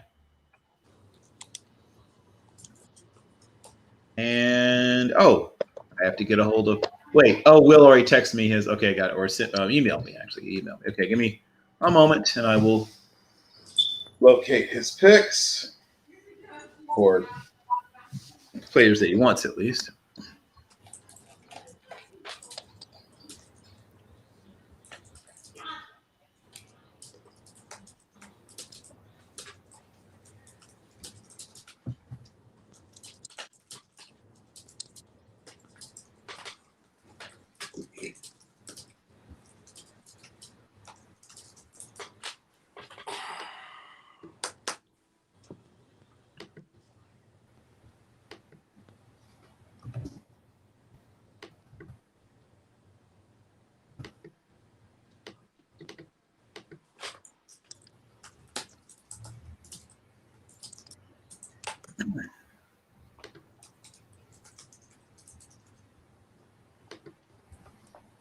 Okay.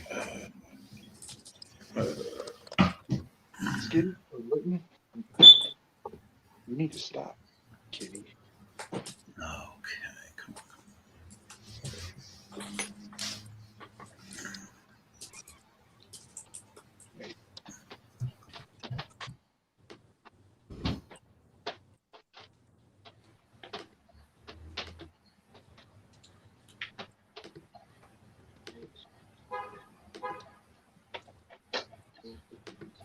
Oh, here we go. That's first and second. He sent another one, but when did he send it? Oh, here it is. Here it is.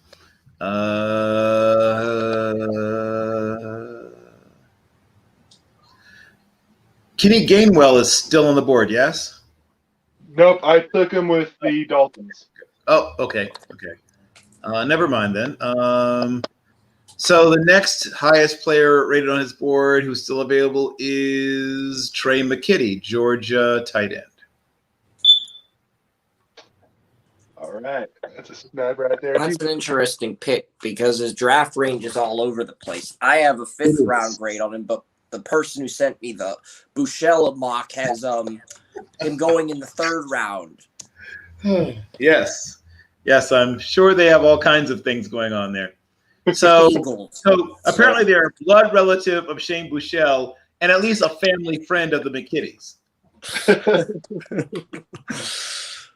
That's an interesting family tree. I'd like to see that family tree on Ancestry. Yes, I think we all would.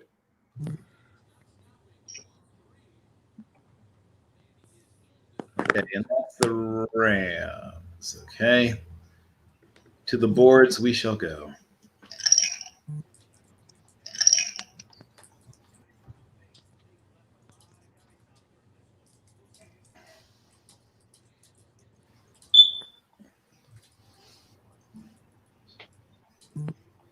Okay, somebody took Rashad Weaver, right? Yes.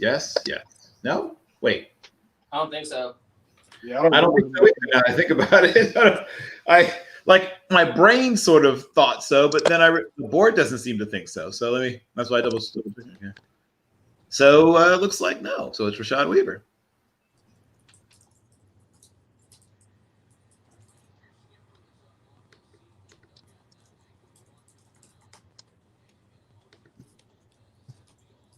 So that's all the Pitt guys, right? Because Jones, Twyman, Weaver. Yeah. So all of the Pitt line guys, and I guess all the Miami guys. That's Green. Wait. Oh God, is this still Green Bay or? Let me think. My poor. Green Bay didn't send any picks, right? Okay. Just making sure. Okay. Yeah, they received. They didn't send. Okay. So I'll be right back. I was just making sure that I wasn't gonna have to freak out.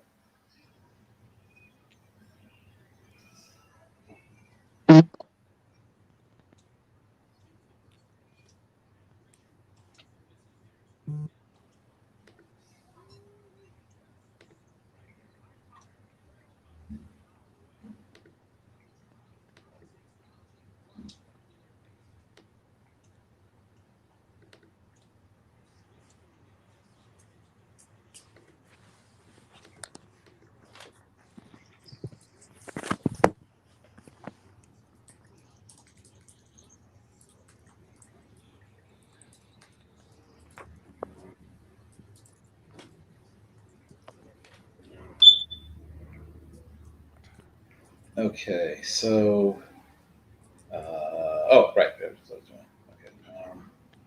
I have his picks somewhere in front of me. Oh, here we go.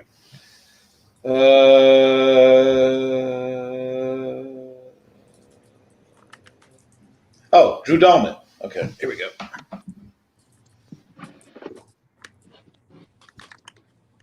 Who was the pick? Dahmer? It is offensive guard Drew Dahlman from Stanford.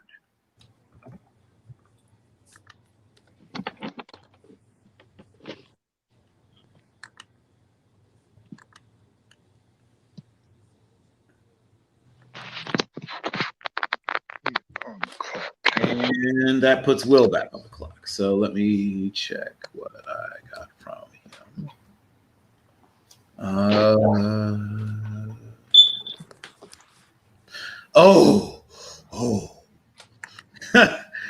Well done. Even from the playing field, Will Masiak dropping dimes. It is safety / nickel linebacker Devon Diablo from Virginia Polytechnic Institute. Nice.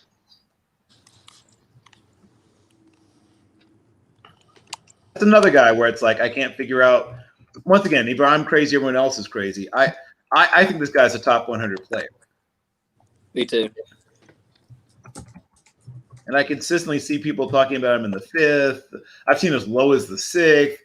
This is where I see him a lot, is the 4th. If it was up to me, I wouldn't let. If I'm the Steelers, I'm not letting him out of the 3rd. We haven't had. I mean, that would be. Now you have your Cam Chancellor to go to your. Well, I mean, Mika Fitzpatrick is not quite Earl Thomas, but he could do some Earl Thomas-isk things. But you now have his Cam Chancellor to go with him.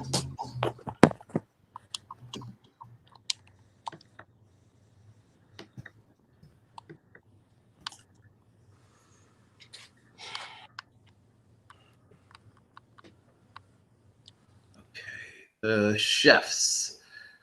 Okay, uno momento. I'm going to here it is. Okay.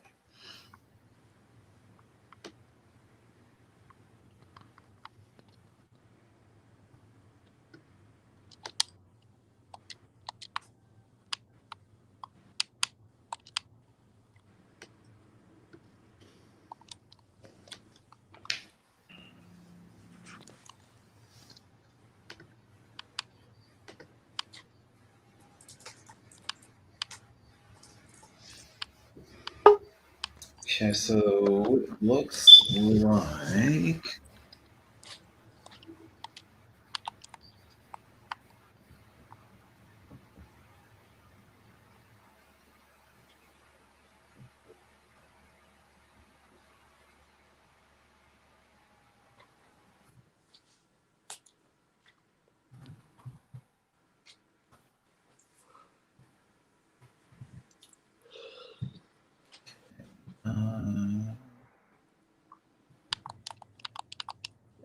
a lot of players that people thought would be there are not so much there.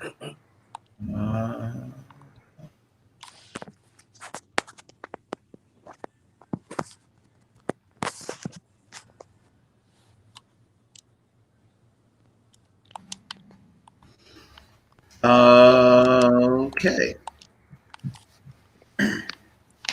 So it looks like it will be. The tiers thing is cool to talk about. Well, I wish you would just do linear when it comes to this kind of thing. Let's see.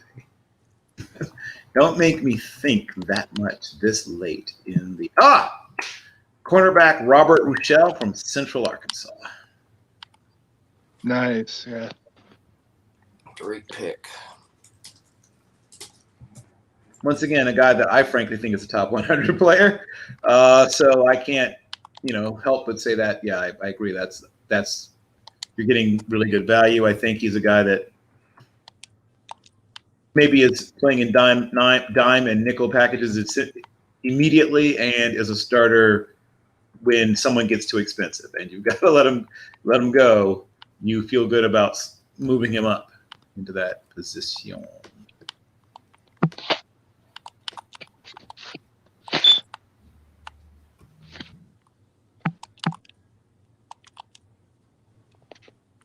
And that means that we are now at pick number.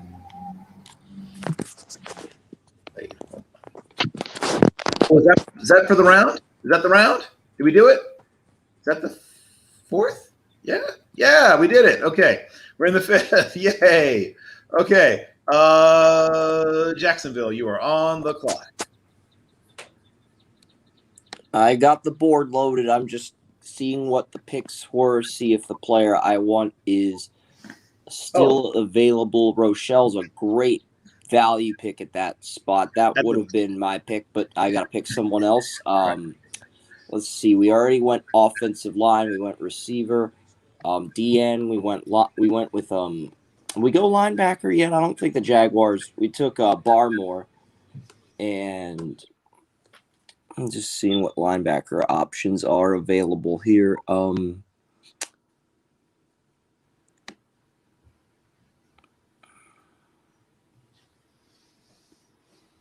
Man, all the good linebackers are gone. The linebacker pickings are a little thin. I'm inclined to agree with you. There's a few guys that I still like, but yeah, I don't think I'm going to go that route. There's still some options. Let's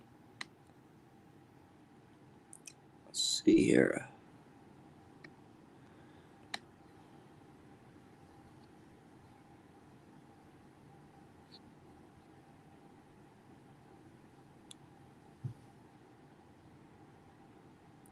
Is Trill Williams out of Syracuse still available? Yep. That's our pick. Lock it in. Okay. First of all, not quite, Devon Diablo and DiCaprio Boodle probably have him beat for the all-name team, but he's in there. He's in the fight.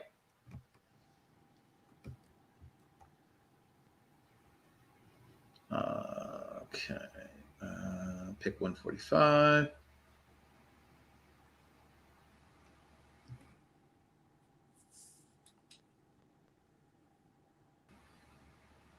Because I got a day 2 grade on Trill Williams, so it's like, yeah, that's who I want if he's still available. Very much so, he is.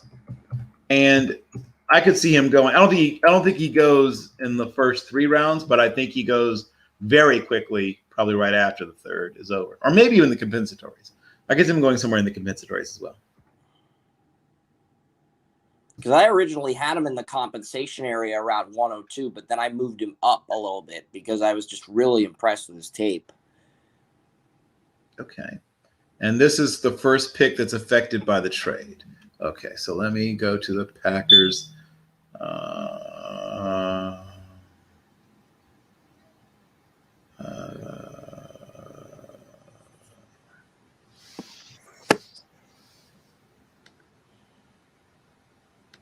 The pick is Caden Stearns, safety from Texas.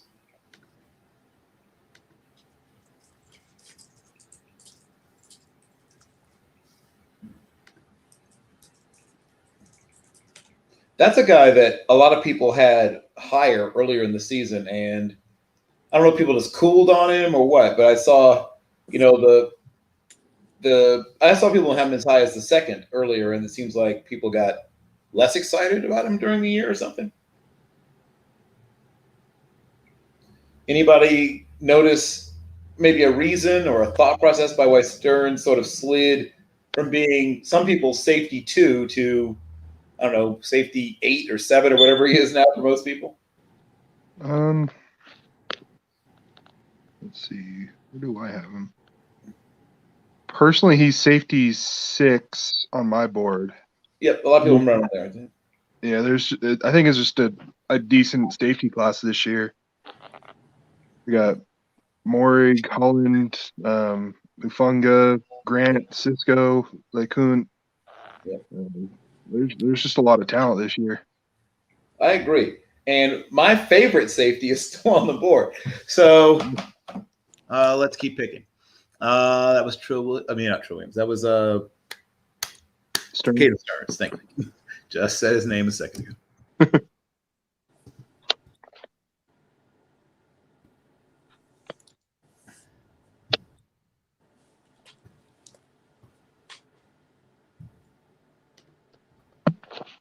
And that's Albie. Let me see if I can he was running out of players the last time I checked on him. He may be flat out now. Let me see. If anyone can get a hold of Albie, that would be fantastic. Well, I'll try to see if we can. Yeah, the board he submitted is pretty much cached. Let me check though to see if there's anybody left.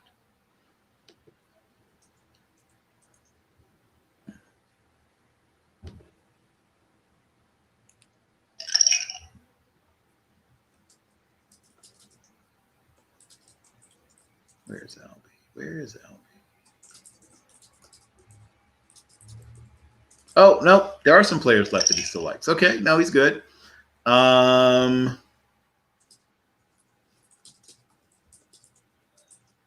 Emir Smith Marset. And though he put Illinois, it's actually Iowa, but I'll forgive him. Okay, so that's who he's getting. Okay, but there are some players left that he.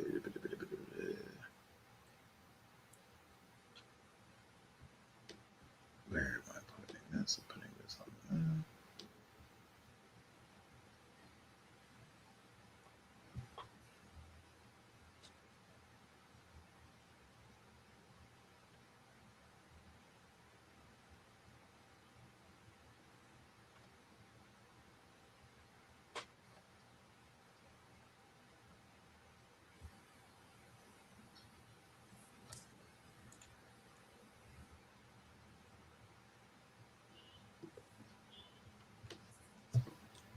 And that puts Atlanta on the line.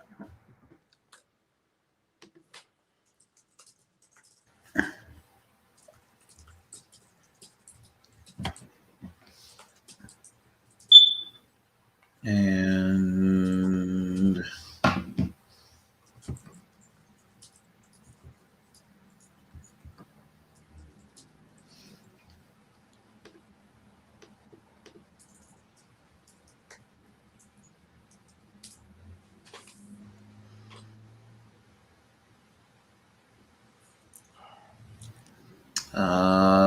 the pick is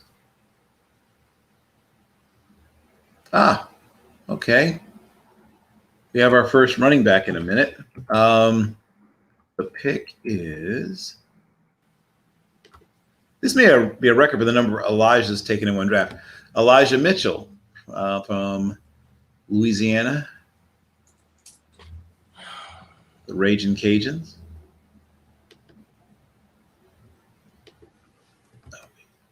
Here we go.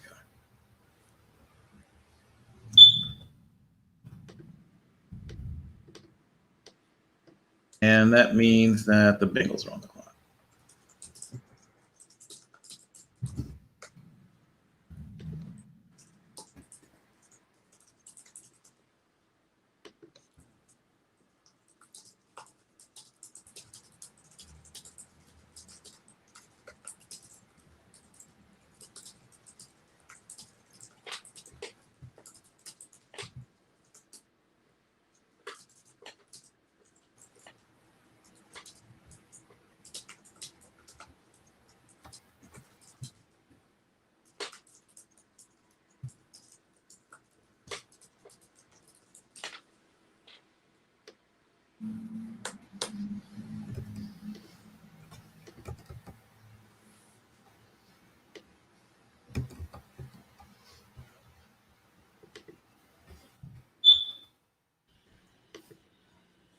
Okay, pick 149.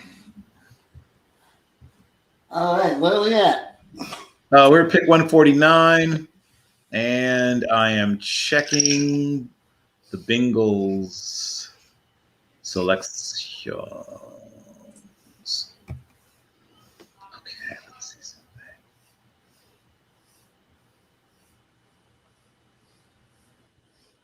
I mean, not Bengals. But yeah, the Bengals. That's right. That's right. Okay.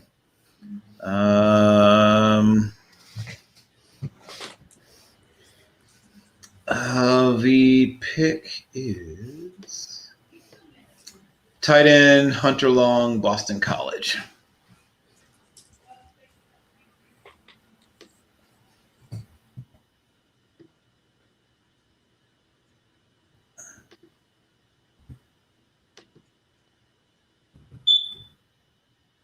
That's another guy that I somewhat reminded me of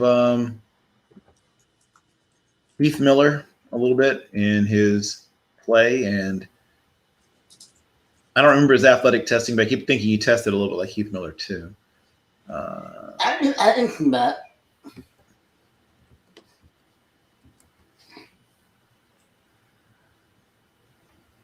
That was pick 149. That brings us to pick 150, which is Albie again. Okay.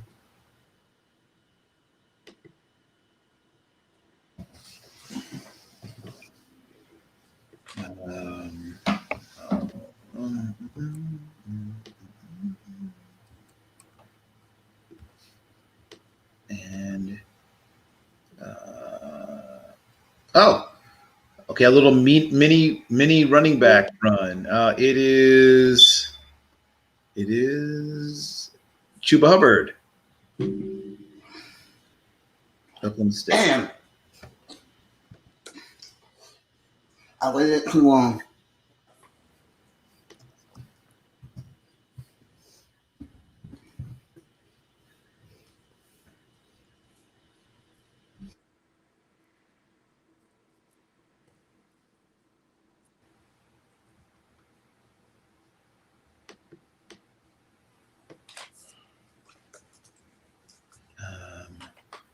And that brings us to 151.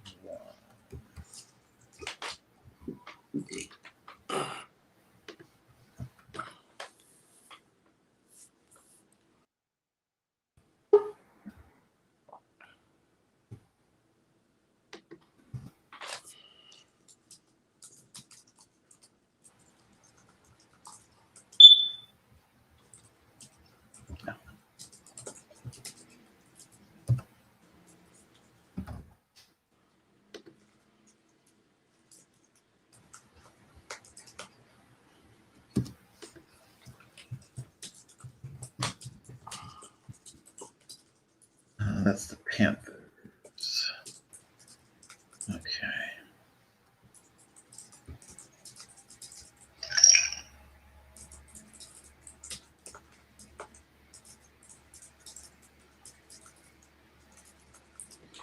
Corner, Cameron Bynum from Cal. And that was the other player I was considering before I took Trill Williams. He's good. Yes, he's good, and this is about where he goes. He's once again better suited to playing in a zone than in a man's heavy scheme, but he's got, I mean, I hate to sort of say this about Cal guys because it seems like a cliche, but he is a guy with a high football IQ and a better than average tackler. You know, maybe not devastating, but a better than average tackler and good ball skills, good instincts. Yeah, and he had like an NFL-sized playbook as a senior in high school. The only thing, because I listened to one of his interviews on a podcast, the only thing some people are going to say he needs to work on is game speed, but everything else is there. Instincts, coverage, football IQ, decision-making, it's all there. Yep. He's just not – I mean, he's the person he reminds me of is a taller version of Brandon Flowers. And that was the issue with Flowers, too. Like, the guys were really, really athletic, gave him trouble because he's just not an elite-level athlete. Yeah. Let's see. That brings us to the Broncos. Is Hader still around? Yeah. Okay. Hader, are you the person that adopted them when Chase pulled out?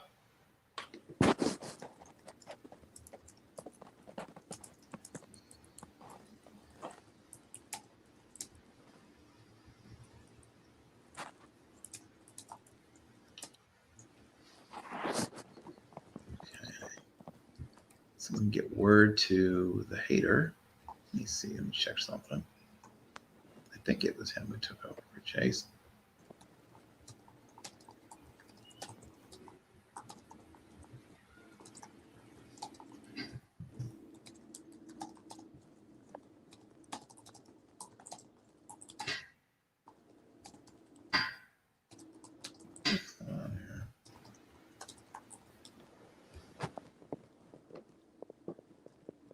Okay, let's see if this works.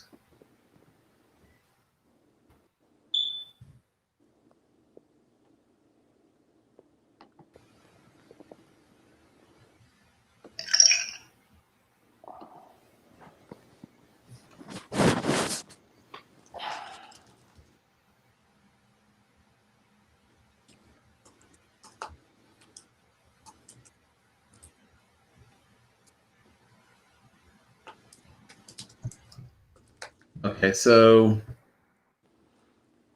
one of our GMs has to submit his picks via, but that wasn't Hader. Let me see if I can get Hader back.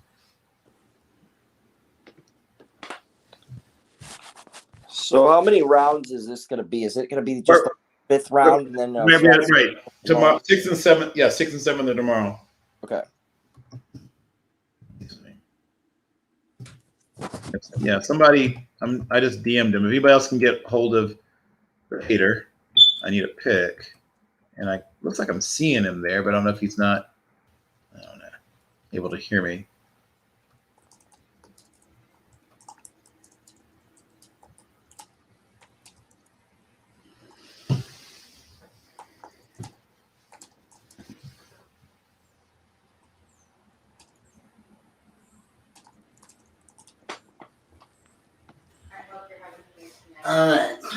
Oh, there we go.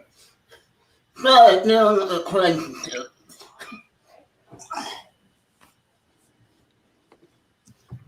Am I up? You are. This is all you. Oh, then there's a look at who got picked. Yeah, so you are making the selection at pick number 152. You are the one that inherited Denver from Chase, right? I did. Okay, just making sure. There we go.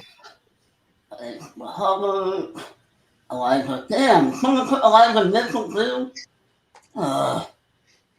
No, killing me. I admit it's very inconsiderate of them to choose players they wanted that they should have known you wanted. And they cut him in stone too. Oh. Yeah, I know. I mean, what are they even thinking? Taking players. What are you guys doing? Come on. I know. We're going to have a league meeting about this where you can explain that you have to get the good players first. Well, no,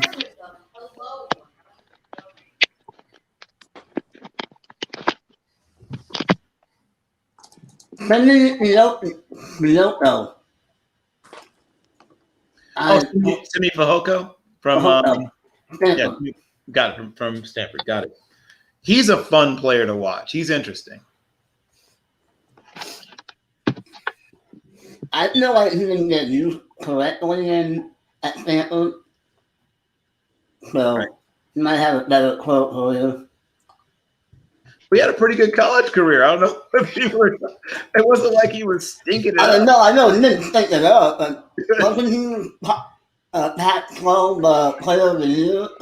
That's what I'm saying. I mean, what? By what standard do you not have a really good college career? His college career. Yeah, true. No, but that's saying something about this player. His ceiling is that high. Yep. Right. I agree. He has an incredibly high ceiling. And he has a chance to be the player that everyone was hoping that J.J. Arcega-Whiteside would be. But this time, it might actually happen. And Hales is having to study for a statistics final. So let's see if he's submitted a board.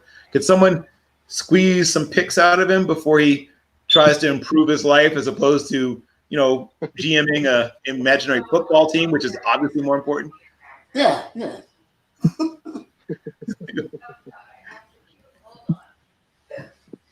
Well, I guess the team isn't imaginary. The team actually exists. I should say this particular. I guess this is happening, so it's not really imaginary. Interesting. So, in some alternate reality, this probably is the actual pick, right? Huh. So, alternate reality.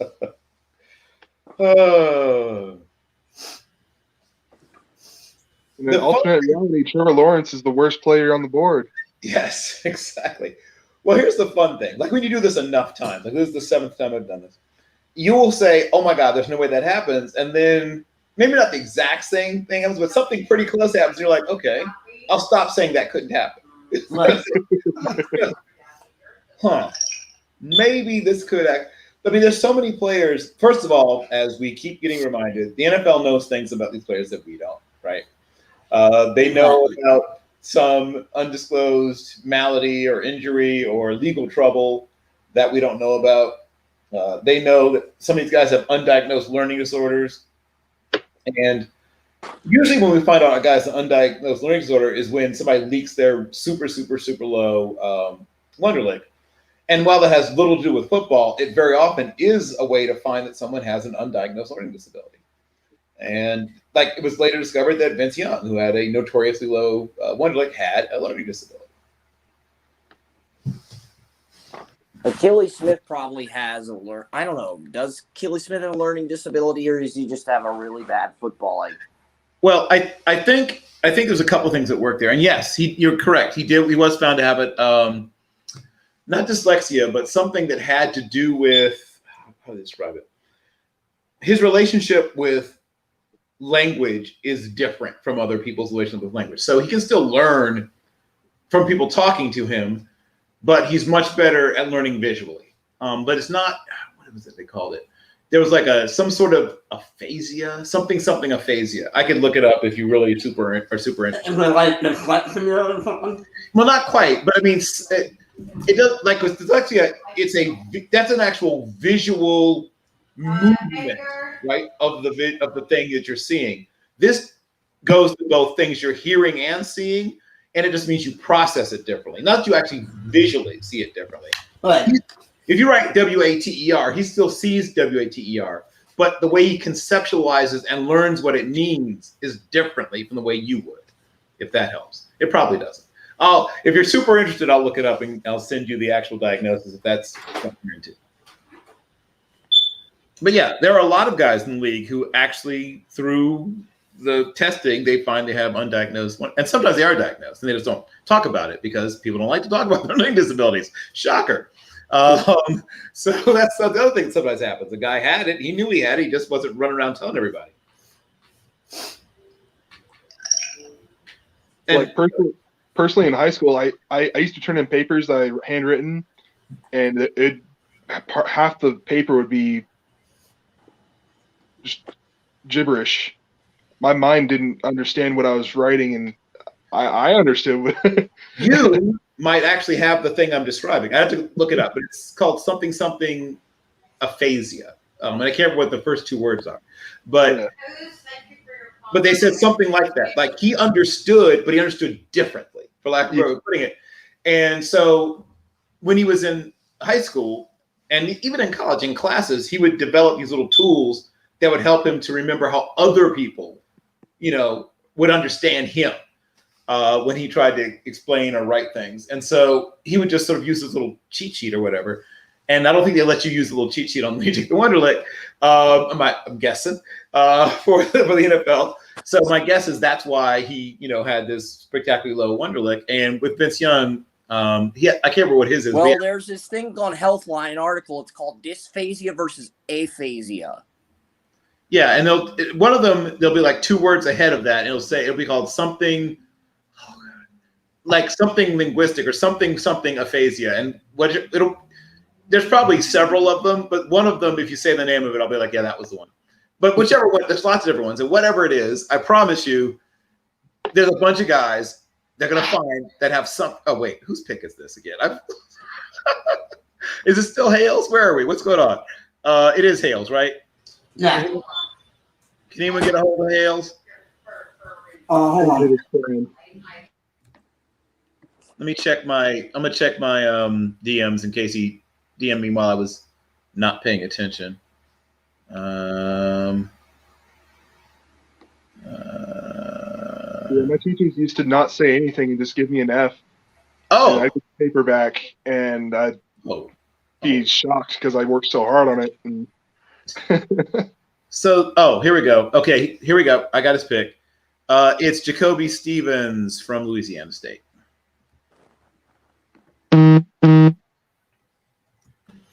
So I guess almost the entire secondary, at least that were draft eligible from LSU, has now been taken, right? I think.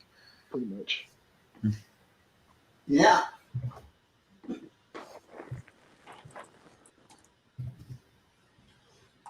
Yeah, it's not cool that they didn't at least try to figure out why this was happening. Yeah. That's not how you're supposed to. I mean, as a professional educator, and I've taught before, when you notice that somebody is, and especially someone that you can tell is a bright student, is struggling to do something that doesn't seem that difficult, it usually means either they got something going on in their, they're just life that's preventing them from being able to focus, or there's something else going on. And it's smart if you don't have the expertise, and most teachers don't, to diagnose that, to bring in someone who does. The Jets belong to Andy, who is lurking, right? Are you still lurking, Andy?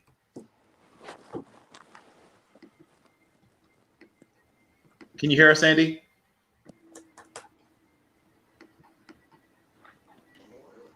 Oh boy. There we go. Working. Okay, there we go. All right. So Yeah. you All are right. on the clock with pick 154. Yep, this is a no-brainer to me. This is a dude I ultimately think belongs in the top 100. I don't really know what the deal is of why so many people aren't taking this guy higher. So, again, going to continue to strengthen that offense for the Jets and give some more to Justin Fields by giving him Drake Jackson. Nicely done, sir. Well executed. Well played. And yes, value is value. Sometimes you just have to, if it's there, you just say thank you. And if you want to be if you want to be kind of a jerk like my friend Montel, you can then decide you want to kind of rub it in people's faces, but you don't have to do that. You can be classy like Andy. Be like Andy. Yeah. Hey, 2 offensive linemen, a running back, a tight end, an all-pro receiver, and a quarterback. I'd say if the Jets do this in real life, people are going to be pretty happy, I feel like. Yeah, I would agree with you. I mean, there comes a point in every team's life where they stop messing up the draft and start getting it right? Yeah, we hope. Yeah. Like I said, I don't care about the defense. I'm proving it. Cleveland's fixed themselves, so yeah, it happens. It does happen. It can happen. Yeah. You have to keep believing. Fix themselves. Wild. So. Yeah, and we talked about that. There's still no better way to turn a team around than drafting better. There's simply no better way to do it. Anyway, I mean that's the way. That is the way to do it.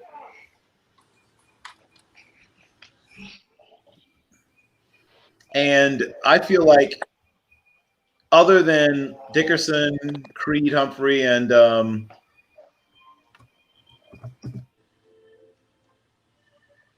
for me, I think that might be Josh Myers, maybe. Not Myers. Yeah. I like Drake Jackson better. I actually like Jackson better than Myers too. Yeah, I'm with you on that. There's one other center that I like, but it's whatever. There's still a few that I like, including Jackson, that I think have ceilings to develop into starters. Okay. Yep. 49ers are on the clock. Let me look to see their board. It looks like a run on offensive lineman named Jackson. Alaric Jackson is still available, correct? Yeah. Yeah, I thought so. Okay.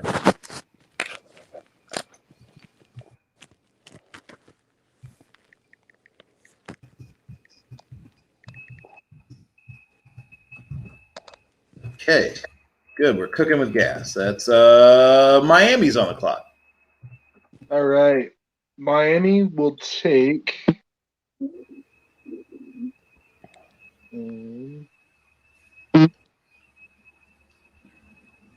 Josh Myers is gone, right? Yep, we just talked about that. Yep.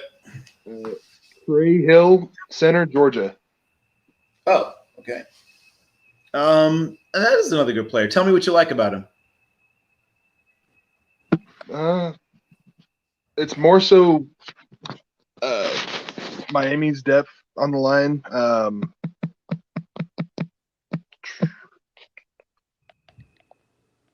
Let's see.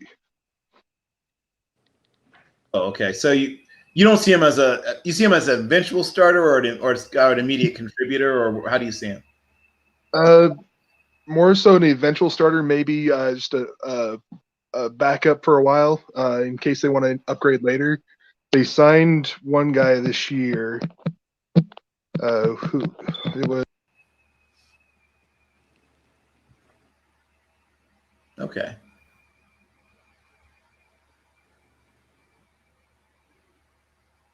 Okay. Okay, so that means that that was pick. What pick was that? 156. Okay. Okay, so I need to locate. Well, not locate, but just look at Will's board. Give me a moment. So that was Trey Hill. Yeah. That just went. Yeah. Yeah, Trey Hill. So yeah, Dolphins have Dieter and Matt Skura. It looks like. Yeah, Matt Skura. I think Trey Hill would be a good piece too. Yeah. No, I agree. I mean, I think he has a chance. I think he has a chance to perhaps even push his way into the starting lineup. If not immediately, then fairly soon. Yeah. And kind so, of the same situation with Wilson, the center that took last year. Starts off as a good depth piece and then works their way into the starting lineup.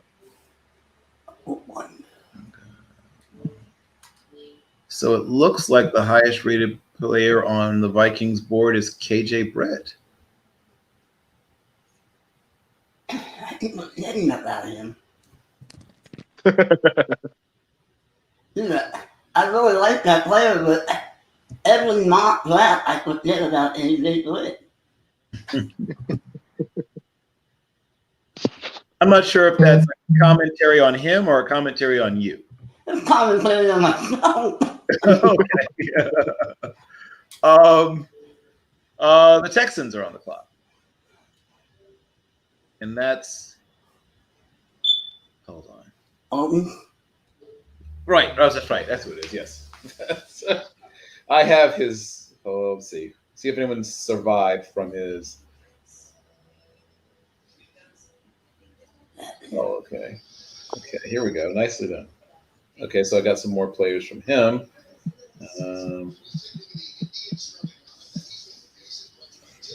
Now let me take a look at.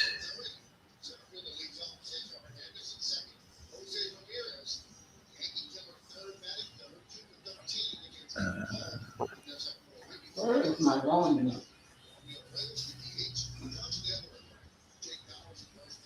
Where are you, Aldi?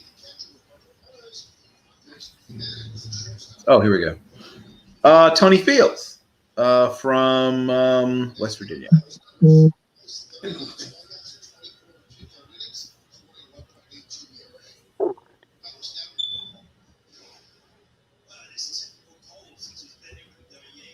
Okay, so that's Tony Fields, linebacker from West Bygod, Virginia.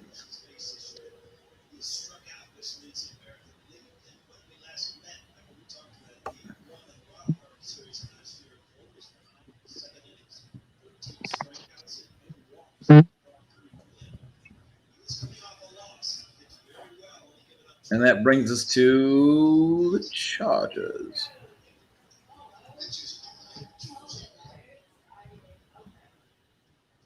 The Los Angeles Chargers. I keep practicing saying that, hoping it'll start to feel normal. Let's see.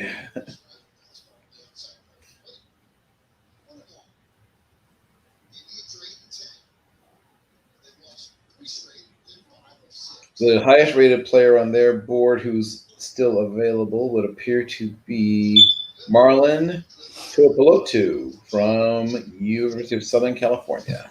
I love it. I'm also good by it. So. Yeah, he's a fun player.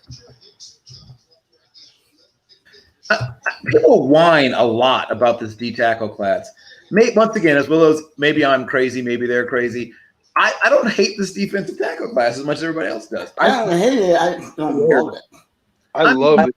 It's not a legendary class, but it's a good, solid class with some players that people are so sleeping much depth at this draft, this defensive tackle draft. Right. Thank you.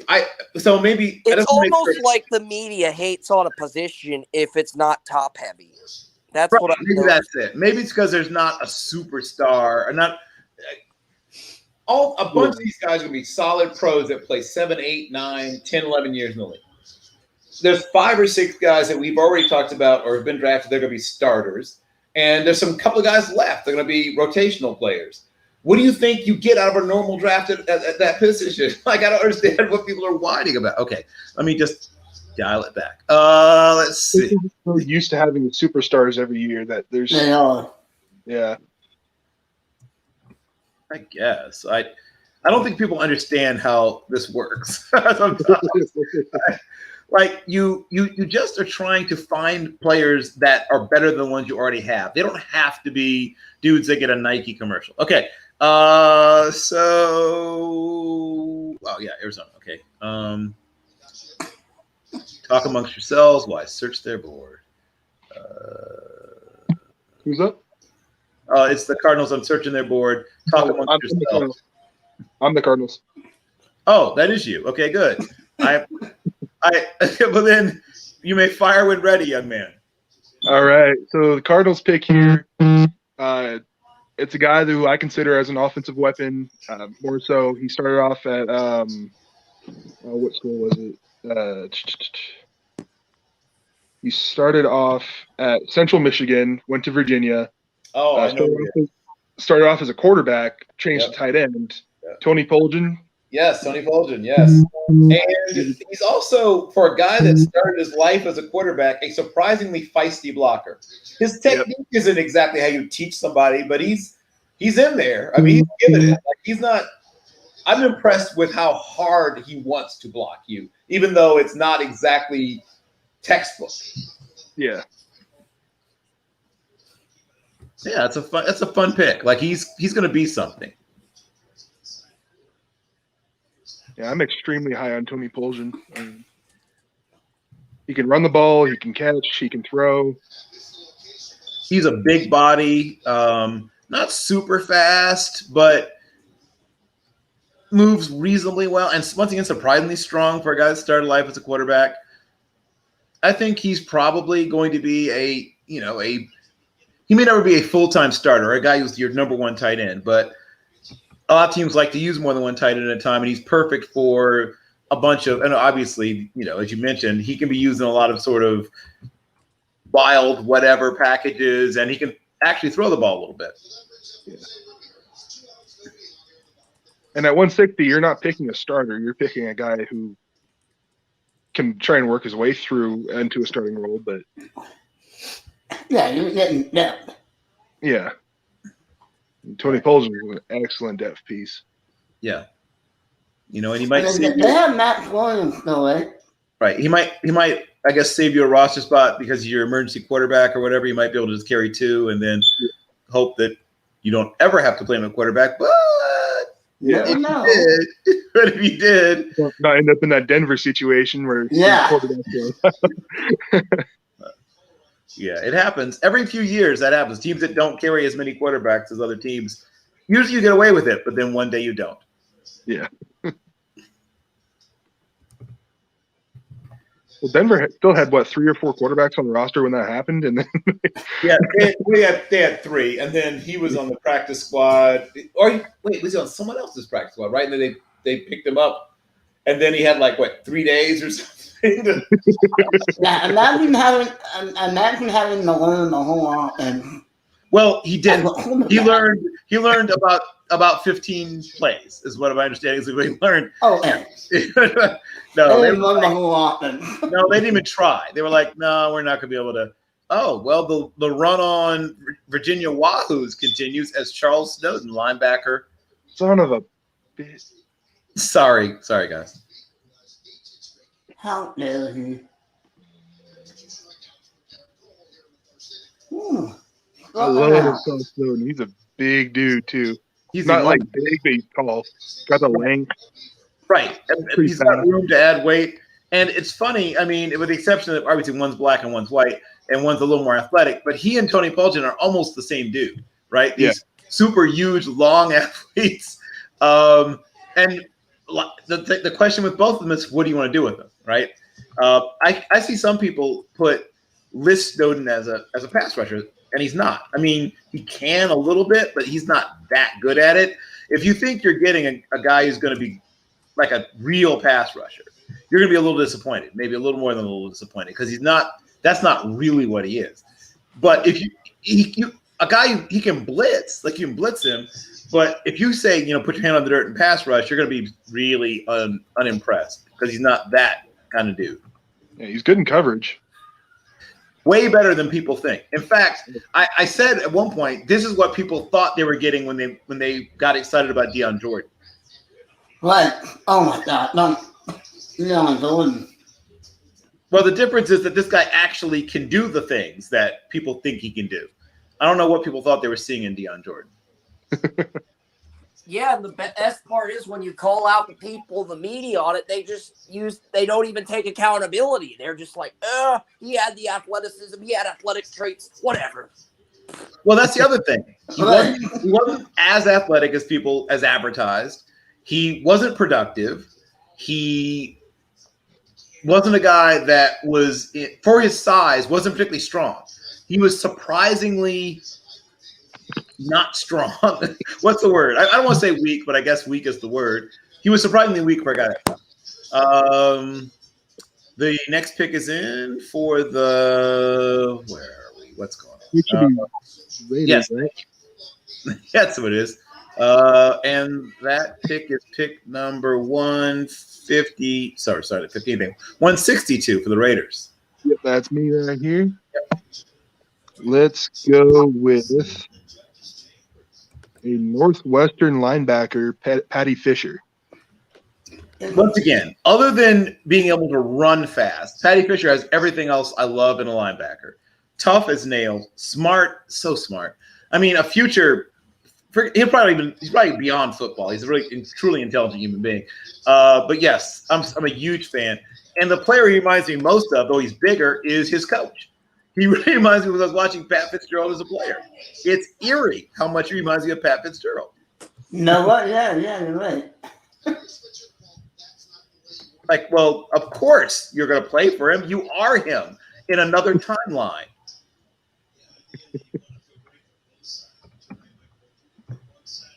But yeah, even if he never becomes a full-time starter, and of course he could in the right kind of defense, you talk about guys who are going to add to your locker room. That's a guy you're going to have an elite level locker room. Okay, you're back on the clock, Hater. Oh, what team? Pick 163. 1 second. Bring up my board. And let me give a heads up to Andy as well, because Andy has gone back into lurk mode. If somebody has the ability to text, DM, etc., whatever, Andy, let him know that his pick is coming up soon, very, very soon. The guy from Northern Iowa is going. No, wait, which one? Who are you talking about? Smith. Ellerson Smith is still available, believe it or not. All right. Well, we're going here. Well, I'm taking him. Yeah.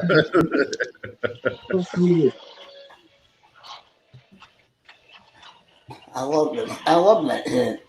He's a really good football player. Only both you and I boys.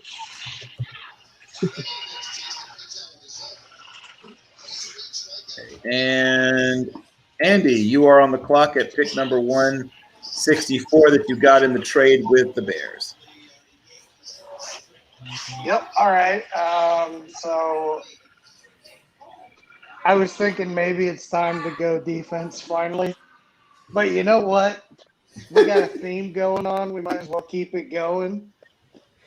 Give me Jalen Darden. He's done. I can't, unfortunately. He's mine. Yes, unfortunately, someone else has coveted your Jalen Darden. You have been cuckolded. Oh, is he gone? I somehow missed it. Okay, all right. You know what? I deserve that. I deserve that. Okay, well, in that case, I actually will go defense. Give me Tay Gowan. Oh, there you go. Tay Gowan, who is do you see him as a nickel? Is that where you plan to use him? Yeah, I mean, the Jets really just need everything. So let's put him out there and see where he sticks. They need help. So play him where it's best for the team and best for him. But more than likely, probably nickel. Yeah. Okay, gotcha. Anybody got a line on Hales? I know he's trying to advance his education, which I guess seems responsible. Let's see. I'm going to check to see if he. Okay.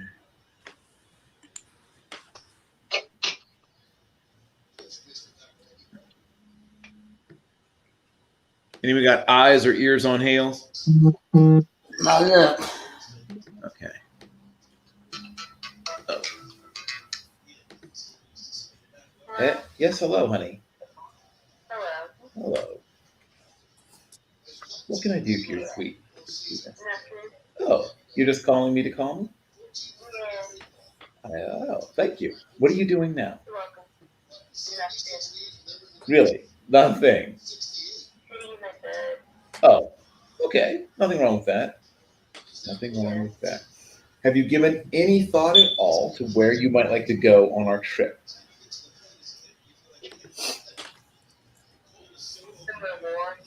Okay. So do this. Make a short list, 3 to 5 places that are warm and that you think you would like to go, and then I will start planning our trip. Can I call you back in about half an hour? Okay. Okay, I'll talk to you soon. Okay. Okay, bye. Bye. Okay, I'm gonna try DMing Hales and let him know that he's got about a minute and a half left.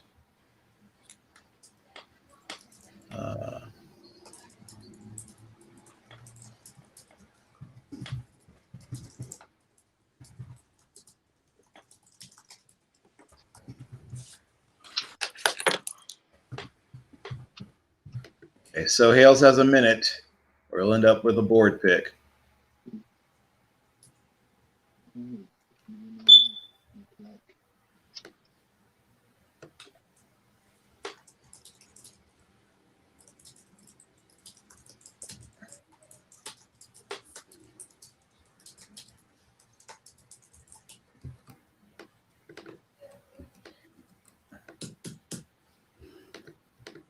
We were really moving for a while there. I was feeling good. Oh, we just have 29 more picks. No, not even that. Sorry, Bill. 19. We have 19 more picks, guys. We can do this. And I can give you your lives back.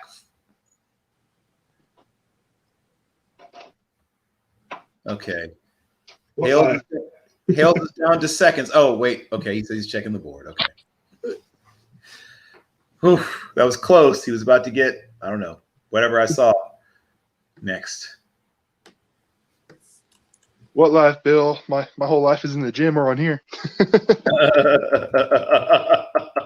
Right, good point.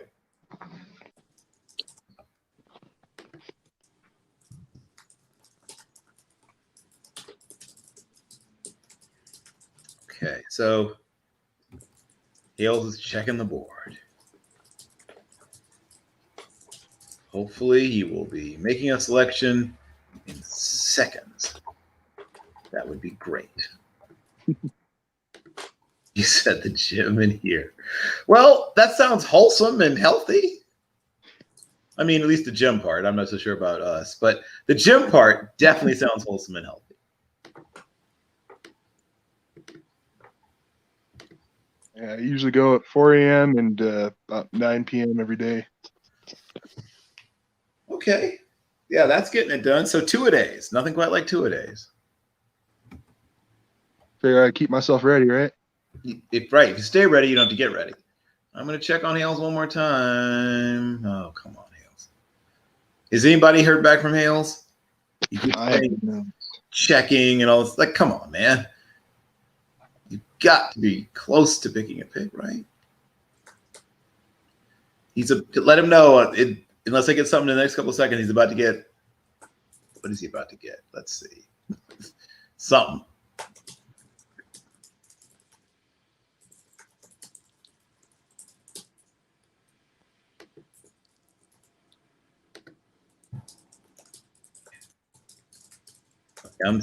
He's got 10 seconds. 9, 8, 7, 6. 6. I'm going to check my DMs one more time.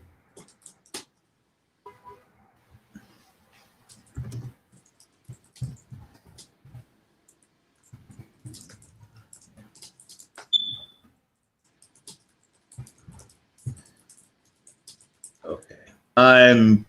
He's getting a board pick. He'll just have to be mad or whatever. Oh, now he's saying, I will take. Good God. What a drama king. Okay, what?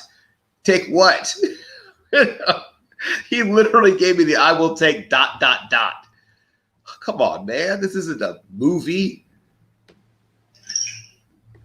I mean, I like suspense as much as the next guy, but oh, what are you doing to me? Oh, okay.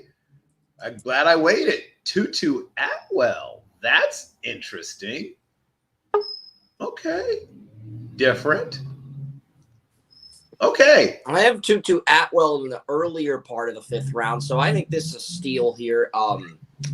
But yeah, I've seen Atwell as high as the 3rd, 4th round in some other mocks, and I just finished a write-up on his teammate Des Fitzpatrick since I'm editing 2 different 7-round mock drafts. So this is a great value pick for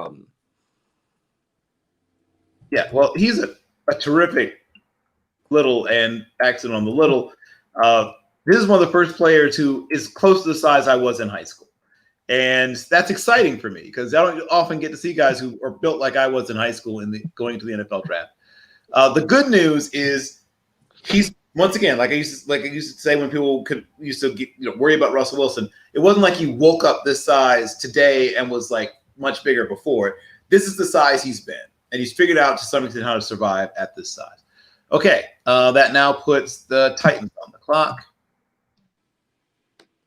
And while I was waiting for Hales, I already had looked at their board. So it's a run on smallish but quick wide receivers. Wide receiver Shi Smith, South Carolina, puts the Raiders on the clock. All right, Raiders are on the clock. So we're going on a run on wide receivers right now, right? Looks like it.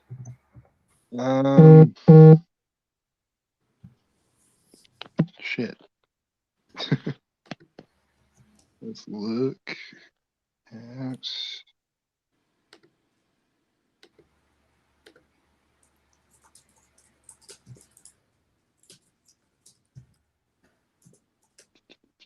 Let's go ahead and grab Des Fitzpatrick out of Louisville. Sure. Let's get all of the Louisville wide receivers out of the way. Here's what I will say about Des Fitzpatrick. I remember watching him early in the year, and of course everybody was talking about Tutu at the time, and I was like, I'm not so sure the better pro prospect won't turn out to be Fitzpatrick. Now, obviously Tutu is electric, but you have to use him in a very specific way. While Fitzpatrick is a guy that can be used in a more general way, for lack of a better way of putting it. There's more different things you can ask him to do, and it'll be realistic for him to do it.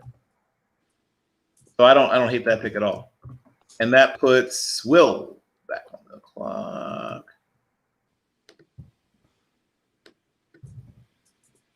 And the highest rated board for a player on the board for the Vikings who hasn't been picked yet is Tommy Doyle. Tommy boy. Another very, very, very large human being. Very. I think he's almost 6'8" or something.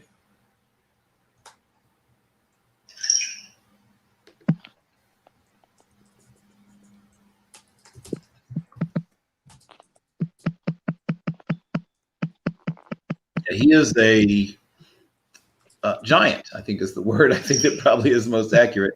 I think he's 319 pounds and like 6'7" and 3/4 or something. So he's very, very large. Probably a right tackle, but there's nothing wrong with that. You need two tackles. One of them has to line up on the other side. And you can't just stack a bunch of them on one side. You got to play one on each. Well, why not? Sometimes it works.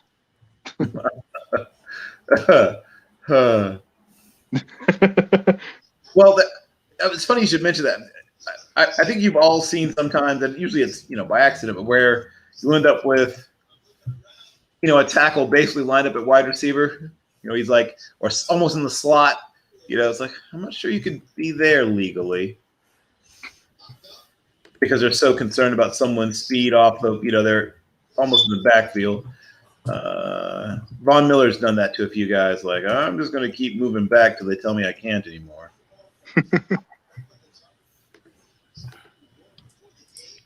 But it's fun. Yeah. Okay, so let me check the Browns board.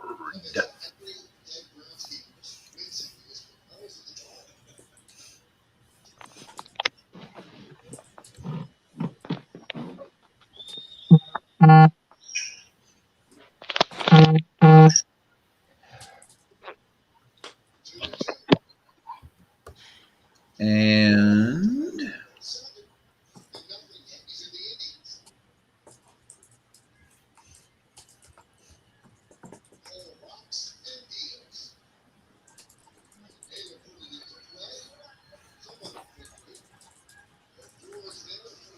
okay.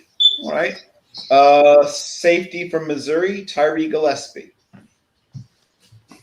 Wow, that's exactly who Tony mocked to the Browns in the 6th round at pick 169. Exact same pick, Gillespie, Missouri.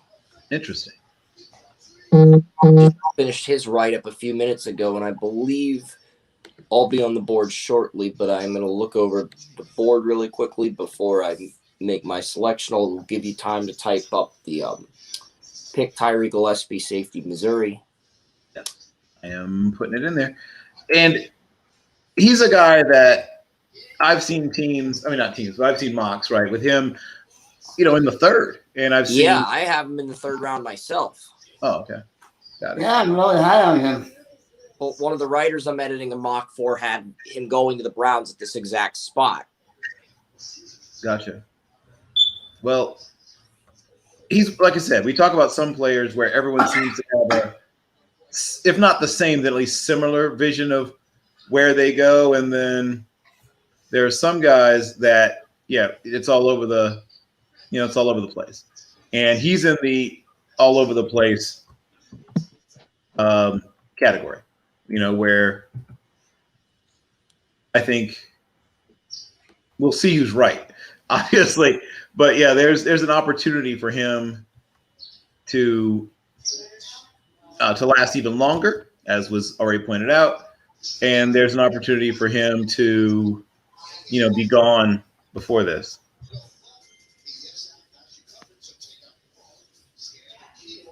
Okay, so that brings us to the Jags. The Jags are on the clock.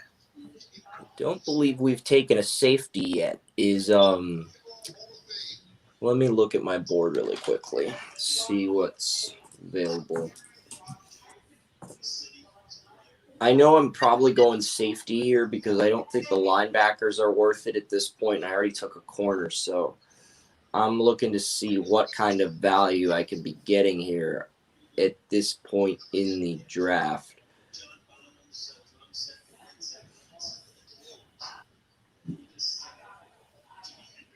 Is Joshua Bledsoe, strong safety, Missouri, available? He is very much the other Missouri safety. So now I'll take him right here. Missouri safeties are now all off the board. Back-to-back picks. Yep. Just like the Louisville receivers. Yeah.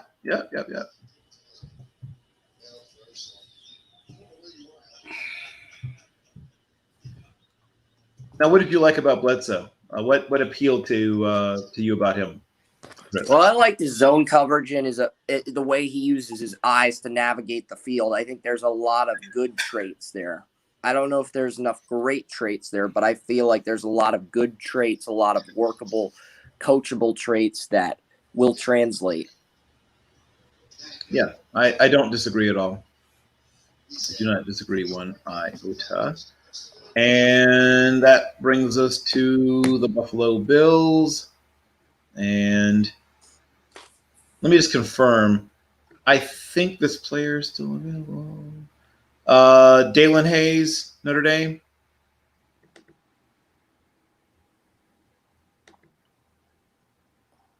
Because of mock draft fatigue, I know I've heard his name called in a couple other mocks I've been in, but I don't think he's been in this one. No. Okay, just making sure.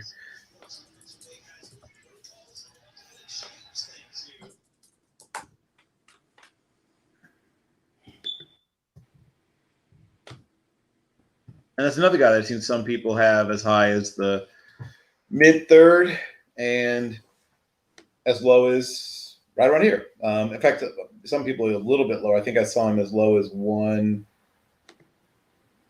No, right around here. Yeah, actually, I guess this is once in the 160s. I guess 170s. Yeah, so this is about where I've seen on the low end, and the high end I've seen some people have him in the mid-third. 49ers. That's a board. Board.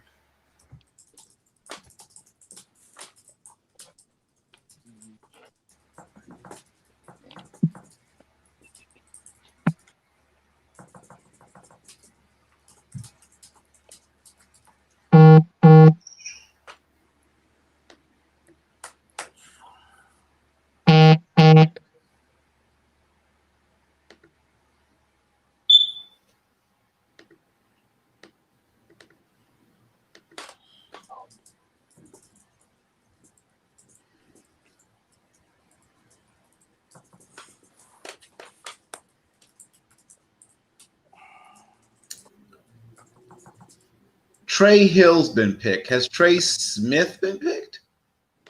Yeah, I think he got picked. Okay. I thought so. I was just making sure.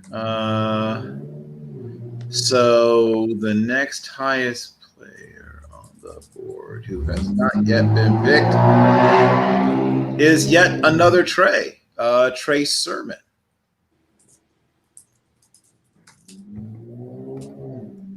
One on trays. Okay, here we go. Sort of. Okay.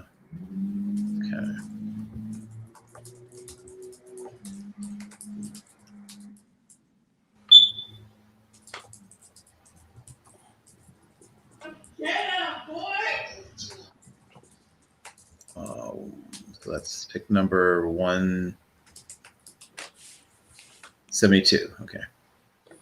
And that puts Donovan back on the block. Okay.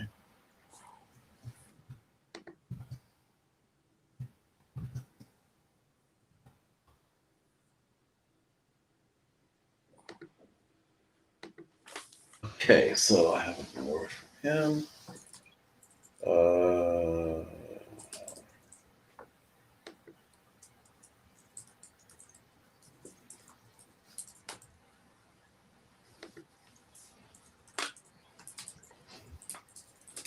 Darius Stills, is he still available? He should be. I feel like he is. Yes.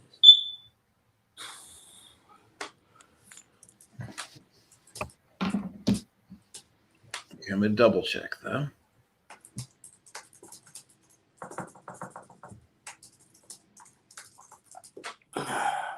Yeah, it looks like he's still available. Thought so.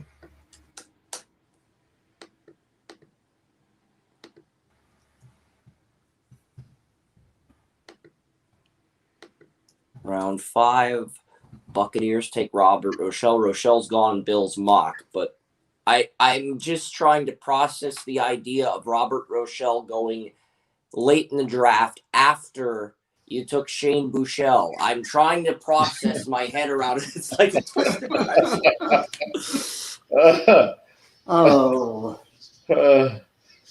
You're trying to figure out what someone saw in Shane Buechele, who, once again, I would just double check to make sure they weren't like an in-law or a distant cousin. That they didn't, a guy who will immediately be in your top 4 corners and be eventually a full-time starter at corner. Is that what you're trying to ask? Yeah, why would Buechele be picked ahead of Robert Rochelle, who's fell to like the late 5th round before the comp part of round 5? That is a trap. That should not be happening. Like, even the people that weren't sold on Rochelle at first and moved him up to the 3rd, 4th round area. So he should not still be on the board at this point. Rochelle, Central Arkansas? Yeah, well, he's talking about a different mock, and this is how people get confused. But he's gone. He got picked previously. He's saying that in this other mock he's looking at, someone has projected him to pretty darn late. Yeah, no way he's that late. Yeah, I don't think he'll be available. And the pick is Hamilcar Rashid Jr. from Oregon State. Hamilcar Rashid Jr., Oregon State. But yeah, that is a great pick. It's fantastic value. And even if he never becomes more than a designated pass rusher in certain situations, he's the kind of guy that'll get you 5.5, 6, 6.5, maybe 7 sacks per year without ever being a full-time player. Exactly. You put 2 pass rush specialists. Right. You just have to, once again, know what you're doing, have a plan for using it. The Chiefs. And then someone get word to Hales that he's not Hales. Sorry. I'm still confused. Jaron's with us. Never mind. Okay. Chiefs.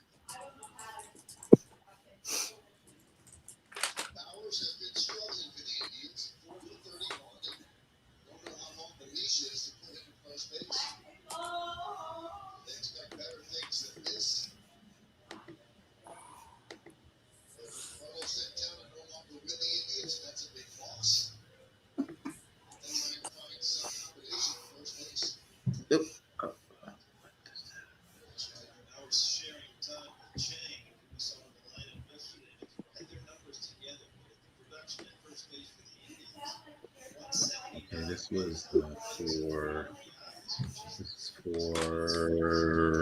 okay, Chiefs, right.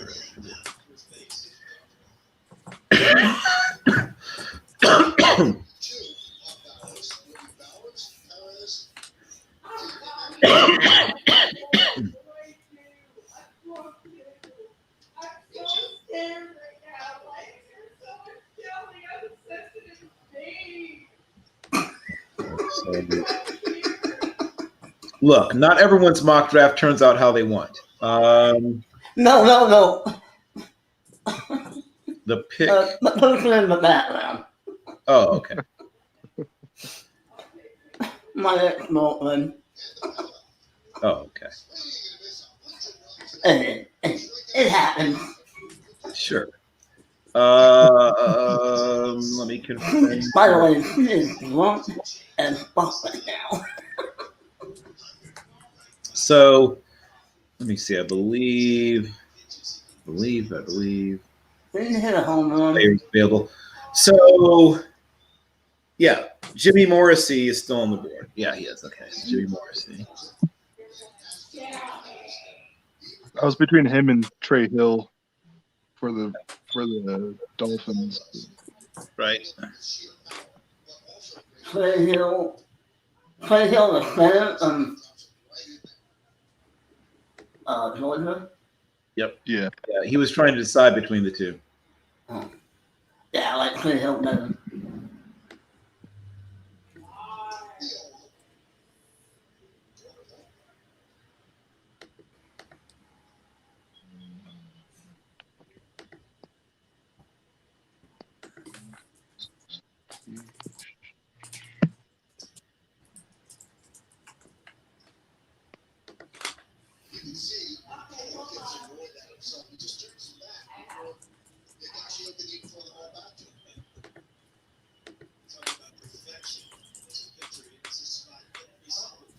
Oh, I'm recording. And decent number of players from Pitt have left the board today.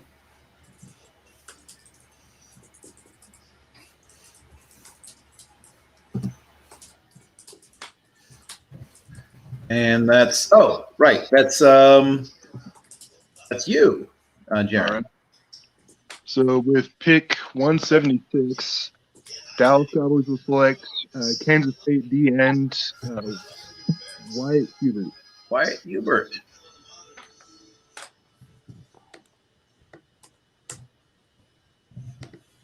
That's another guy that I came away liking way more than I thought I would. And the more I watched him, the more I liked him. And I had to stop because I was going to end up getting too high on him.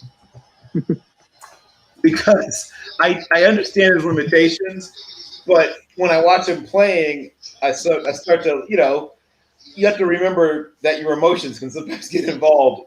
And your emotions don't always remember that this player isn't as good as you think he is.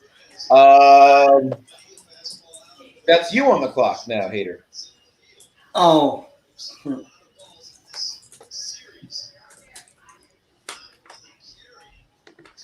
All right. Hold on. Oh, Lord.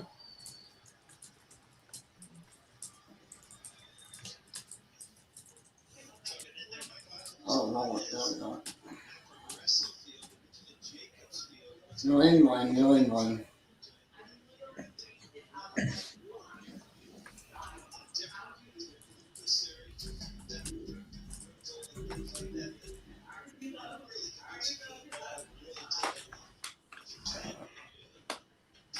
Go Hubbard,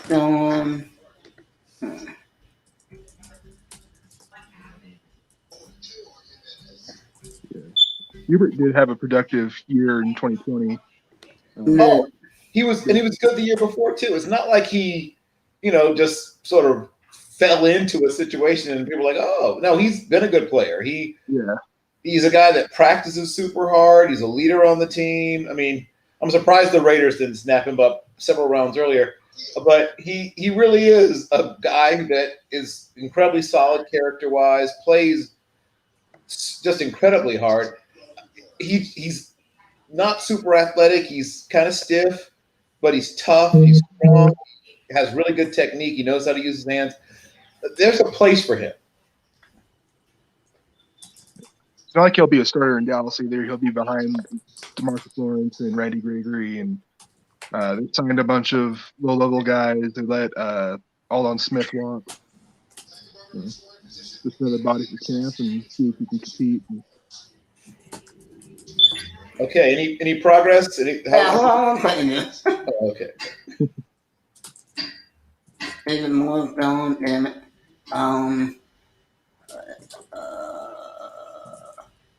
About Zach Anderson. Is he done? Nope. Zach Anderson is around. Yeah, we'll do him. Inside tackle. Or inside guard.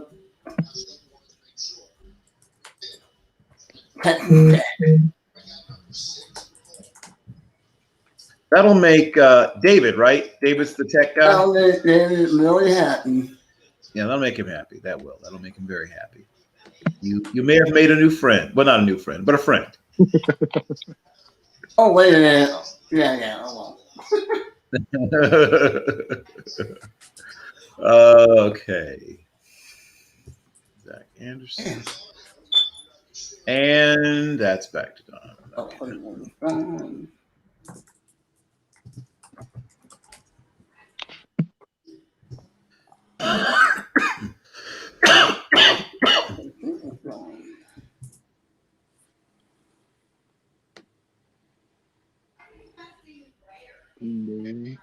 That's me again.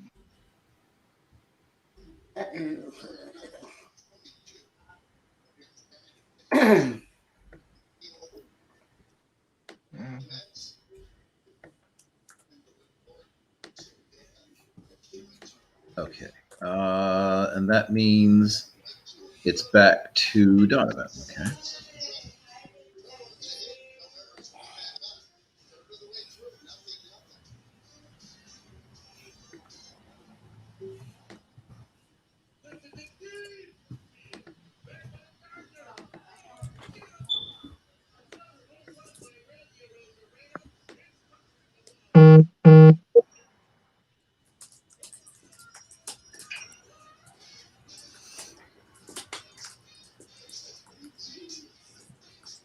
Highest rated player still. Oh, Rodarius Williams, cornerback from Oklahoma State.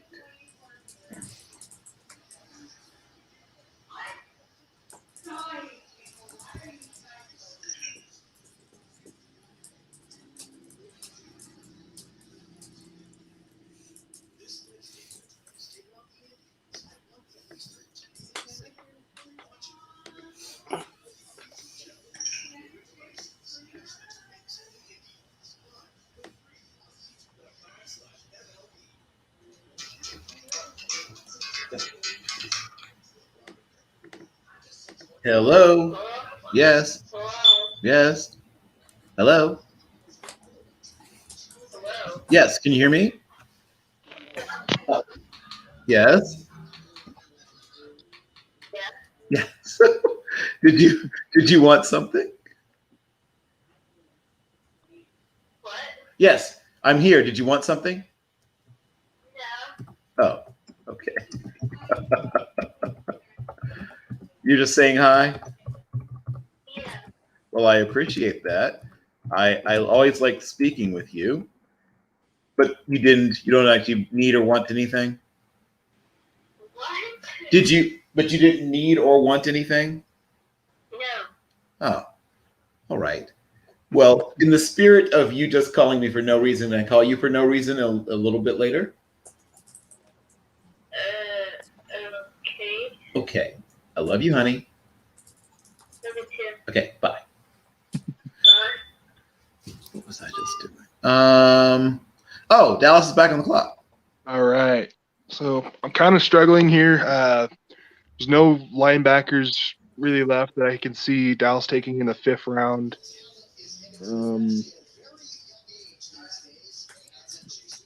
All their positions in need right now are pretty low on depth.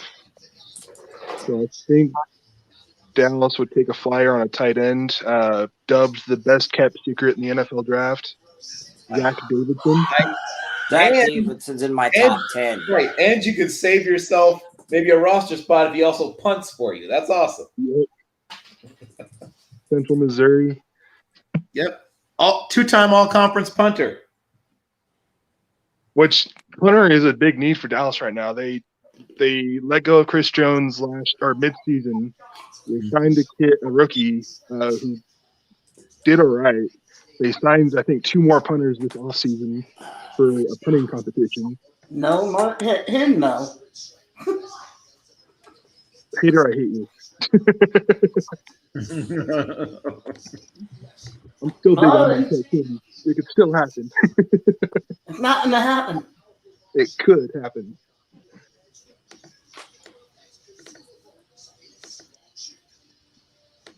Yeah, I love Zach Davidson. I think he'd do well in Dallas. Yeah, and it's funny you bring that up because somebody just mocked a tight end to Dallas at the compensation pick in round 5, and Tony's mock, he went with Matt Bushman out of BYU. I have him taking Noah Gray in the 4th round, but I love the Davidson pick. I have him ahead of Bushman on my rankings too. Bushman's number 10 for me. Davidson's number 6. Yep. That's interesting because I have Davidson at 10, but I don't even have Bushman in my top 10. Oh, wow.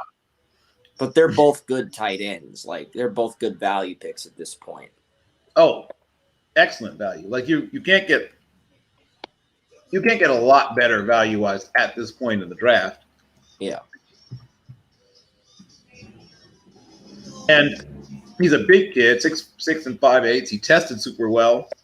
4.64, 40, 17 bench reps, 37.5-inch vert, 6.95 3-cone at 6'6" and 5'8" and 245. You don't find that everywhere.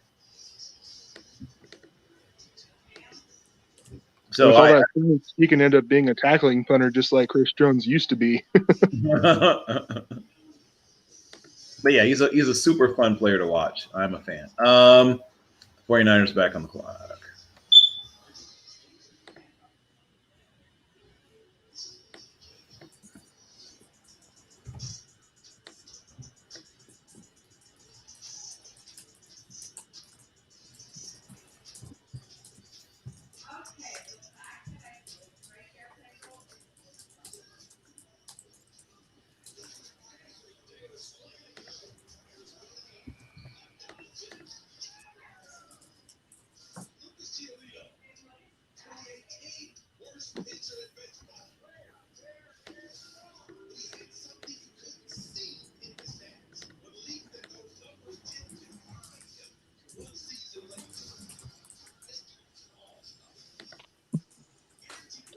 fact, I think all the remaining picks are board picks, right? Because we don't have a present GM for San Francisco, Kansas City, or Atlanta, right? Yeah, and then there's Baltimore at the end, too. Baltimore at the end. Okay, right. So the next several, and then Baltimore. Okay, just making sure. And Baltimore is Hales? Yep. And if somebody could nudge, poke, whatever it is, him just a little, so this way we won't have as much post-pounding excitement as the clock runs out.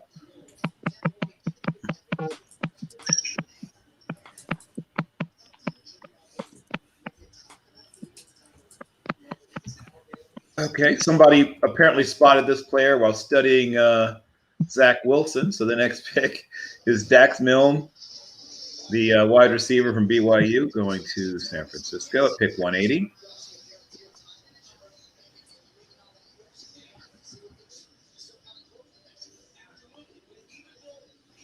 And then we have the Chiefs on the clock.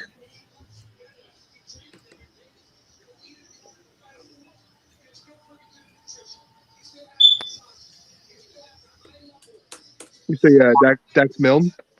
That's Dax, D-A-X, Milne, M-I-L-N-E. Yeah, I love that dude. Yeah, I think he's the only player with either name in the draft. I think he's the only Dax and the only Milne in the entire draft class. If I remember correctly.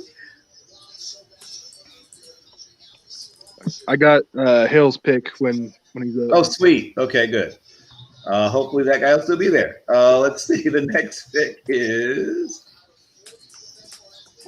Chauncey Golston, defensive end, Iowa.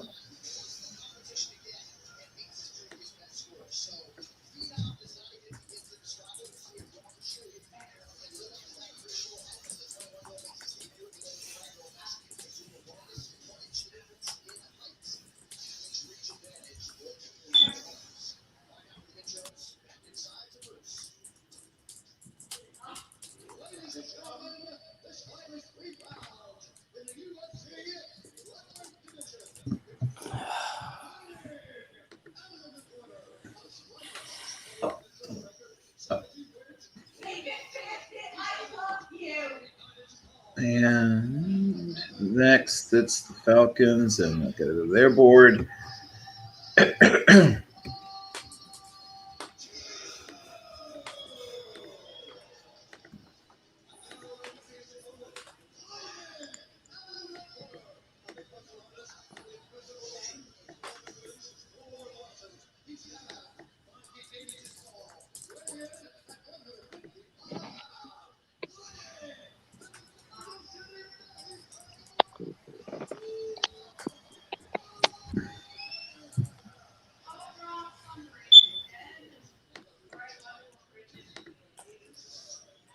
And the selection is cornerback / safety Darren Hall from San Diego State University.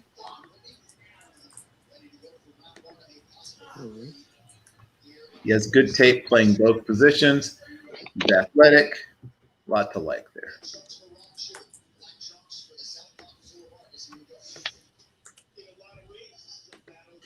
And he played in a fairly demanding defense. Those who aren't familiar with Yeah, he asked a lot of the guys in that secondary, and it's a terrific secondary. I think every single member, they may not all get drafted, but I think every single guy who's draft eligible in that secondary at San Diego State ends up playing in the pros. I like another thing from that. Oh, they're all good. Yeah, a lot more than Hall though.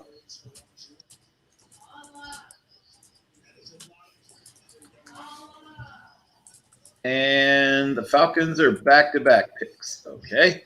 So let me just see who the next player on that board, and is that player available?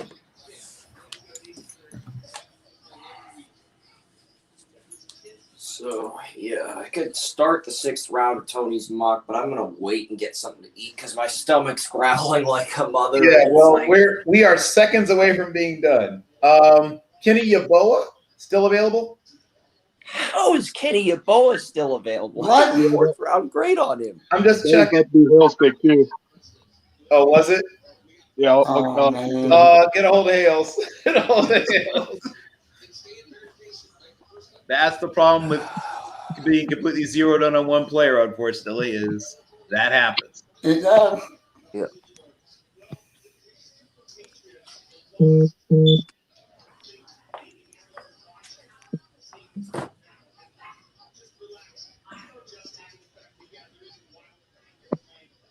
So I first spotted Kenny Yeboah at Temple before he transferred. And the thing, once again, the quarterback play at Temple was less than ideal. I think it would be the best way I could put it. And he did a lot with not that much to work with. And then when he got to a more receiver-friendly offense in Mississippi, I think people got a better sense of how good he was. But he did a lot of blocking. So people look at him and see he's a smaller tight end. Some people I can tell didn't really watch him. They just look at him, they look at his size, and then they put in there, needs to work on blocking, blah, blah, blah. No. Go back to his tape from his previous years at Temple, and that's almost all he did, quite frankly, is block. So they didn't really throw the ball to him very much. Yeah, an offense at Temple. Yeah, it's well, like I said, the quarterback, I would have run the ball a lot too. I'll put it that way. Temple has a lot of really good football players, but you have to go back to P.J. Walker to find somebody who was a really good quarterback there. So we will close out the round as soon as we get Hale's pick. Well done, gentlemen.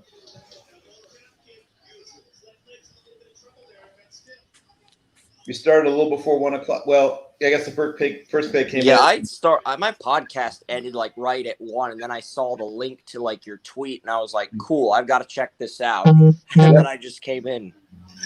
And that's what you do, right? You're like Prince. You just show up and blow out the show. That's how it's supposed to be. I appreciate that. Well, you are one of my favorite people in Draft Twitter, and you know it. Partially because you don't subscribe to the I have to walk along with these other well-known draft personalities or else I'm doing something wrong. I love Dane. I disagree with him quite a bit on some picks. I love players. I love Daniel Jeremiah. I disagree quite a bit on some players. I mean, it's okay. You don't have to all agree. But just because you disagree doesn't mean the other person's wrong. I've been wrong quite a bit. So I could be wrong on a lot of these guys. But I know what I think, and, we'll see. I've been doing this a long time. Yeah. Any word on Hales? Has he recovered from losing Kenny Yeboah? Yeah, he's pissed about the Falcons being the ones that sniped him. Noah Gray, the Duke tight end, is still on the board. Cutcliffe compared his football IQ to Peyton Manning, so if that's a route you want to explore, that's a route you can explore if he's still there. Noah Gray is good. Noah Gray is there. Noah Gray is good, and he's another one of those guys that I know Damone Talbot compared him to Travis Kelce, but that's stretching it. No. No way. No. That's not fair to either player. He's not anything vaguely resembling Travis Kelce. Here's what he is. If you want to be more accurate, more fair. Yeah, because I think that's too extreme of a comparison. Well, he's not even a similar kind of tight end. It's not that the comparison is inaccurate. It's that they don't play the position similarly. Kelce, if you go back to his days in Cincinnati, was really a great run after catch guy. That was really how he made his money. They occasionally ran him deep, and they didn't throw him even in the red zone. In fact, in the red zone, he very often lined up at quarterback. They used him a lot in their wild. What do they call it? They had a special name for it at Cincinnati. Wild cat, I guess, whatever they call it. Because he come there as a quarterback, as you guys probably know, and then he got into trouble. Got suspended from the team and got bigger. And when he came back, they moved him to quarterback to tight end, which is a fairly thing you see fairly often. But I mean, if you want to call Noah Gray a less athletic Cameron Brate, now we're talking. But no, I mean Travis Kelce, he's so dynamic. That's just not. It's just not fair or accurate comparison. And I understand that there's different ways that people like to compare players, but I like to compare players in such a way that this player at least does things in the same sort of way that the other player does them. And Noah Gray is not, I mean, once again, he's not going to just catch a little, drag route, break 3 tackles, and go 60 yards, which Kelsey did a lot at Cincinnati. And he took over, speaking of Duke, against Duke in the bowl game. He took that game over. He was, running away from people, hurdling people, breaking tackles. Like, he's just so dynamic after the catch. It's just not, that's not Noah Gray. And I like Noah Gray, but he's just not that after the catch. He's just not. And wasn't his predecessor at Cincinnati, Brett Selleck? Wasn't he the predecessor to Kelsey? Not immediate. There was a guy in between who wasn't as good. But yes, there was. They did overlap slightly. They did overlap slightly. That's what did them there. They've had a lot of good tight ends actually there, but you're right. Selleck, the little gap, he was still a quarterback. So the way that his career worked, he came in as a quarterback. I think they redshirted him, and then he got in trouble, and he got suspended. So he'd already burned his red shirt, but he got suspended. So 2 years, 1 year red shirt, and then 1 year being suspended. His brother basically went to the coach and begged for him not to kick him off the team. So he suspended him instead because Jason was his brother Jason Kelsey, the Eagles center. Yeah, that's who kept him on the team. He was going to be kicked off the team. Instead, he just got suspended. And that was because everyone respected Jason Kelsey so much. And then, including the coaching staff, right? And then he comes back off of the suspension year, and so he's redshirted. He got bigger during the redshirt year. Then he got even bigger during the suspension year. By the time he comes back from basically 2 years of not playing, he's a tight end. I mean, he's a big guy. And he was 220-something even when he was playing quarterback, and now he's put on 15, 20 pounds. He's 243 or whatever. It's like, one, we don't really trust you with being the face of the team because of some of the off-the-field stuff you've had. And two, now look at you. You're huge. So they moved him to tight end. And he has a pretty good, redshirt sophomore year. And then he was my tight end 1 his redshirt junior year. I thought he was the best tight end in the draft. And like I said, I like Noah Gray. Any word on Pick is in. Oh, okay. All right. So they select a player from Duke. Oh. But it's not who you guys think. Oh, Victor Dimukichi? Yep. Victor Dimukichi. Oh. That's a very good pick. I win Guess Who Duke edition. That's a very good pick. I'm going to let you guys go in a minute, but I'm going to bloviate for a second because this is a guy. I know I keep saying this, but I'm going to say it again. What is it? What don't people – oh, okay then. I don't know what people don't like about him. I don't get what people do not – I'm a huge fan. I'm a really big fan. The only thing he isn't is he's not a freakish athlete. He's a decent athlete, but he's not one of those guys who's gonna, he's not Von Miller. He's not super, super bendy. He's not freakishly explosive, but he's powerful. And I mean, when you think about those guys who beat you by just literally throwing you out of the way, he can do some of that. And then he's got enough athletic ability that he can beat some of the guys just by, getting to their upfield shoulder. He has a couple of moves. He has a decent chop rip. He can counter back to the inside. You can, in your special packages, play him in at 3. I mean, he's not a guy who's big enough to play 3 technically all the time, but you can play him at 3 in special packages in your NASCAR, Cheetah, Supercharge, whatever you want to call that package. He can do that. I'm a fan. Anybody else like him? I love him. I was trying to put him in the next round, but that's not happening.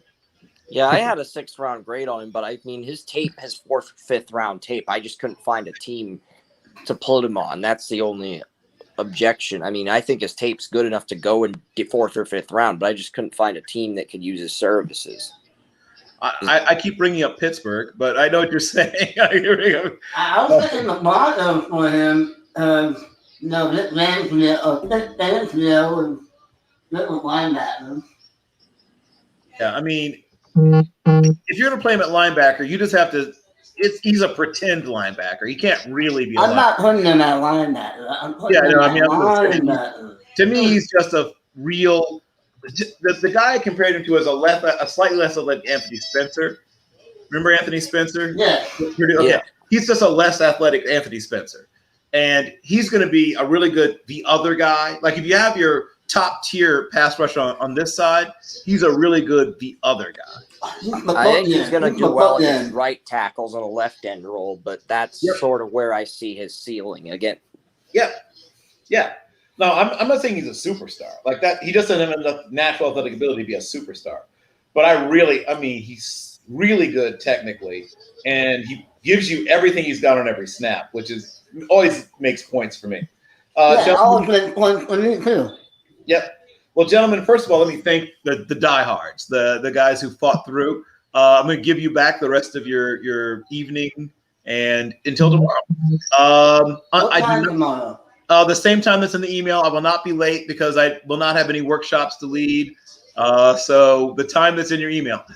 Check your email. If you don't somehow see it in your email, email me and I'll re-email you the email that has everything in it. And I'll also email out the new link, which is what I'm going to do. Thank you. Remind me. Thank you. I'm going to do that too. So you'll get that in like 2 minutes. So check your emails for for tomorrow's link also. Once again, thank you so much, gentlemen, for your time, your talent, your attention. I will see you in. I'm not going to do the math tomorrow. Have a great evening. Have a good one, guys. Take care.